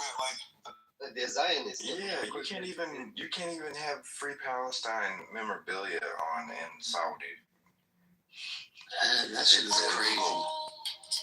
So what's that history? Do you know this Christopher Jew's name? What's this? Yeah. So I was under the impression that they were of the Don May, and when the Ottoman Empire collapsed, they just married into an Arab family. But you're saying that this was an Arab Jewish tribe that did that. So this is news to me. I was under the impression that they were of descendants of the Dame people. Interesting. I've never heard the Dunne connection. No, I haven't seen that mentioned. I've only seen it just saying like the different Arab tribes families actually have Jewish lineage. That's where it's always stopped there. And then when it comes to Iran, for example, very interesting that the Shah, the Shah's family, they're not actually Iranian. They're actually like they're Afghanis. Very strange. And apparently they are a descendant of Ali. The prophet's grandson is what they claim that the Shah is a direct descendant of as well, which, according to Islamic, I guess, to be lineage, that would mean that he is also related to Jesus and, Suleiman and so on and so forth. Well, it's all still, I gotta go to bed soon because I gotta get up early. I'm going downtown. Yeah, interesting. I think it has something to do with the Umayyads versus the Abbasids. So Abbasids were in Baghdad, Umayyads were in Damascus. So there was two caliphates, and there was a rivalry. So I think Afghanistan is more scholars close to the Abbasids. Please don't scroll. I'm just trying to.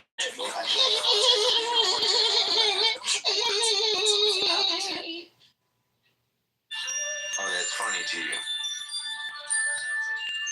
No, you're just stupid. Please don't scroll. Yeah, so I think so they had an influence to bring Iran into Islam. I think those Afghani scholars had an influence, something like that. The Abbasids brought the Afghans and the Persians into Islam, is what you're saying. And then the Umayyads, didn't their descendants go on to find Al-Andalus? Or was Al-Andalus already established and then they gained control of it?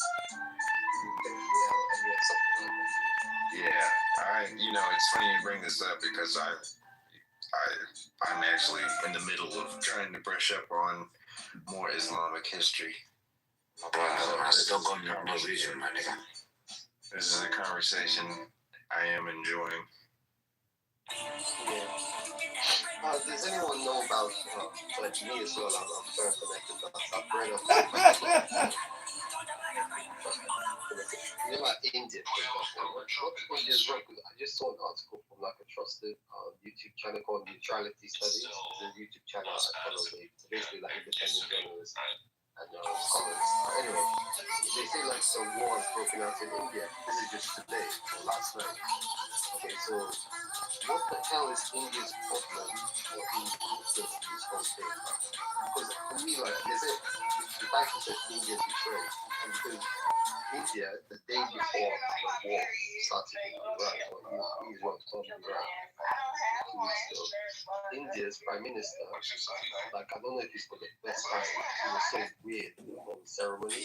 He just did it exiles in this world are mightily inclined to believe themselves citizens of another. Parliament to like a standing ovation. He had a ceremony and then they gave him like a commemoration or something. Yeah, and then there's like a ceremony where they did like a fire of flowers and they were people just standing and like giving honor or something. He was like bowing to the flowers and they were laughing at him. So it was just like a whole mockery thing. Like, what's the connection between India, Iran, and Israel? The Zionists. This is so weird. This Indians are so weird. Yeah, the way India like literally worships Israel. Why? They're like the polar opposites of each other. Idol worshipping polytheists versus, I mean, that are like trying to get in bed with these people that are so monotheistic in nature that when Jesus, according to the Christian Bible, came with his teachings, they were like, no, get him out of here. And now here these two groups are like being buddies. They both have the same enemy, right? Oh, because they both have the same. Despite them historically being each other's bigger enemy, the polytheist versus the monotheist. It would make sense if they would be on the same side against the enemy. I suppose, but like, I don't know. I mean, yeah, but as you can see with this world, with this dunya, alliances are very funny things.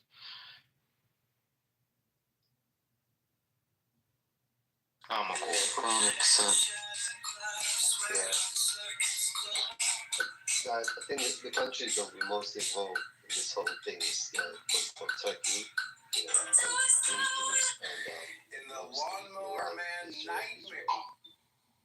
because Turkey is like stronger, serious in disarray, basically controlled by the West now with ISIS. So yeah, well, Turkey is the key in the Middle East. Turkey is the key.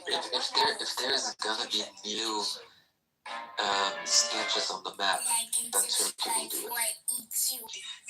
I mean, they actually have a military. They will not allow the otherwise, because it is the most. I'm sorry, but what Arab country currently right now has a military that is worth, the shit? Turkey has nuclear weapons. Pakistan does. It doesn't matter if they have nuclear weapons. Turkey has nuclear weapons, but they are not. They do not belong to Turkey. Yes, they but are either way, they are a host nation for another country. even those are not counted in. That the most importance of the strategical, let's say, benefit. It will not go beyond. Like it is the same when the officials in Israel said that Turkey is the main target, right? Nobody could ever say anything about it because they cannot do anything about it, and that is a very cold truth. They cannot do anything about Turkey until they get Iran out of the way. Then they can focus on Turkey and Pakistan. That will not bring anything. But until then, and it also does not look like that is happening, because if you look at any non-American or non-European news source right now, you will see that Iran is very clearly winning.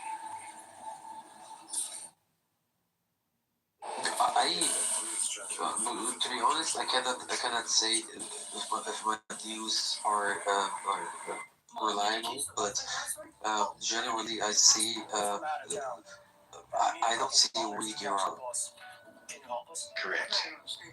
Yes.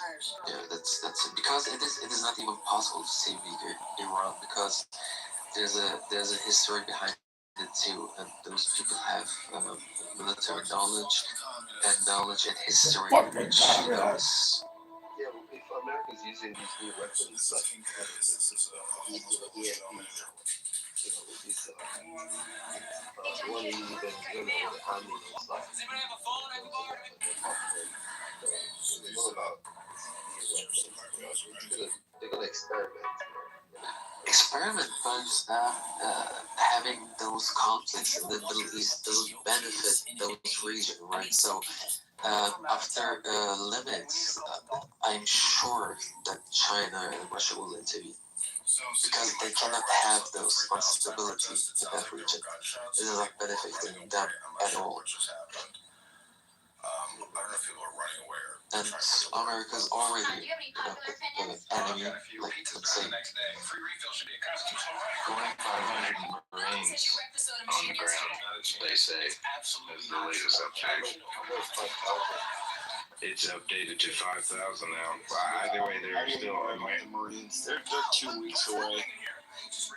If anything, the key indicator around put troops in the countries when you see the 82nd Airborne and Air Cav being deployed.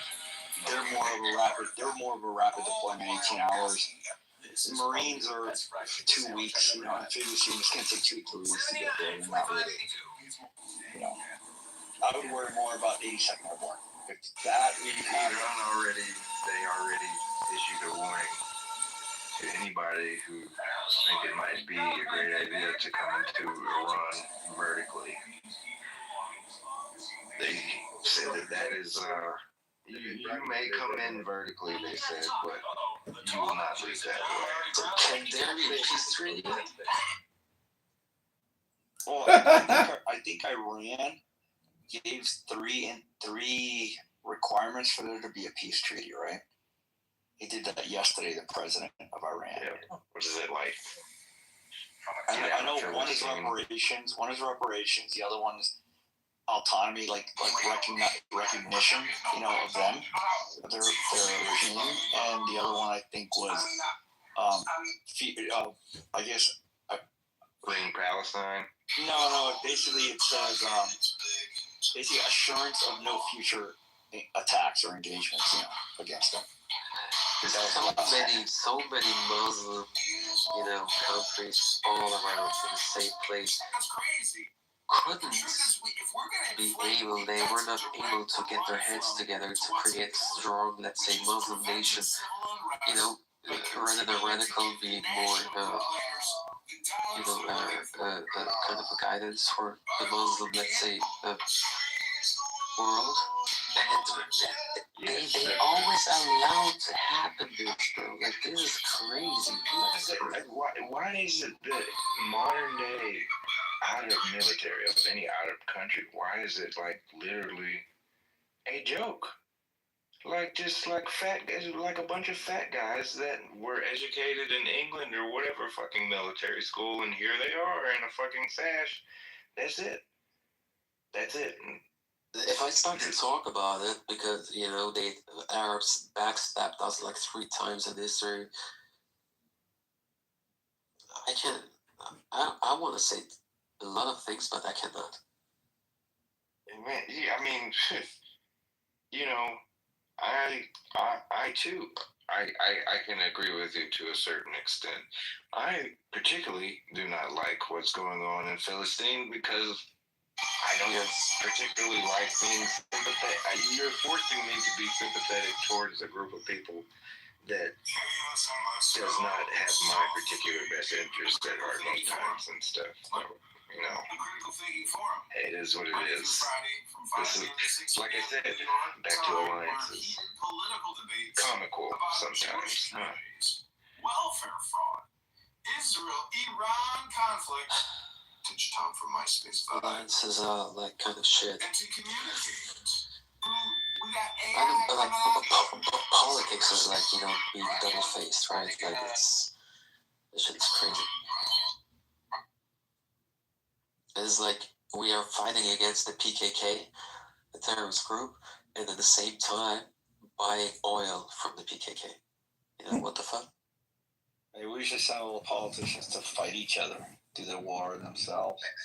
That's what I've been thinking, man. Like people are like on Game of Thrones, how they just do like, hey, you want to do this quick one-on-one and just settle everything. And young people dying on this shit, right? Centuries ago, where like the kings would mount the horses and the cavalry, and they'll go into battle. And if you look at the history, you find that king got killed in battle, he got slain in battle. This one. I mean, things were different back then. There was this bravery and chivalry, and like men were men. Yeah, a king could fight back then. Yeah, this is like a political class. Like even if the ones that can fight, like they've been in the military and stuff like that, why don't they go? Man, they've even have steered away from that. What are you talking about, dude? Haven't you seen how the military does battles? The generals in the back looking with the binoculars, commanding the artillery. I mean, what planet do you live on where the general or the king goes and kills themselves? The fuck was that? I don't know. What was that? Americans used to go crazy for the former military guy that's running for office. Like, that's our fucking bag. Now it's like, we don't go anywhere near that. Oh, shit. I've been excommunicated. Damn, they kicked me. I feel like Ooh. it's okay. I mean, there's nothing wrong with it, but he's gonna drink. He's not gonna have breakfast. He's not gonna have breakfast. No, because he can't afford it. He doesn't have anything in his house. He has to wait until somebody actually. Steve, no, they don't play like that. It's right. Real gassy baton. This right, you gotta be brown. He's wild. So fuck. You know who Coach Cowboy is? Well, stop playing, bro. It's real deal shit. It's no rap deal, no rap deal. Take some of them waters, bro. We don't want to hear that shit, bro. Take some of them waters. Rap deal, no rap deal. Honestly, but honestly, shit gets really coming out. None of that time. Hello?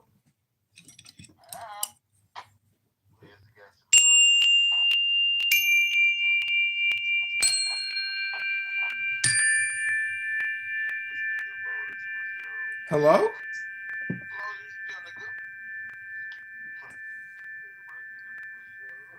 Happy St. Patty's Day, all. Does anyone have any wishes for a 3-leaf clover or a leprechaun?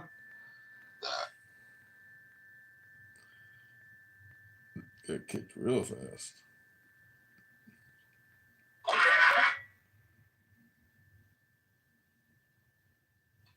Yeah. So I'll actually bring up to him. I said, well, you think, morality is mind dependent? He's like, no, I don't. And I'm like, yeah, you do. It's dependent on the mind of God. If there's no mind of God, is it right or wrong? I was like, well, come on. Welcome to the stage. Thanks for coming by. Hello, do you listen to people read books in this room? Gosh.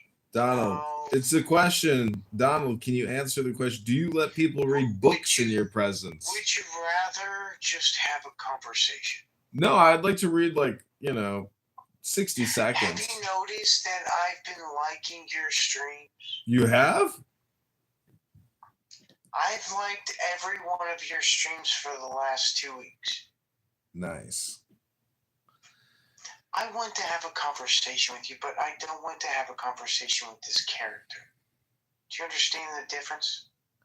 Well, I don't know what to tell you, Mom. It's still your son, Donnie. I don't know what to tell you, Mom. So the character is what I don't want to talk to. I don't want to talk to the character. Hello? I think you might be a reasonable human being if you'd actually just, talk to me instead of just spouting your nonsense. Well, it's a you problem. I hate to break it to you. First of all, you don't even give out a mod. You don't actually care about. Sometimes I do, just so you know. If you want a mod, I'll give you a mod right now. Yeah, mod me. Just mod me. Don't end my room randomly. Please. I can't end your room. It's not a public room. It's your house. Go ahead. Mod If me. I make you a mod, you can end my room. I might change your room title, but I'm not going to boom your room. All right, just don't end it. Make moderator. There you go. Are you using Club Deck? Yeah. Oh, wow. Hello, there's a new person. Feel free to come on the stage. I'd love to have a conversation. Hello. Hi. Thank you for coming on the stage. Well, you gotta get my glasses so I can read your name. Don the Baptist, really? Yeah. Who warned you? Nobody. I didn't know. Andrew Iron Arthur mental. Jesus was a man. Guessing you believe in God? Yeah, I believe in eternal power that is a spirit that we can't see. Can you demonstrate spirit?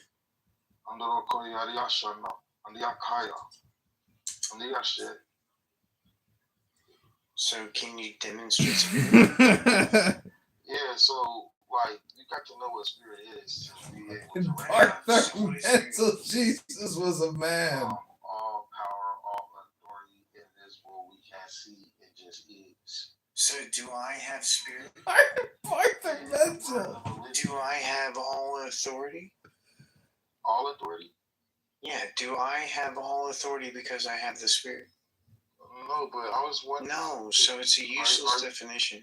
No, it's not, because you're. Well, I mean, except that it can mean the thing and its negation at the same time. That's very weird. Well, you got to understand, like, you don't run the spirit. That's all. Well, I mean, you haven't defined spirit. What is spirit? All strength. power. Well, I mean, do I have spirit? You have a spirit. Do I have all power?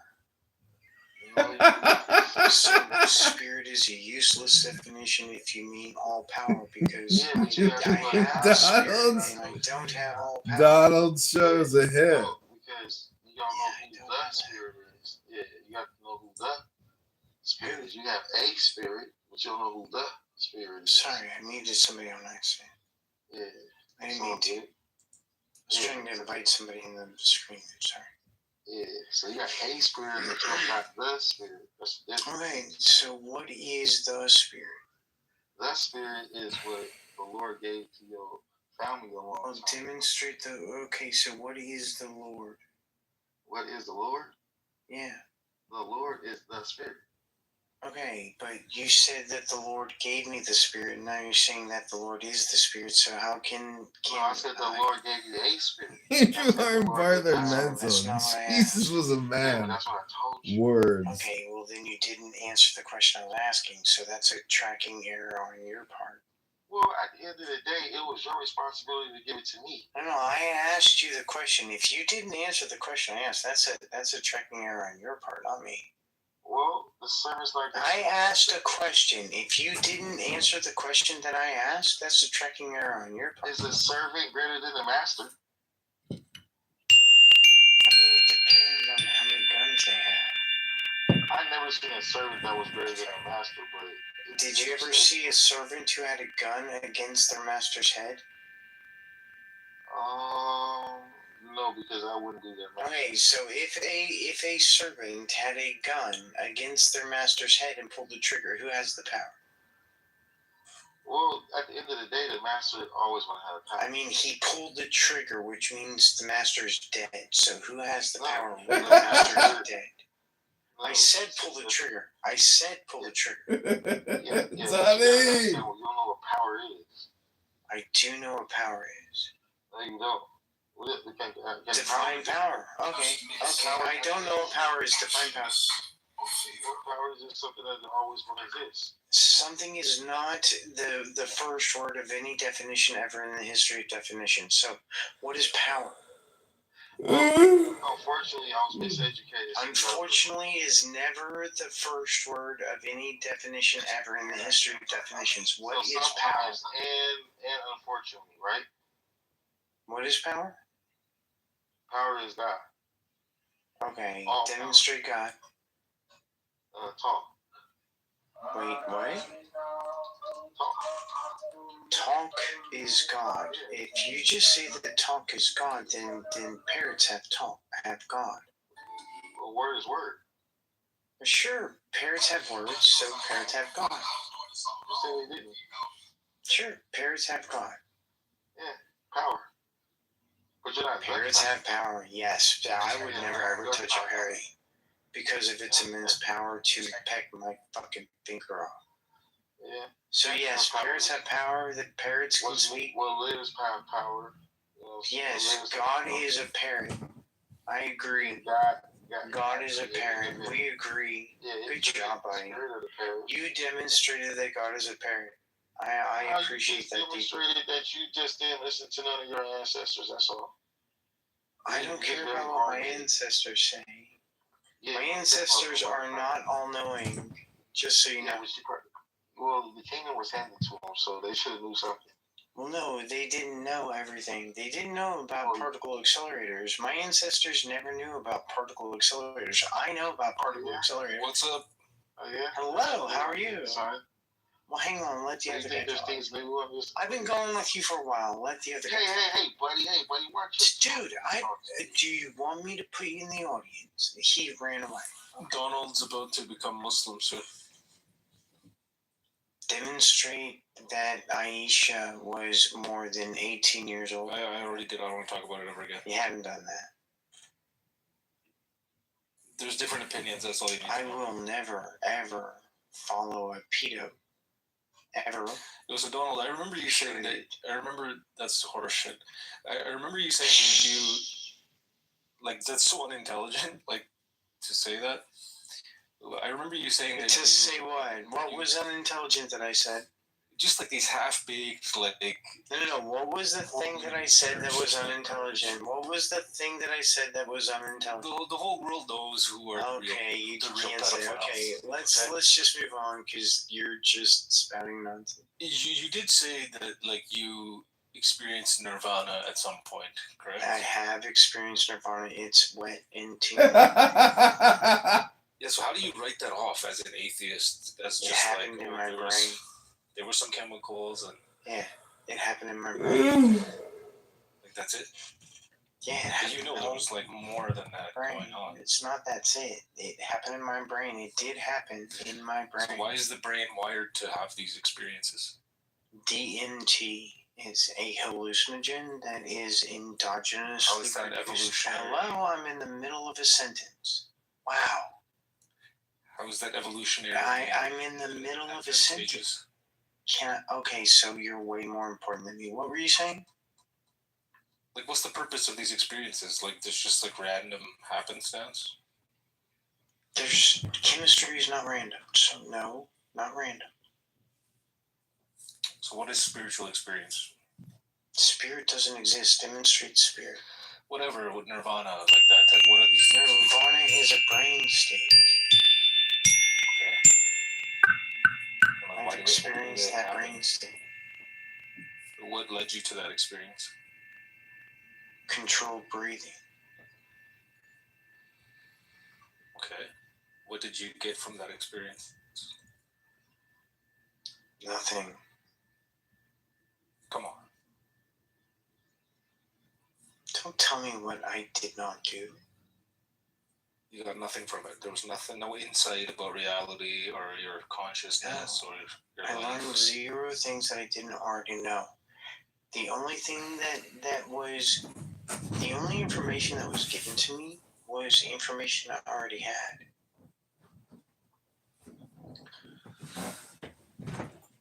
Like what? Well, we talked about quantum physics. Who's we? Me and my hallucination. Okay.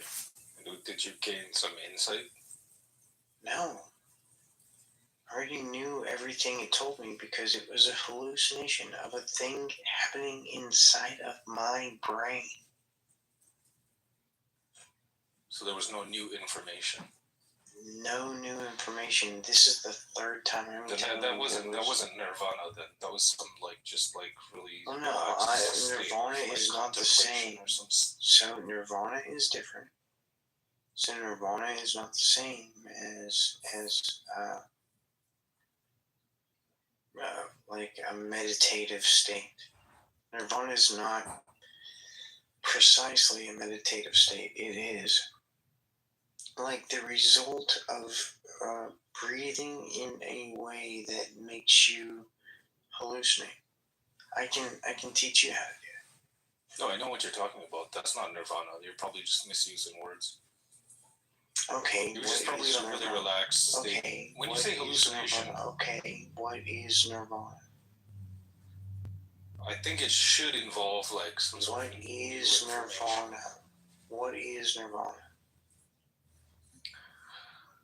I don't know. It's not what You you're don't know, limiting it. but guess what? That's for sure. I know what nirvana is. But you're gonna tell me I'm wrong. It's not what you're limiting it to. That's all I can say about it. Are you saying that I'm wrong about nirvana? I think you're misusing the word. Have you ever experienced nirvana? Yes. Okay, so describe nirvana, please. Well, that's like part of what's. I mean, I can describe nirvana. I've experienced nirvana. I can describe it. Would you mind describing nirvana? It was wet and tingly. Wet and tingly? Yes, it was wet and tingly. So can you describe nirvana? I don't know where I would begin. You don't know, but I just described nirvana as wet and tingly. I think if you think you can like describe it in a sentence, No, I've experienced nirvana. it. I've experienced nirvana. No, you're probably just really relaxed and like contemplating. Yeah, that's how you achieve nirvana. It's a part of it, yeah. Yeah. Relaxation, deep breathing. Yes, I achieved nirvana. Okay, I don't think so. Well, I mean, I don't care about your opinion. Your opinion means nothing to nirvana. But it makes sense, like, because I always wondered, like... Hang on, I was in the middle of a sentence there, buddy. Middle of a sentence. So your opinion makes nothing at all difference to my experience of nirvana, or that I did experience nirvana. Your lack of experience of nirvana just shows your lack of, like, intestinal fortitude, just so you know. Because I have experienced nirvana. I have intestinal fortitude. You have not experienced nirvana. You do not have intestinal fortitude. Intestinal fortitude? That's like the prerequisite for nirvana. Didn't you know? What are you calling intestinal fortitude? I mean, don't you know? What? No. What is it? I mean, I know exactly what I'm talking about. Don't you know what I'm talking about? Does anyone on stage know what intestinal fortitude is? Yes. No, not you. Anyone else on stage? I've never heard that expression. Like, I don't know what you're even talking about.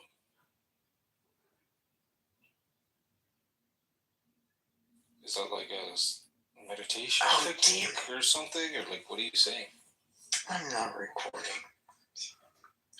Alright, so what I'm going to do is just go ahead and end the room now. So, thank you for all coming by. I appreciate it. Unless you want to talk, Mohammed, or...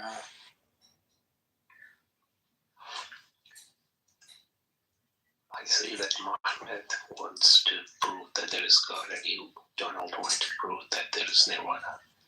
Can you speak louder? Is there any way for you to speak louder? Donald, have you heard people's descriptions of nirvana and like matched them? No, I've experienced nirvana. I don't have to worry about people's. Yes, I've heard people's description of nirvana. It matches what I experienced. No, but have you come across people that say that it's indescribable and that words fall short? Nope. It's ineffable, blah, blah, blah. People who have actually experienced nirvana know how to describe it. It was wet and tingling. Yeah, I don't think you experienced it, bro. Alright. So have you experienced nirvana? Yes. Okay. How would you describe nirvana? It's indescribable is like the only way. Well, I disagree. I've experienced it. I can describe it. It was wet and tingling. So how would you describe nirvana? I don't know. Like, you don't know, but I know. A sense of oneness. I know because I've experienced nirvana. It was wet and tingling. Synchronicity. So if you're telling me that you've never experienced nirvana, And you're telling me that I'm wrong about my experience of nirvana, even though I'm telling you that it was wet and tingly. That's what nirvana feels like. It's wet and tingly. Wet and tingly. But you've never experienced nirvana, but you're telling me that I'm wrong. You've never actually experienced nirvana, but you're telling me that I'm wrong about the wet and tingliness of nirvana. Why are you saying I haven't? Because you're telling me that I'm wrong. What? So have you experienced nirvana? Yes. Okay, what does nirvana feel like? It's definitely not something I would call wet and tingly and then just leave it at that. Okay, so how would you describe nirvana? Just like a similar way that all the mystics throughout history have. I mean, how would you experienced it? How would you describe nirvana? Is some sort of like connection with some higher intelligence. Okay, so you experienced a higher intelligence. Yeah. Can you demonstrate that nirvana was responsible for the higher intelligence connection? The way I'm using the word, yeah, like. Okay, how do you define nirvana? Some kind of connection with, like, the universe, everything around you. Some kind of connection with like the universe and everything like around you. So, given that definition, that's fine. It's fine. Given that definition, can you please tell me what nirvana felt like? Well, the aspect I want to focus on. I mean, did you experience nirvana, yes or no? There was new information. Did you experience nirvana, yes or no? Yes, I've said that already. Okay, can you please describe nirvana? I did already. You didn't. You said that there was a... I told you it's not... there was a feeling. So all I want you to do is tell me, what does nirvana feel like? It feels like connecting to God. Divinity. How do I know what connecting to God feels like? I can tell you that my nirvana felt like a tingly, wet feeling, which has nothing to do with God.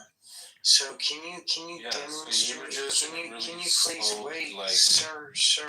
Can you please show me what you mean by nirvana? What is nirvana to you?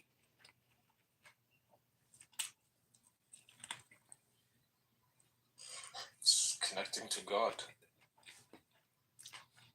So you think that nirvana is connecting to God? Can you please, like, show me a source for that?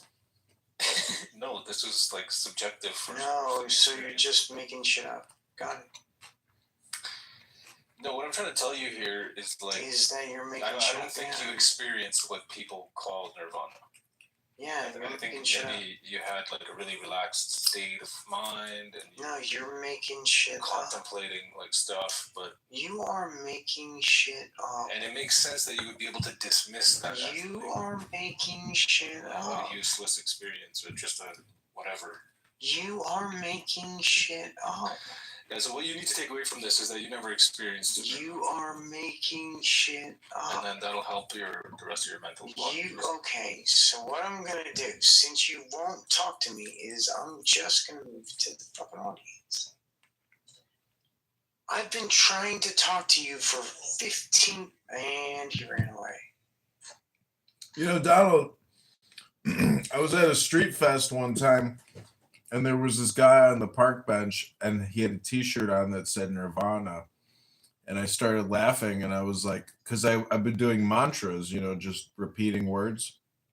And then I realized that Nirvana is actually just a mantra word, and you just repeat it till you get to Nirvana, like Nirvana, Nirvana, Nirvana, Nirvana, Nirvana. So it's like a beat. It's music, basically.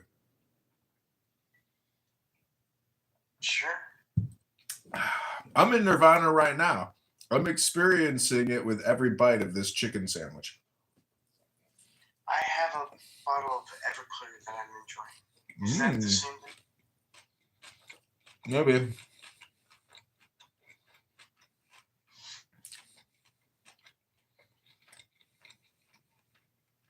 I would like food. It is St. Patty's Day, so. Is it? Awesome. Mhm. Happy St. Patrick's Day. Do you know the story of St. Patrick?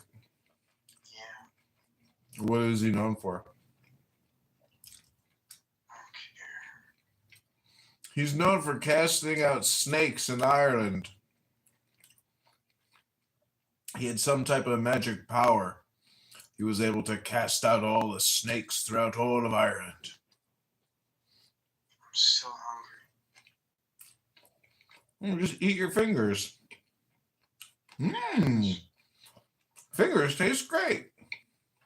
No, my fingers do not taste great.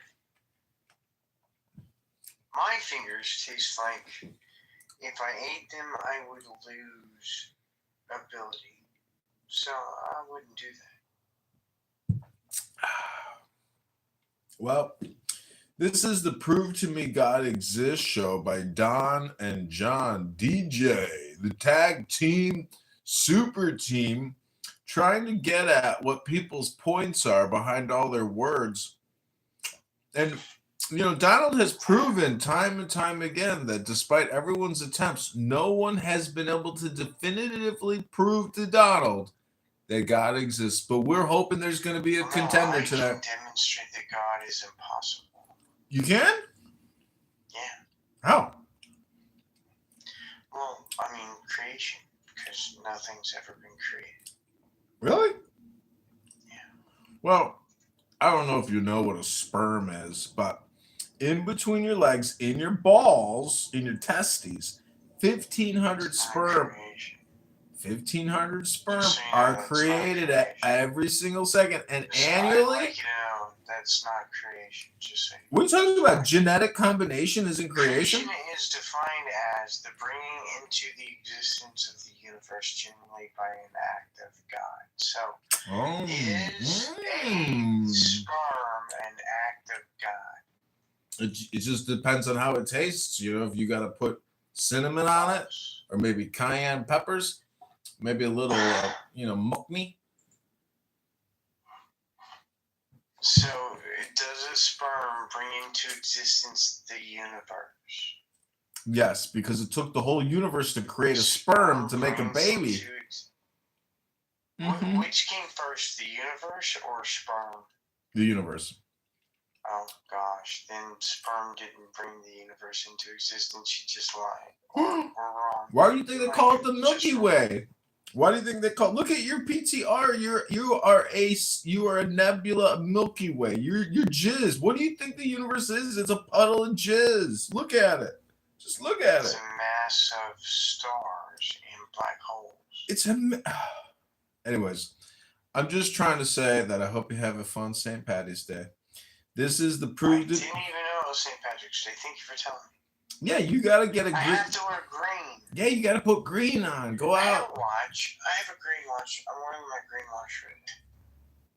Oh, my cat's laying on my. That's not good enough. You need a hat. You need a shirt, and you need a Guinness beer. Need to wear green. You need a Guinness beer. That's what you need. I'd rather like Everclear. Well, then go out and get some orange juice and put some orange juice and make yourself a screwdriver. No. Lobotomize yourself with a screwdriver. I like Everclear. I like Everclear all by itself.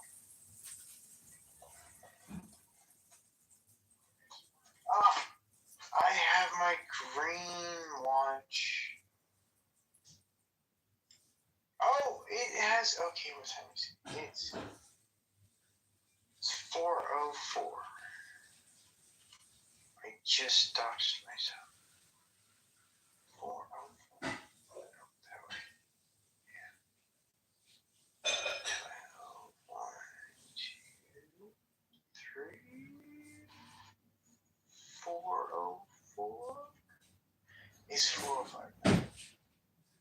is 4:05 now. Is 4:05 and click. I mean, if it was 30 seconds ago, that's why you have like a margin for error. And now I'm wearing my green watch, so I am complying with all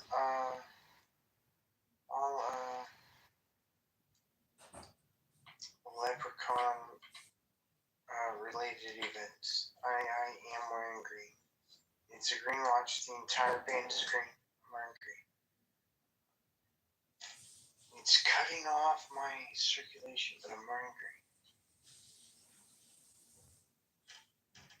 So I cannot get pinched. I am immune to pinch. If no one pinch, I am immune because I'm wearing green. I have to listen a little bit. Oh, it's cutting off my circulation. It's not even touching. It's just not even actually touching. Oh, come on.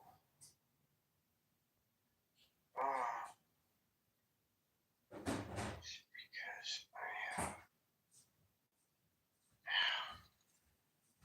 Okay, yeah, it's still. I'm still gonna wear it all day. Okay, Donald, here. As soon as day ends. Donald, this is my theory: is that people come to your room because they want to try to prove to you that they're a magician, but unfortunately, their magic power is very weak. Ooh, compared to Donald's magic power of negation. Did you So, just fart? yeah, it just ripped a big one. Ooh.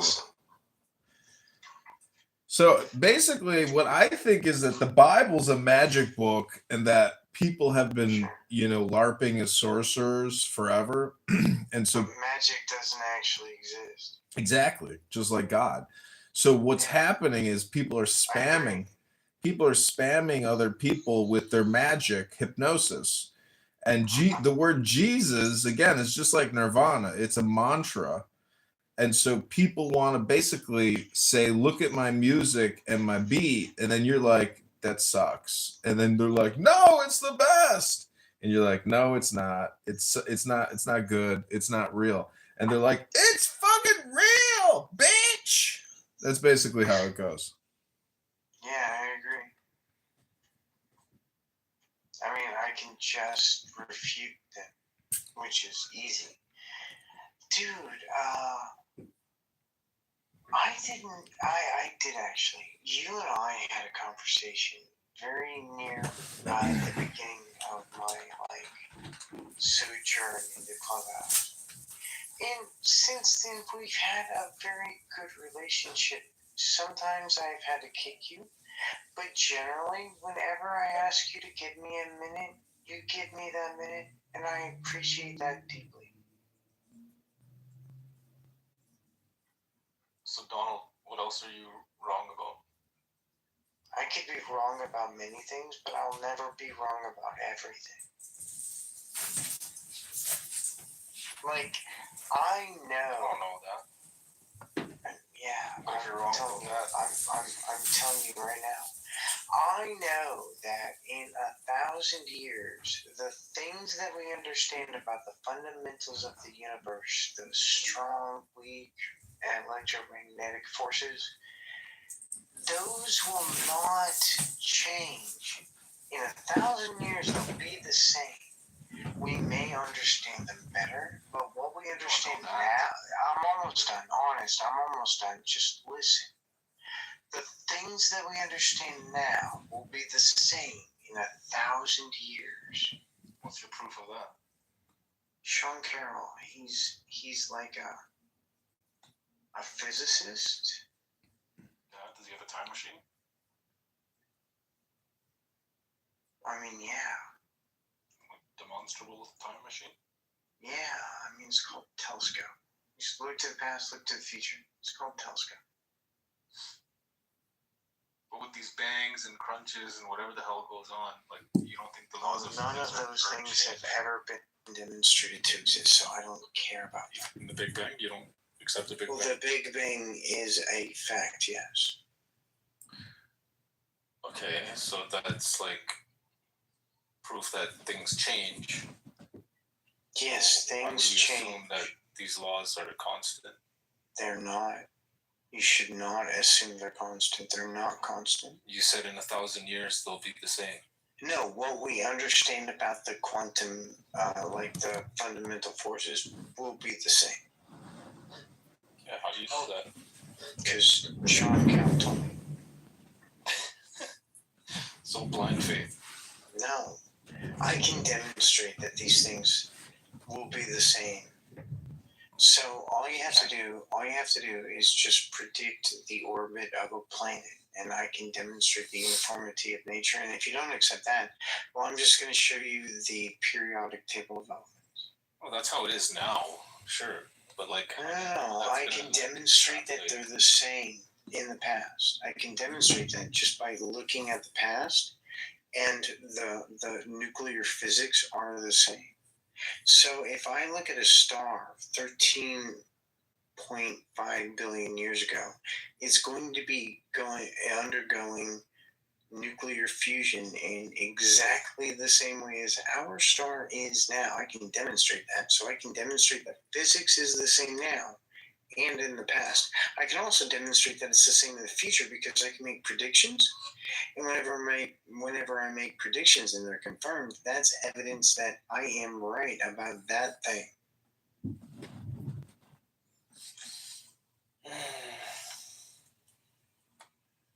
No. No, thank you. No, thank you. What do you think of that? All right. Well, thank you very little, Muhammad. No, thank you. I just want to say, if you don't understand quantum physics, perhaps you should try to read a book, Dr. Muhammad.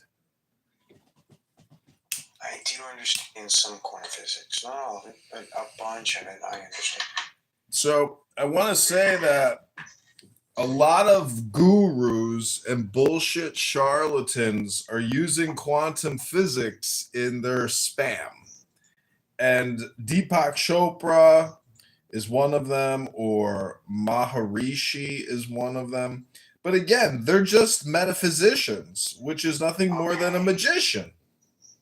For some reason, I can't invite Muhammad. I got you.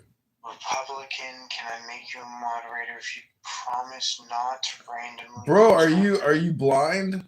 Oh, you probably can't see it. Donald, what is your understanding of the observer effect? That all quantum fields are sufficient observers. What? All quantum fields are sufficient to observe. So quantum fields are conscious? No. Consciousness is not required for the observer effect. Demonstrate that, please. Oh, what's the observer? Quantum fields are a sufficient observer. Quantum fields. Observer does not mean consciousness. That's stupid. Is this You can't tell me that you think consciousness means observer. Muhammad, is this a how do I learn how to English type of room? Are you like basically trying to get word definitions out of people? Are we like your AI chatbot here to give you word definitions? What? Hannah, thank you for coming on stage. No, I'm asking. Hello, everyone. What his understanding of things are. Okay, Muhammad, you had your time. Now we have a woman on stage. Nobody cares about you anymore, Muhammad. Hannah, how are you? I guess you're very intelligent, though. I care about you, Muhammad. Don't worry. Ooh. I can tell this guy's super intellectual. Is that a projection? Is that a projection? Are you super intellectual? Muhammad's a genius. Muhammad, I didn't know you're such a genius. Is your nickname Abdul? Because I heard Muhammad's got a couple nicknames like Abdul. It's like the Dr. Jekyll, Mr. Hyde. Abdul, Muhammad, Abdul. I think you don't be an American and don't scream at You know what's ridiculous about the times we live in? What? What is so ridiculous about the times that we live in? What is so ridiculous? Everything is so ridiculous. Oh, it's ridiculous. Oh, reality is so ridiculous. Mama, way to go, Republican. He did not like what Are you harsh on me? Huh? Ooh, we got some Islamic sexual shit going on here. This is hot. This is spicy. I've talked to him a couple times. He's a nice Republican, you're not a Christian, right? Are you Shia, honey? Hannah? I was born Jewish. Oh my God. No. And it's Shabbos and you're on the cell phone and your mother's Jewish? Why aren't you observing the Torah? Because I don't want to. Why not? The Torah is so beautiful. Shabbos is so beautiful. I've already done it before. What do you believe now? Atheism, agnosticism, and a little bit of skepticism mixed with like a leaning toward Quranic sounds and then Christian texts. Oh, you should have come in here about 10 minutes ago. I ripped a huge fart. Donald, did it sound like the Quran called a prayer to you? It did. Yes, that is true. I wouldn't say that's hate speech. I would just say that. Like a 9-year-old having sex with an adult. Ooh, pedophile cult. Muhammad, I don't know if you know what a fart is, but a fart is just air passing over a turd. Many people think, if I were to ask you right now, if you were to fart, Muhammad Abdul, would you shit your pants? Because a fart is just air passing over a turd. It's a miss turd, really. So are you just like... Are you guys just trolling? Are we just trolling? Are you kidding me? Donald's got a bottle of fucking Everclear over there, dude. You think this is a serious room? Drinking Everclear. I've had a single drink all night. Well, that's great. Nara, welcome to the room. This is Prove to Me God Exists show by Don and John. Is there a God or is there no God? Hello? There are no gods. Gods are impossible. If you can demonstrate a God, I'll give you $1,000. You guys are so stupid. I'll give you $1,000. Yep, I'll put $1,000 up too. Muhammad Abdul, go ahead. You got 60 seconds. Prove to us that Allah is God and Muhammad is his divine, most glorious prophet. Hello? Because I think Donald John Trump, our president's actually the greatest prophet of Islam because he killed Ayatollah, he killed General Soleiman. I honestly think that Donald John Trump is the greatest president. Hang on. Go ahead. So there's a whole lot of new people on stage. This guy worships Trump. Yeah, he's greater than Muhammad. So there's a whole lot of He's new the people last on prophet of stage. Islam. Donald? What? Hello? Yes. Hello, Lush. Hello, Top. If you want to, CM, welcome to the room. We got a mathematician here. Maybe he can explain some quantum physics to us. Megas, what do you feel about your Messiah crucifying himself right now? Hello? CM, do you want to come up? In that God. He can do it over and over again, Muhammad. If you will allow me the mic, please allow me the mic. Sure. Are you sad about your Messiah like crucified? Okay, Muhammad Abdul, if you interrupt Nara, you're going in the goo. Yes, let the Messiah shoot himself in the foot with his own mouth. Let it happen.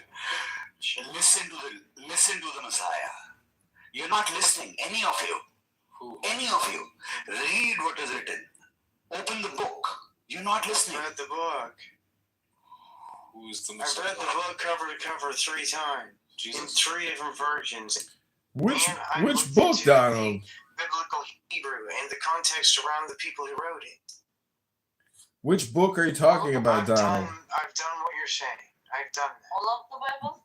Donald, which book? I'm in a book club. We want to know. I'm talking I am specifically talking about the Quantum State of Mind book. That is the latest book from God. Have you read it? Oh my God, the Quantum State of Mind book. Fucking moron. That is my official position for the record. Wow. Yes, he did, Donald. Wow. God wrote that book. Nara, can you prove it? Nara, look at the room title. You're going to have to prove to us the authorship of this incredible book. Can you do it, Nara? Oh, we got a mathematician here. Sorry, Nara, you had your chance. Go ahead, CM. Your hello thing helps me so much. Whenever I have a group of theists that just won't shut up, if I do hello, for like 5 seconds, they shut the fuck up. You taught me the most important part of dealing with theists. Hello. Thank you for that. Hello? Thank you. Welcome. You're welcome. Do you just get like stuck in it and you can't get out? All right. So, are there any other heavy hitters on the stage? CM.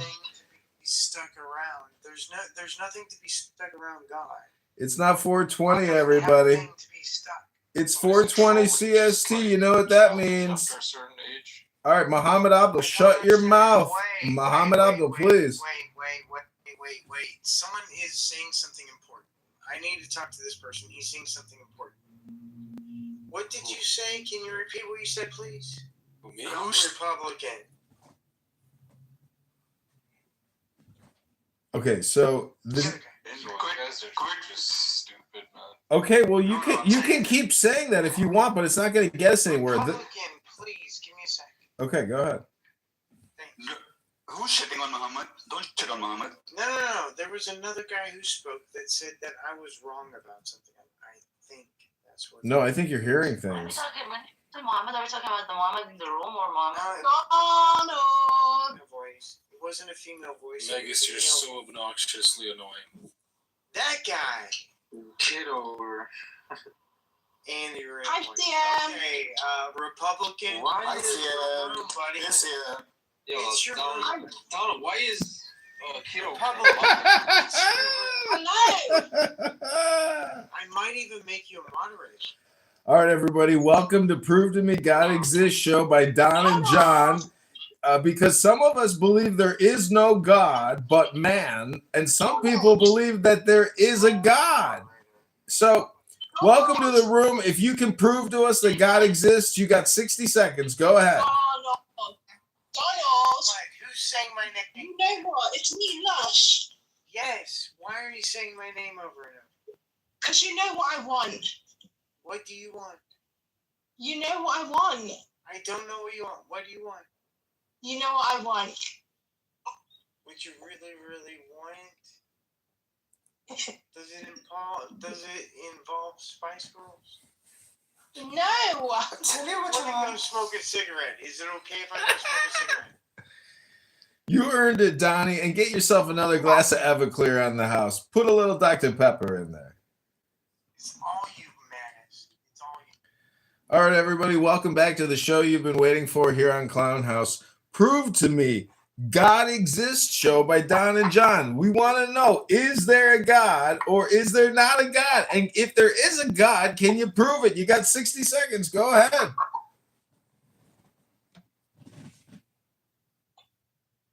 I have been crystal clear with my arguments in supporting that there is a God. And Magus and John, you're not listening. I have been crystal clear, I tell you. Hari-om. It's like hallelujah. Hari-om is like hallelujah. So if I need to say hallelujah, I say Hari-om. If I need to say Hari-om, I say hallelujah. That is God for you.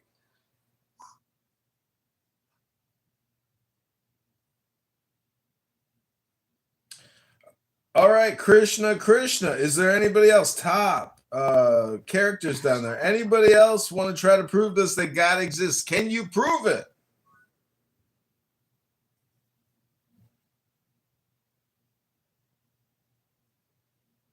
Nope, nobody else. We got Saxon here. Maybe Saxon can prove it. Can you prove it, Saxon? Saxon is actually married to God. Go ahead, Saxon.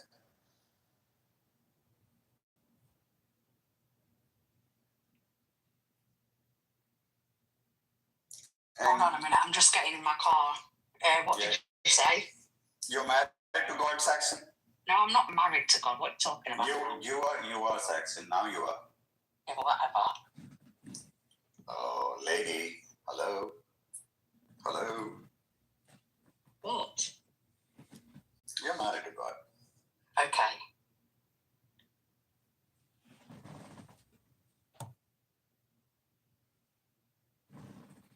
All right, well, this is proved to me. Put up a brave fight for God, for your husband. Now, prove to Magus here that God, there is actually a God. Prove it. Because you know him. He's your husband. Prove it, Saxon. Sure. All right. Can you do it, Saxon? You don't have to do it with this weird framing about your husband if you don't want to. If you want to try to prove it however you want to prove it, it's up to you. You don't have to go with Nara's weird kink fetish here. Man, I'm not sat here having a conversation about proving if God exists or not.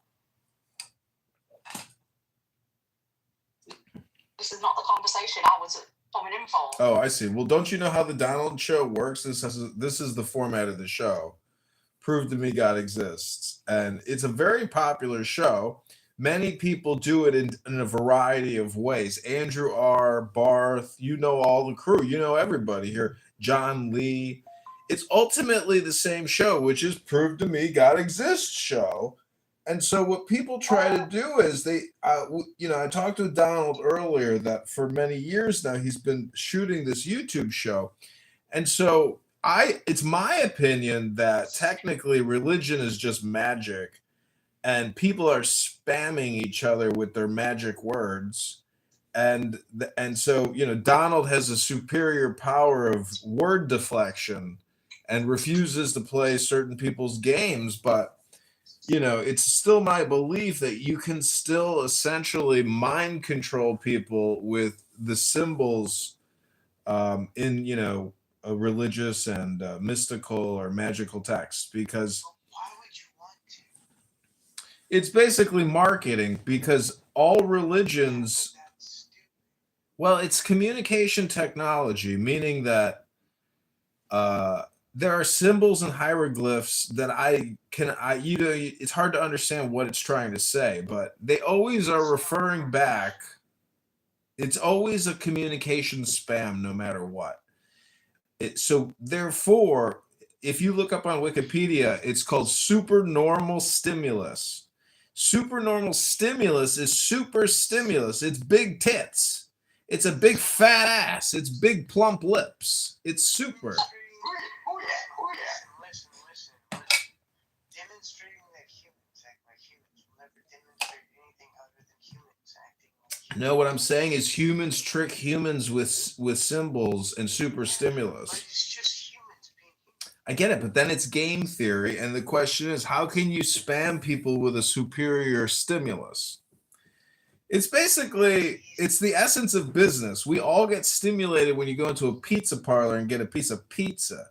You all get stimulated when you go into a cannabis shop and you buy cannabis. So what I'm trying to say is it's an experience, and people who go to religious ceremonies are also going for an experience. And Sure, but that demonstrates that God is imaginary, not real. I know that's why the title of your show is, a great show title, because nobody can prove it. So it's just a fun thing to do. I know, but the name of the show is Prove to Me God Does Exist, which is asking people to do the impossible. No, that's the name of my show. Somebody else put that there. That's not what I. That's the name of my show, Prove to Me God Exists show by Don and John. That's not my show. It's not my show. You're co-hosting it with me. Is there no God? Oh no, I relinquish control to you. Yeah, you did a co-hosting show. This is how you grow. No, this is an opportunity for growth. I don't endorse anything that's happening here. Take it. Make the blunt. Take the jump. Believe. You're almost. I reject all faith positions on faith alone. Faith is an unreliable path to truth. Well, we got a minister poet here. We got Charles Johnson in the house. Come on up, Charles, and prove to us that God exists. We got a minister poet in the house. Maybe he can do it. I'll never accept faith. I'll never accept faith. God with faith can move mountains. Jump in. Demonstrate that. Show faith moving a mountain. Show faith moving a mountain. Just one. I mean, anywhere in the entire world, show faith moving a single mountain. Every time you spike, that's God. I mean, Demonstrate faith moving a mountain. You said faith could move mountains. Those were your words. I didn't do that. I didn't say that. You said that. Demonstrate faith. Hello? Demonstrate faith. You got it, Donald. You got it. Yes, I learned it from you, buddy. Hello? Demonstrate faith moving a mountain, dude. Okay, faith. It's. Are you familiar with the faith? Demonstrate faith moving a mountain. You're the one that said this. I did not say this. Yes, I will. Hello? I'm not the one that said hello. I will prove it to you. Hello? I'm not the one that said this. You said this. Demonstrate faith moving a mountain just once. Go ahead. Show me the mountain, and I will move it for you. The Himalayas. That's a mountain range. Move to the Himalayas with faith. All right. But you gotta be patient with me. Shucks, you can't do it. I can, but you gotta be patient. This is God. This is God. God, you can't. No, demonstrate God exists. Demonstrate it's possible for a God to exist. See, Donald, this is why in my opinion, you're kind of unfair, because if I wanted to, you wouldn't accept you can't and won't accept certain answers. One answer that I think is unfair that you won't accept for submission, dear King Donald, is that if I wanted to play a song for you right now called, How to Move a Mountain with Faith, my point is you won't accept certain answers, which to me is unfair, but basically music. Can you tell me the song without playing it? No, I'm just giving you an example, but I'm saying that on Suno, I'm not going to play it, but it's not going to give you a headache. It's dope music. Yes, all music is bad. No, it's not, because I mix in something special. Oh, fine. If you want to hear the song, I'm going to create the song and you can hear it. Please hold. Give me a headache. You can play. No, this one is a magic one. It's not going to give you a headache. You'll see. All music gives me headaches. I will take your headache away if you let me. Donald. Oh, King Donald. Oh, the mighty Donald. Mighty Donald. Unless you want to stop doing that. Okay.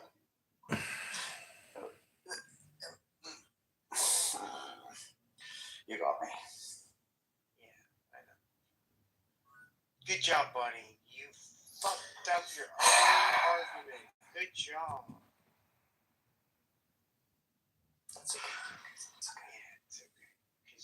Okay, Greg, welcome to the room. This is the Prove to Me God Exists show by Don and John. Can you prove to us that God exists, Greg? This guy Donald is the biggest pussy bitch on Discord on fucking Clubhouse, bro. I've interacted with this guy before. Fuck this guy. What a moron this guy is. This guy's just an obese spurg. This guy's an obese spurg. Obese spurg. Go fuck yourself, faggot. Obese spurg. Fuck you. Obese spurg. Fuck you. Obese spurg. Fuck you. No one respects you, bro. No one respects you, bro. You're an idiot. Demonstrate that claim to be true. Okay, the song is ready now. I hope you like it. It's called Deepest Breath of the Day. Here you go, Donnie. This is inspired by our last conversation. Here you go. Take a deepest breath of the day. Here we go. Why isn't it playing?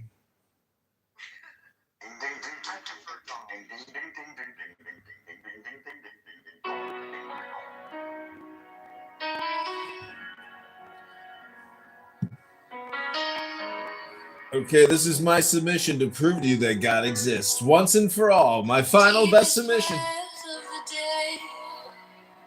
Fill my chest, let it stay. Count it out. Tense low, feel the rise, feel the glow.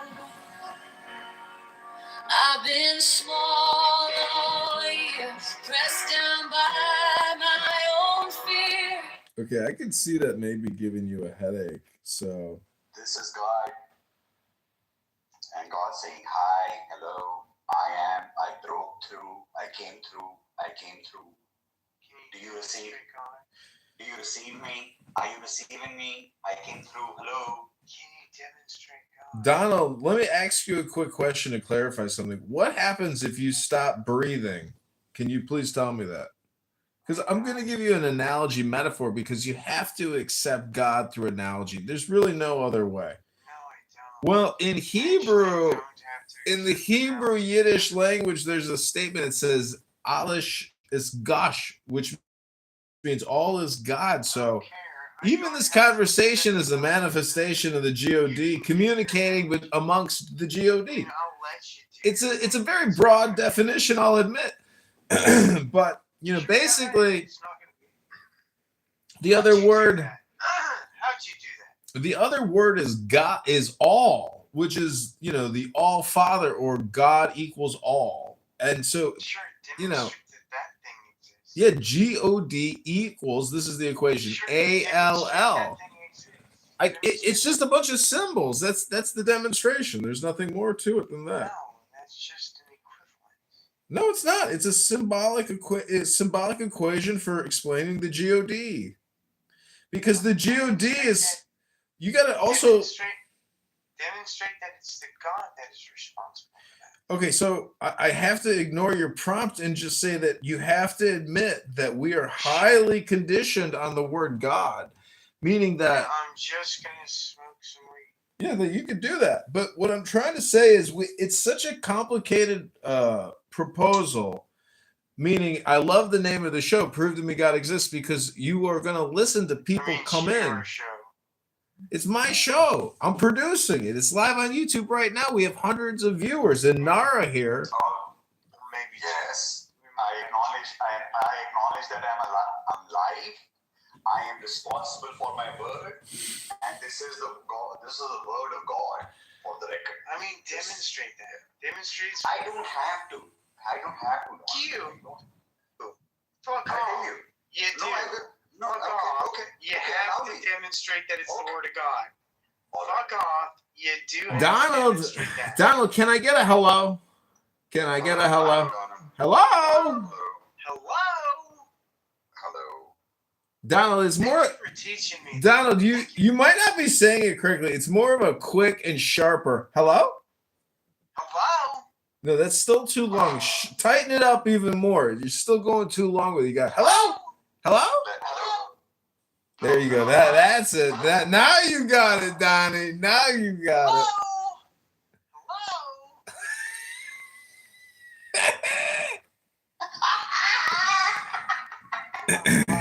It's like my best tool next to the music. Oh my god, don't even do the music. That is so fucking brain wreckage right there.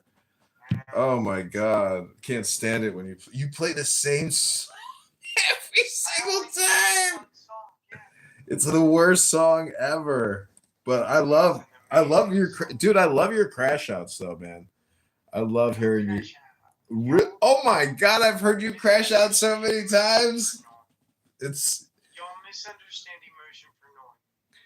well, what I'm trying to say is, you know, I read a lot of books, and it's basically just reading science fiction. It's reading Star Wars. So, you know, it's just a question of like, do you like entertainment? And you know, I love entertainment, and I'm sure you do too. Talking about actual science, because actual science has nothing to do with science. It's just. Well, you could call magic ancient science because if you were a magi living in the year 1400 in France and you were leading your tribe like, you know, Merlin with King Arthur, apparently you had the technology of the time. I know you don't believe in it. It's just a concept, but it's just entertainment. It's not a concept.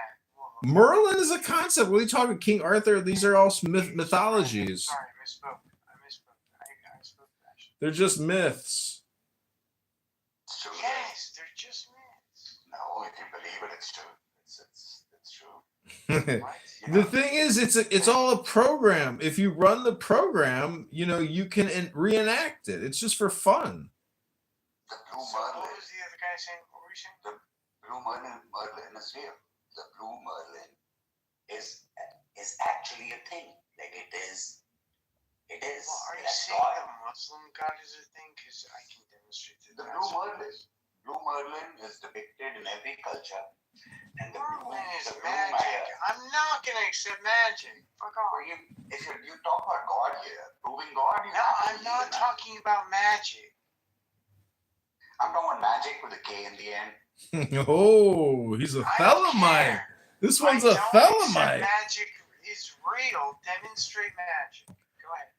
Okay, well, actually, how about this? Can Not you? you, the other guy. I know, but The other guy. I have okay, well, go ahead, Nara. Go ahead. No, go ahead, man. It's not. I was gonna say that, Donald. I don't know if you're aware of what transcendental meditation is, TM, I or. know what that is. I've experienced transcendental meditation. Okay, so what I'm trying to say is transcendental meditation is actually just another term for magic. I know you probably won't accept that. Okay, well, it's my belief that it is. But for the sake of the argument, or for the sake of the point, Right. You can believe. the false point things. is when you do But yoga, Wait. You can believe false things, right? of course. Yes, you can. Yeah, but I'm just trying to give you basically my word definitions. I don't care about definitions so much. All right, well then I'll just drop it. So welcome back to Prove to Me God Exists show by Don and John. Is there a God or is there no God? We have had a couple of contenders come in so far. Most people rage quit and crash out. They can't stand the abuse of the room. Hello? I don't abuse people. It's their fault that they run away. No. Well, you know, I asked you if I could be a moderator with you because, you know. I made you a moderator. Yeah, I know, but what I'm saying is you should make everybody a moderator. You shouldn't be the fascist one-beaner. It doesn't work out so well. I've tried that. It doesn't work out so well. Well, you should try it more often, and you should just actually just try to. I've tried it a few times. Every time somebody randomly leaves their. Well, not if it's your house. They can't end the room. But I make them a moderator. They can. Oh, really? Top priority, military grade, cosmic signal, who is going to receive, are you authorized? No, I'm not authorized. Don't ever suggest that I might be authorized. I am not authorized. All right, so Nara, can you maybe make another attempt to try to clarify your position on God and if you can prove to us that God exists using your words? I'm gonna predict no.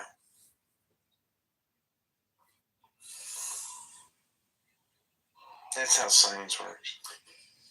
If I prove God to you, the solution that you so love, this entertainment that you so desire, it's going to vanish. Okay, so demonstrate the God thing. Vanish. Overnight So vanish. demonstrate the God thing. No. You're not listening. So demonstrate the God thing. Bro, you're not listening. Demonstrate the God thing. Are you authorized? No. You're not authorized. I'm not. Demonstrate the God thing. You're not authorized for that. No, I'm not. Demonstrate the God thing. You need to be authorized. No, I don't. Demonstrate the God thing. Yes, you do. Okay, well, you can't demonstrate the God thing. So God doesn't exist. Good job, buddy. You refuted God. Good job, man. We're happy about that. Oh, yeah. I'm going to go smoke a cigarette. Hello. Oh, yeah. All right, John. It's over to you, and I'm out of here. I'll see you later if the room's open.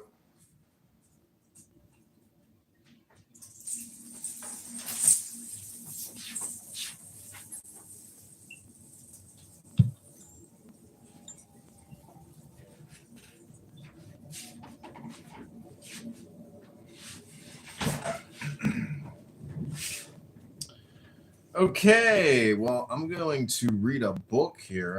I asked earlier, you know, can I get 60 seconds to read a book? And Donald was like, just talk to me, man. Just talk to me. And I'm like, Jesus Christ. I'm like, you can't read a book with this guy. All he wants to do is you got to talk to him. And you got to be, like normal. You can't even be funny. You can't have any fun. He's such a ruthless, strict grammarian, this guy. But he's out smoking a cigarette. I'm sitting here drinking a glass of red wine, getting ready to go to bed to try to get 5 hours of sleep because I got to get up for St. Patty's Day. St. Patty's Day.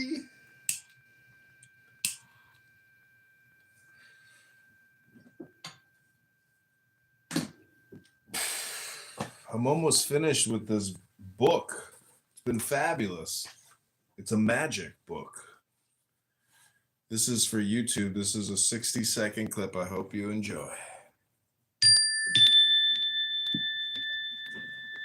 These phenomena of the light, which produce apparitions, always appear at epochs when humanity is in labor. They are phantoms of the delirium of the world fever.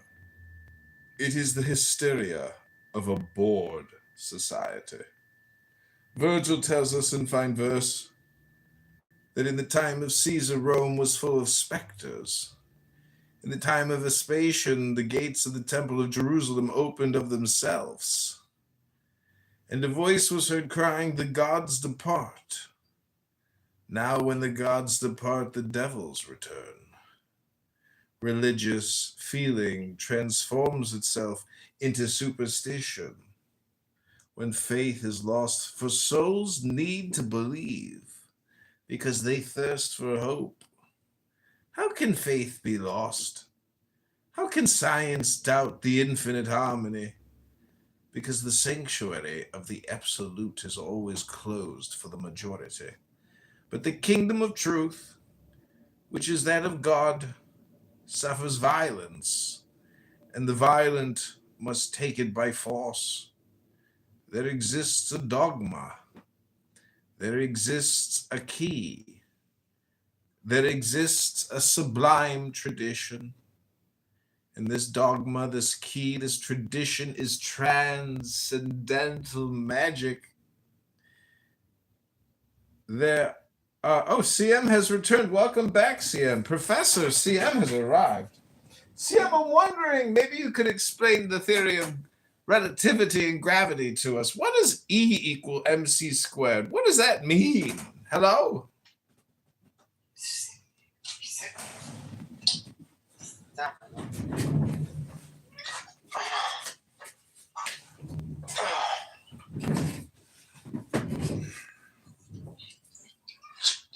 Hello?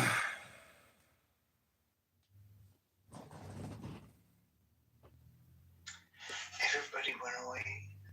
Sad. What kind of cigarettes do you smoke, Donald? 305. You do like Marlboro Light? No. When I smoke like name brands, I smoke Camel. Camels are good. I like Camel Unfiltered. Camel Unfiltered is like my favorite cigarette ever. What do you think a camel represents, symbolically, mystically? I don't. A camel, in the desert can traverse very long distances and bring with it communication as well as, priceless, valuable jewels. People are around. Yeah. Well, what I'm trying to say is that magic mostly deals with communication, like Hermes. Magic doesn't exist. I know, but does communication exist? Well, sure, but it's not magic. Okay, well, it's just your opinion that it's not magic. I'm just trying to... No, I can demonstrate it's not magic. It's not your opinion. It's a fact that it's not magic, correct? Yes. Okay, great. Well, congratulations. You've just established a new fact. Not new. Okay, well then a pre-existing fact. You've reasserted a pre-existing fact.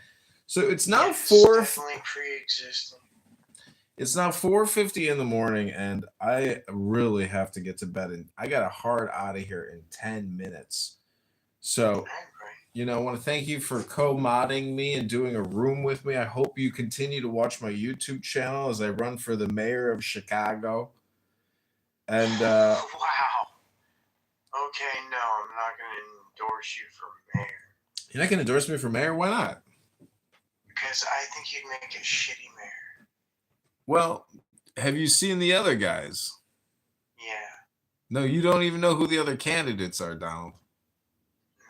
Megatron is here! Finally, we have a contender! Oh, he left. That He ran away. pussy. He ran away. That puss. Where's my mouse? Well, I think I've probably attempted at least 10 times to try to convince you that the GOD is the all. It's not my fault you failed. I know, but you're just very resistant to the analogy. I'm not. Analogies are not evidence. Just so What's the difference between an analog and an analogy? An analog is something that is one-to-one. An analogy is something that is imaginary to explain something that actually exists. It doesn't have to be imaginary. What are you talking about? Yeah, it does. It has to be It imaginary. has to be? Analogy. Yeah. An analogy is imaginary. Well, I could tell you about how I'm recording 4 different Clubhouse rooms with 30 different phones and 4 different rooms in a physical house on an app called Clubhouse. Imaginary things. That's not imaginary, though, and it's not an analogy, it's a fact. None of those are imaginary things. I know those are facts. Yeah. Can you explain to me the difference between an opinion and a fact? Yeah. Objective reality. So an object is different from a subject. No. Objective reality. It's a compound word. Okay, so explain to me what an opinion is. An opinion is something that is dependent on a person's mind. Okay, so an opinion is what is dependent on a person's mind. And what is a fact? A fact is an objectively verifiable feature of reality. Okay, but you forgot to mention mind as how is the mind separated from facts exist with or without mind. Oh, I see. Okay. So basically, but if there were no minds, there would be no facts, correct? False. So you think that facts exist whether or not there's a mind to comprehend it? Yes. For example, like the sun is a ball of gaseous burning fire sending massive amounts of energy in every direction, correct? None of that's true. But That's not what the sun. What? That's an opinion? That's not a fact? No, none of that is true. The sun is like a plasma. Oh, it's a plasma. Yeah. Okay, so let me ask you this, Dr. Donald, in summation, because I got a 7-minute hard out. What do you think are the most important words for 2026? What should the people be thinking about? What words should they be contemplating and discussing? Oust Trump. Oust Trump? Yes. How would the people go about doing that? Impeachment. And who's going to file the articles of impeachment? Many politicians are trying to impeach Trump. Got it. Okay, well, I think that's what we should do. I think Trump is horrible. Unfortunately, actually, let's see if we can just ask Grok.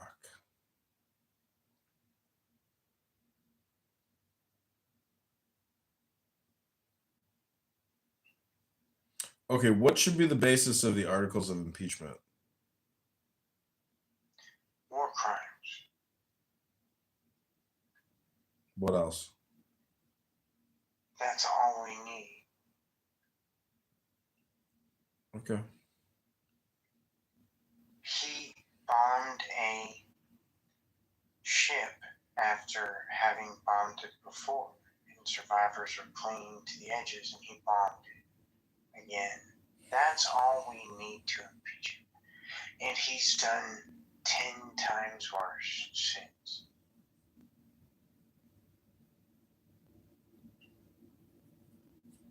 Damn, it's really thinking about it. What the fuck? Unless you're a premium subscriber on X now, you can no longer do grok queries in posts, which is really annoying because I don't want to pay X any more money. I'm glad I don't make any money off of this shit. Well, I think you got a winner show. You know, your YouTube channel needs to be cleaned up. You need shorts, you need longs, you need to create edits or clips. So when you're live streaming in the app, you can hit the little Hollywood, cut sign, and that'll create a 59-second clip of your live stream. So if you shoot for, let's say 60 minutes, you could create 60 clips out of your 60-minute live stream, and thus you can add 60 60-second clips. So it's just a lot of content. Well, that's because you're lazy. 100% hard pass. That's because you're super lazy. Yes. Yes, I am. Do you think nature is lazy? Because I get the feeling that nature, by definition, is actually nature's laziness. definitely lazy. Yeah, I agree. Nature is sahaj. We have a word for that. It's not lazy, but it is sahaj. S-A-H-A-J, sahaj. And also, Donald and John, if I prove that God exists, okay, for me to prove that to you and provide that entertainment, you would have to agree to this cosmic transaction. Are you willing to sell your souls for this? Sure, yes or no? I'll sell myself. All right. So Donald is a yes. What about you, John, over there? Yes, please. Because I think souls are imaginary. I think a surrender is what it is. It's not actually a sellout. It's like surrendering your soul. So surrendering my soul. How do I surrender my soul? It's a soul contract. I will. Alright, so how about you do the opposite? Demonstrate the God thing exists. Exactly, I am going to do that, but for that we have to agree on the soul contract. Yeah, you can have my soul, that's fine. So demonstrate. Hang on, demonstrate the God thing exists. Soul contract, I am drafting it out. Can I have your email? Send me your email. No. Demonstrate the God thing exists. In the message, send me your email. Demonstrate the God thing exists. I will, after you sign that soul contract, I am going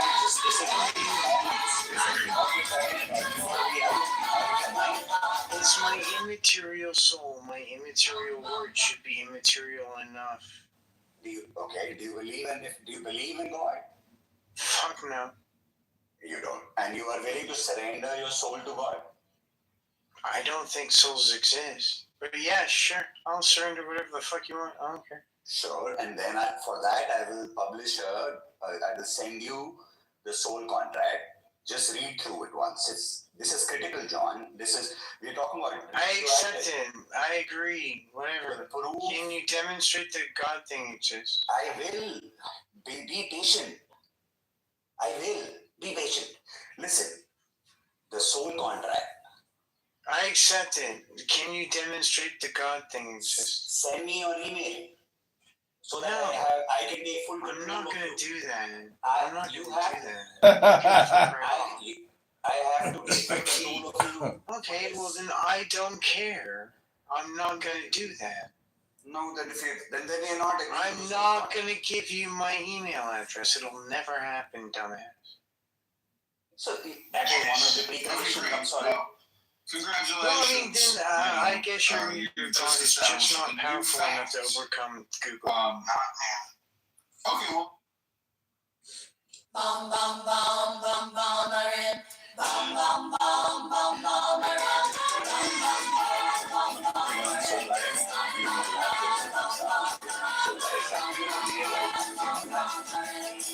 God is thinner than air. Do you know that? Demonstrate God. God, thin air. Can you see air? But you can Demonstrate God. Okay. Raise your hand. Norman, raise your hand. Doing it. And just wave it for me a few times. Like I'm doing that. Left to right, right to left. Straight. Can you feel the air? Can you feel air? Can you feel air? Yeah, I'm waving my hand. What you call air is God. What you feel is God. Demonstrate God exists. You're not listening on it. Wave your hand. Demonstrate that God exists. Me waving my hand is not God. You're feeling something. Describe that. What is that? You're feeling something. I don't feel anything. I don't feel anything. Wave your hand. You can feel something. I feel gravity. No, there is something you can feel. You know, I mean, gravity. Yeah, I feel gravity. Air. Air is God. Just another word. Gravity is God? Did you just say that gravity was God? Yes, very much so. Very much so. Holy shit. Yes. So your God is just useless then. Oh my God, he's the Almighty. Demonstrate that. Demonstrate it's the Almighty. I really, you have to send me a link, bro. Demonstrate it's the Almighty thing. You have to send me an email. Just demonstrate. You said it was the Almighty. I didn't bring it up. You said the Almighty. Demonstrate it's the Almighty. Demonstrate it's the Almighty. I will.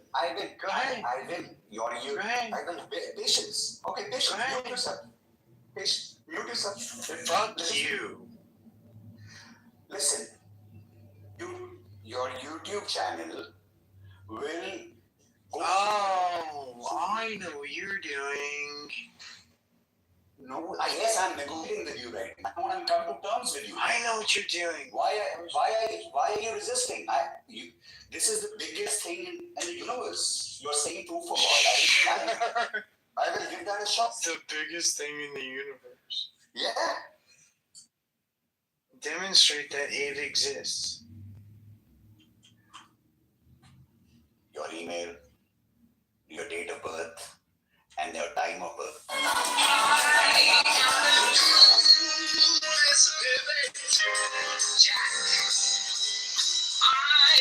gotta keep these wheels spinning. Oh yeah.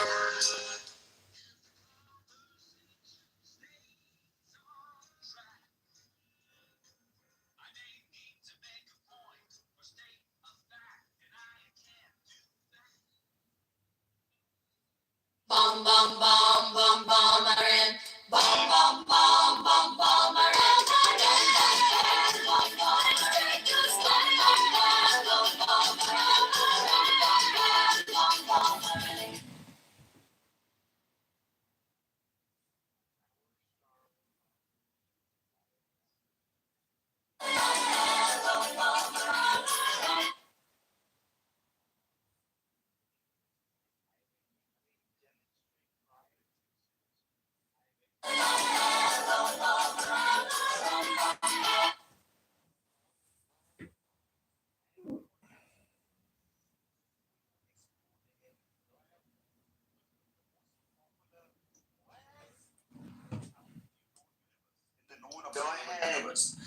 Go ahead. But I am going to send you the document. Send me your email, please. Send your email. Quickly. You will never get my email address. Not only your email, I am going to take your soul also. Slowly but surely. What? I said, child, I am going to not just take your email, I am going to take your soul also. Slowly but surely. Souls doesn't exist on this. Do they do? And that is true. Demonstrate a soul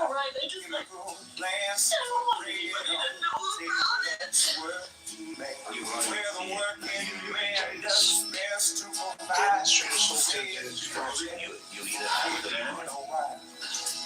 I mean, is it my choice to have a soul?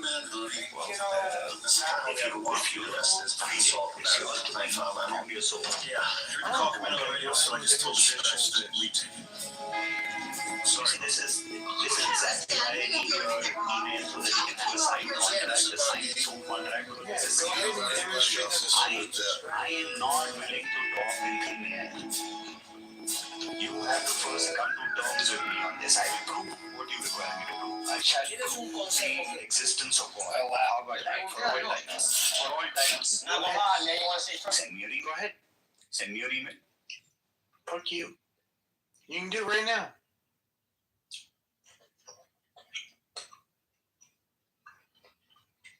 Right? You can do it right now. We're both here, right?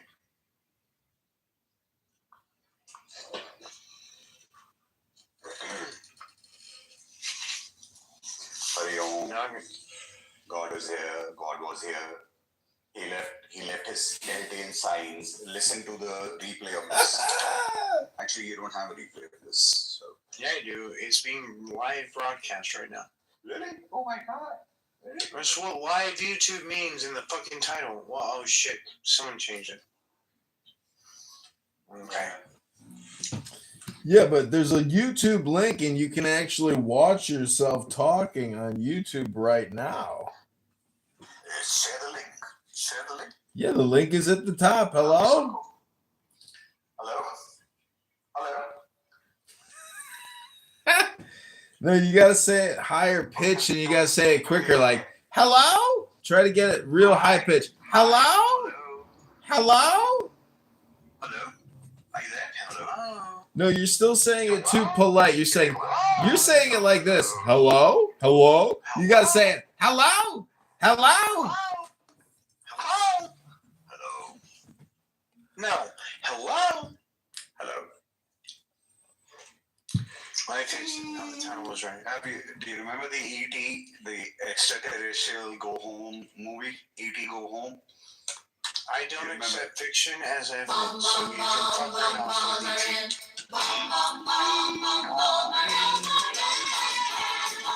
It's fiction. It's fiction. I can. God can only. It's fiction. Child, you're not listening. It's fiction. Don't call me child, dumbass. I'm probably older than you are. No, Laurel, you're not. You're not. How old are you? I don't know, Laurel. You don't know how old you are. I could name a number and I am that. Or you can tell me how old you are. Say the number, I am that. What is the largest number? What is the largest number? There is no largest number. This is the smallest number that you can think of. Those are my ages. There is no smallest number. I mean, you're talking to the universe here. This is God. I mean, God is a cosmic being, and I am in this room to prove that God exists. And God is talking. I mean, you can demonstrate it, right? God is talking through us. Through us. I mean, you send me your email. I will never give you my fucking email, you piece of shit. Fuck face. Stop doing that. Stop doing that. Don't be abusive. Fuck you. Stop asking for my email. You'll never get it, you piece of shit. Fuck face. You're just out of your mind. You're just out of your mind. Yeah, I know. And you shouldn't be abusive. I'm not. Abusing is a sin, you know that? Sin is imaginary. Demonstration to exist. Donald, you don't believe in anything. I don't believe in sin. I believe in. What do you believe in? Sin. What do you believe in, Donald? Tell me. You need to What do you believe in? You're not your child. What do you believe in, child? How old are you? Child, you're gonna have to now throw me off. How old are you? Skepticism. You're gonna have to now. How old are you? Child. How old are you? I'm old enough to be a father. How old are you? Old enough to be a father, child. How do you know if you don't know how old I am? How old am I? I don't care about that. I don't care about that. Then You fuck's sake, stop calling me child, you ignorant fucking piece of shit. How old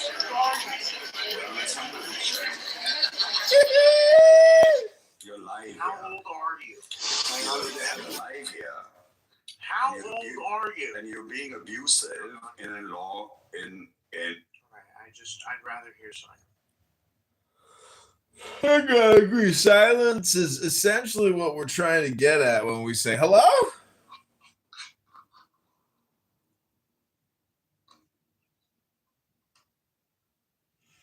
I asked the same question 15 fucking times and you ignored it, you piece of shit.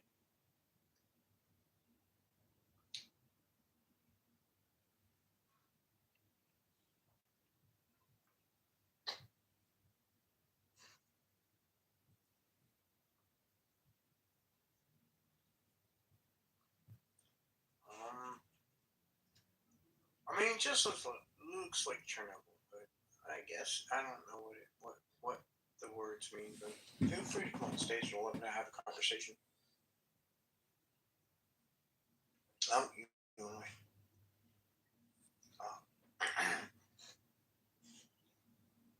The fuck is wrong with these people?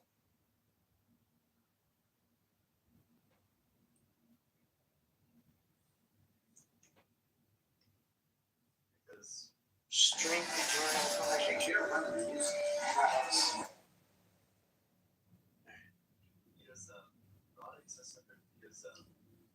Doesn't exist under demiurge is not God. God specifically is the ultimate foundation who's personal. There isn't an ultimate foundation who's personal, there is no God. This is necessary definition of God. Okay, well that's a pretty common definition among philosophers. What do you take that to? It's like mind that created the universe. Okay. Exactly what they said. Do you think God is in time? Then if you can create.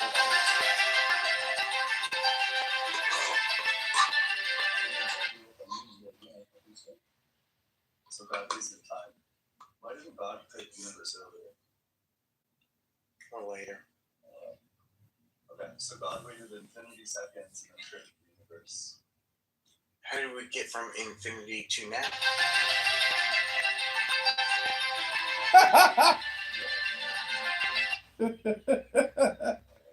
So, time. God didn't create time.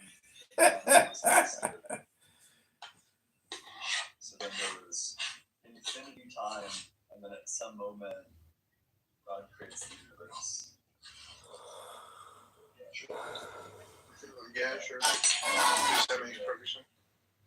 Infinity plus 1 seconds instead of infinity seconds. You just asked that. Kinda, yeah. Do you have like an explanation for this? Maybe, okay, here's we can formalize the argument, I guess. Do you think God is perfectly rational?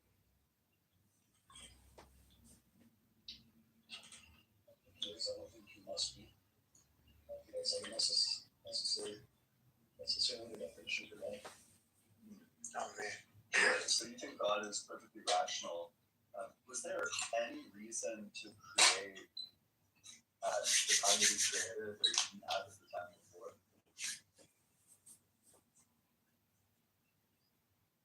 I think so. I don't know. So you have a reason to create existence out of nowhere?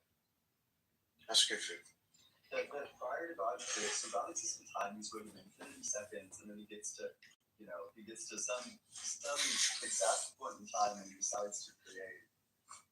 So there was a reason that popped into existence right then and there. Where did it come from?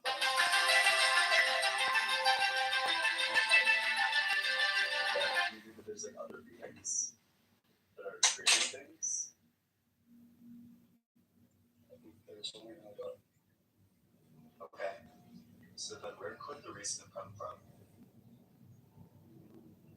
There aren't other beings who just pop into existence. Either you have things that just randomly, magically pop into existence. The alternative is that God is irrational and he just created for no reason. So what's your point of saying that? Yeah, but either way, you're going to be in a tough spot. That on the first end, you're going to have to arrive at the conclusion that some things can just pop into existence for absolutely no reason. And then on the other end, you're going to need to say that God is not perfectly rational, which means that he's not perfect. Hey guys, Jillian, you're Yeah, well, I'm not specifically talking about the Christian God, but you would then agree that your God doesn't exist. No, I'm a Christian. So those are glycerin bongs and glycerin bowls, huh? I never said that. Oh, sorry. Do you want to actually try to defend your claim? So then you would hold to the view that some things just magically pop into existence? I still can't really understanding what you're saying. Okay. God is sitting in time without changing, without creating. There's like an infinite past before, and then God just decides to create. Now, either he had identical reason when he created that he did before he created, or a new reason came into existence, but it didn't come from him because he hadn't yet decided to create anything. So if you think that God, if it was just God existing alone with time, then there's nowhere that it could have come from. So you just have to hold that this reason magically popped into existence. Okay. So then you just think that things magically pop into existence without God even bringing them into existence? I don't know what you mean magically pop into existence. That it came into existence and nothing caused it. This is a treasure, yeah. It's still thriving to this day. Ever since Mexicans traded coins with Navajos, there wasn't much to buy with silver coins until trading posts started popping up. When you come off of the freeway, the nostalgia is here. The people who are born here, who live here, they'll always try to carry that. They take a lot of pride in who they are, especially the artists. Shield by Garden Health does a colon cancer screening that's really easy to do. And I want to share the process with you. ready. Your doctor ordered the Shield colon cancer screening for you, so we're just going to do your blood doctor test. They've been doing it for a long time. Yeah, long time. Shield is from Garden Health. They've been doing cancer blood testing for over a decade. Wow. Did you know that? No. See, You're totally distracted. I do. I'm sure I can. Okay. I love that it's just a blood test. Yeah. It makes it so much easier. Yeah. Anytime you go to the doctor, you can just ask for the test. You know, I have some experience in the medical profession. A sticker and a band-aid. Oh, wonderful. And the biggest step is just getting out the door and going to see your doctor. Because Shield is about making screening easier. Thank you for being so brave. Let me get that lollipop for you. Sure. Thank you. Bye-bye.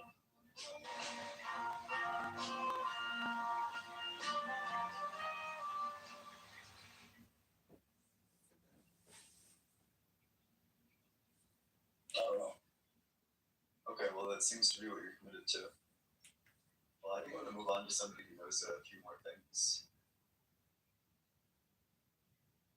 Make sure you're double tapping on that screen share. Friends doing all the good stuff. Turn that history plus box. Make sure that you're 18 or older. Make sure that you believe in the God of the Bible, the Torah, or the Quran. That I will go to our next guest.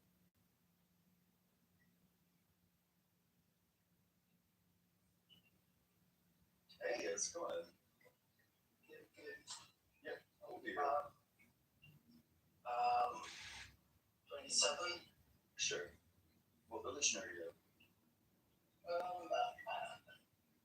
I think the best term that would describe me would be a trans-theist.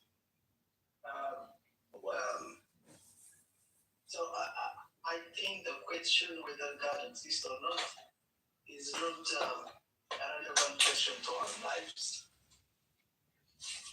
So something that would be close to what my position is. Buddhism? Yes. I don't necessarily disagree with Buddhism. That means that we can't debate this. So do we have any reason to believe in God? Hello, Lush. Hello. Hello. Alright, Wesley, feel free to come on stage. Bum bum bum bum bum bum bum bum bum bum bum.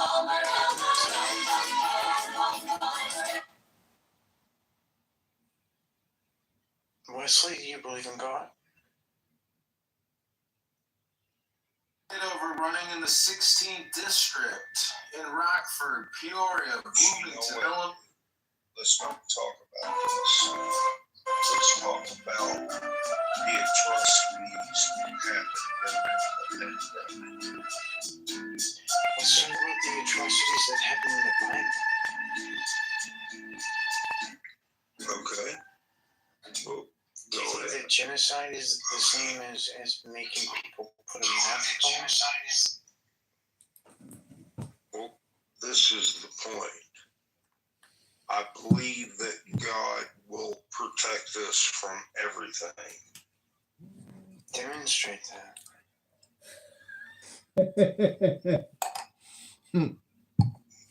Well, how can I or can I not? I can't dispute that. Demonstrate that. All right, everybody, this is John for Congress.com, ChicagoMayorVote.com, ChicagoMayoral.com. John Kitover, Chicago.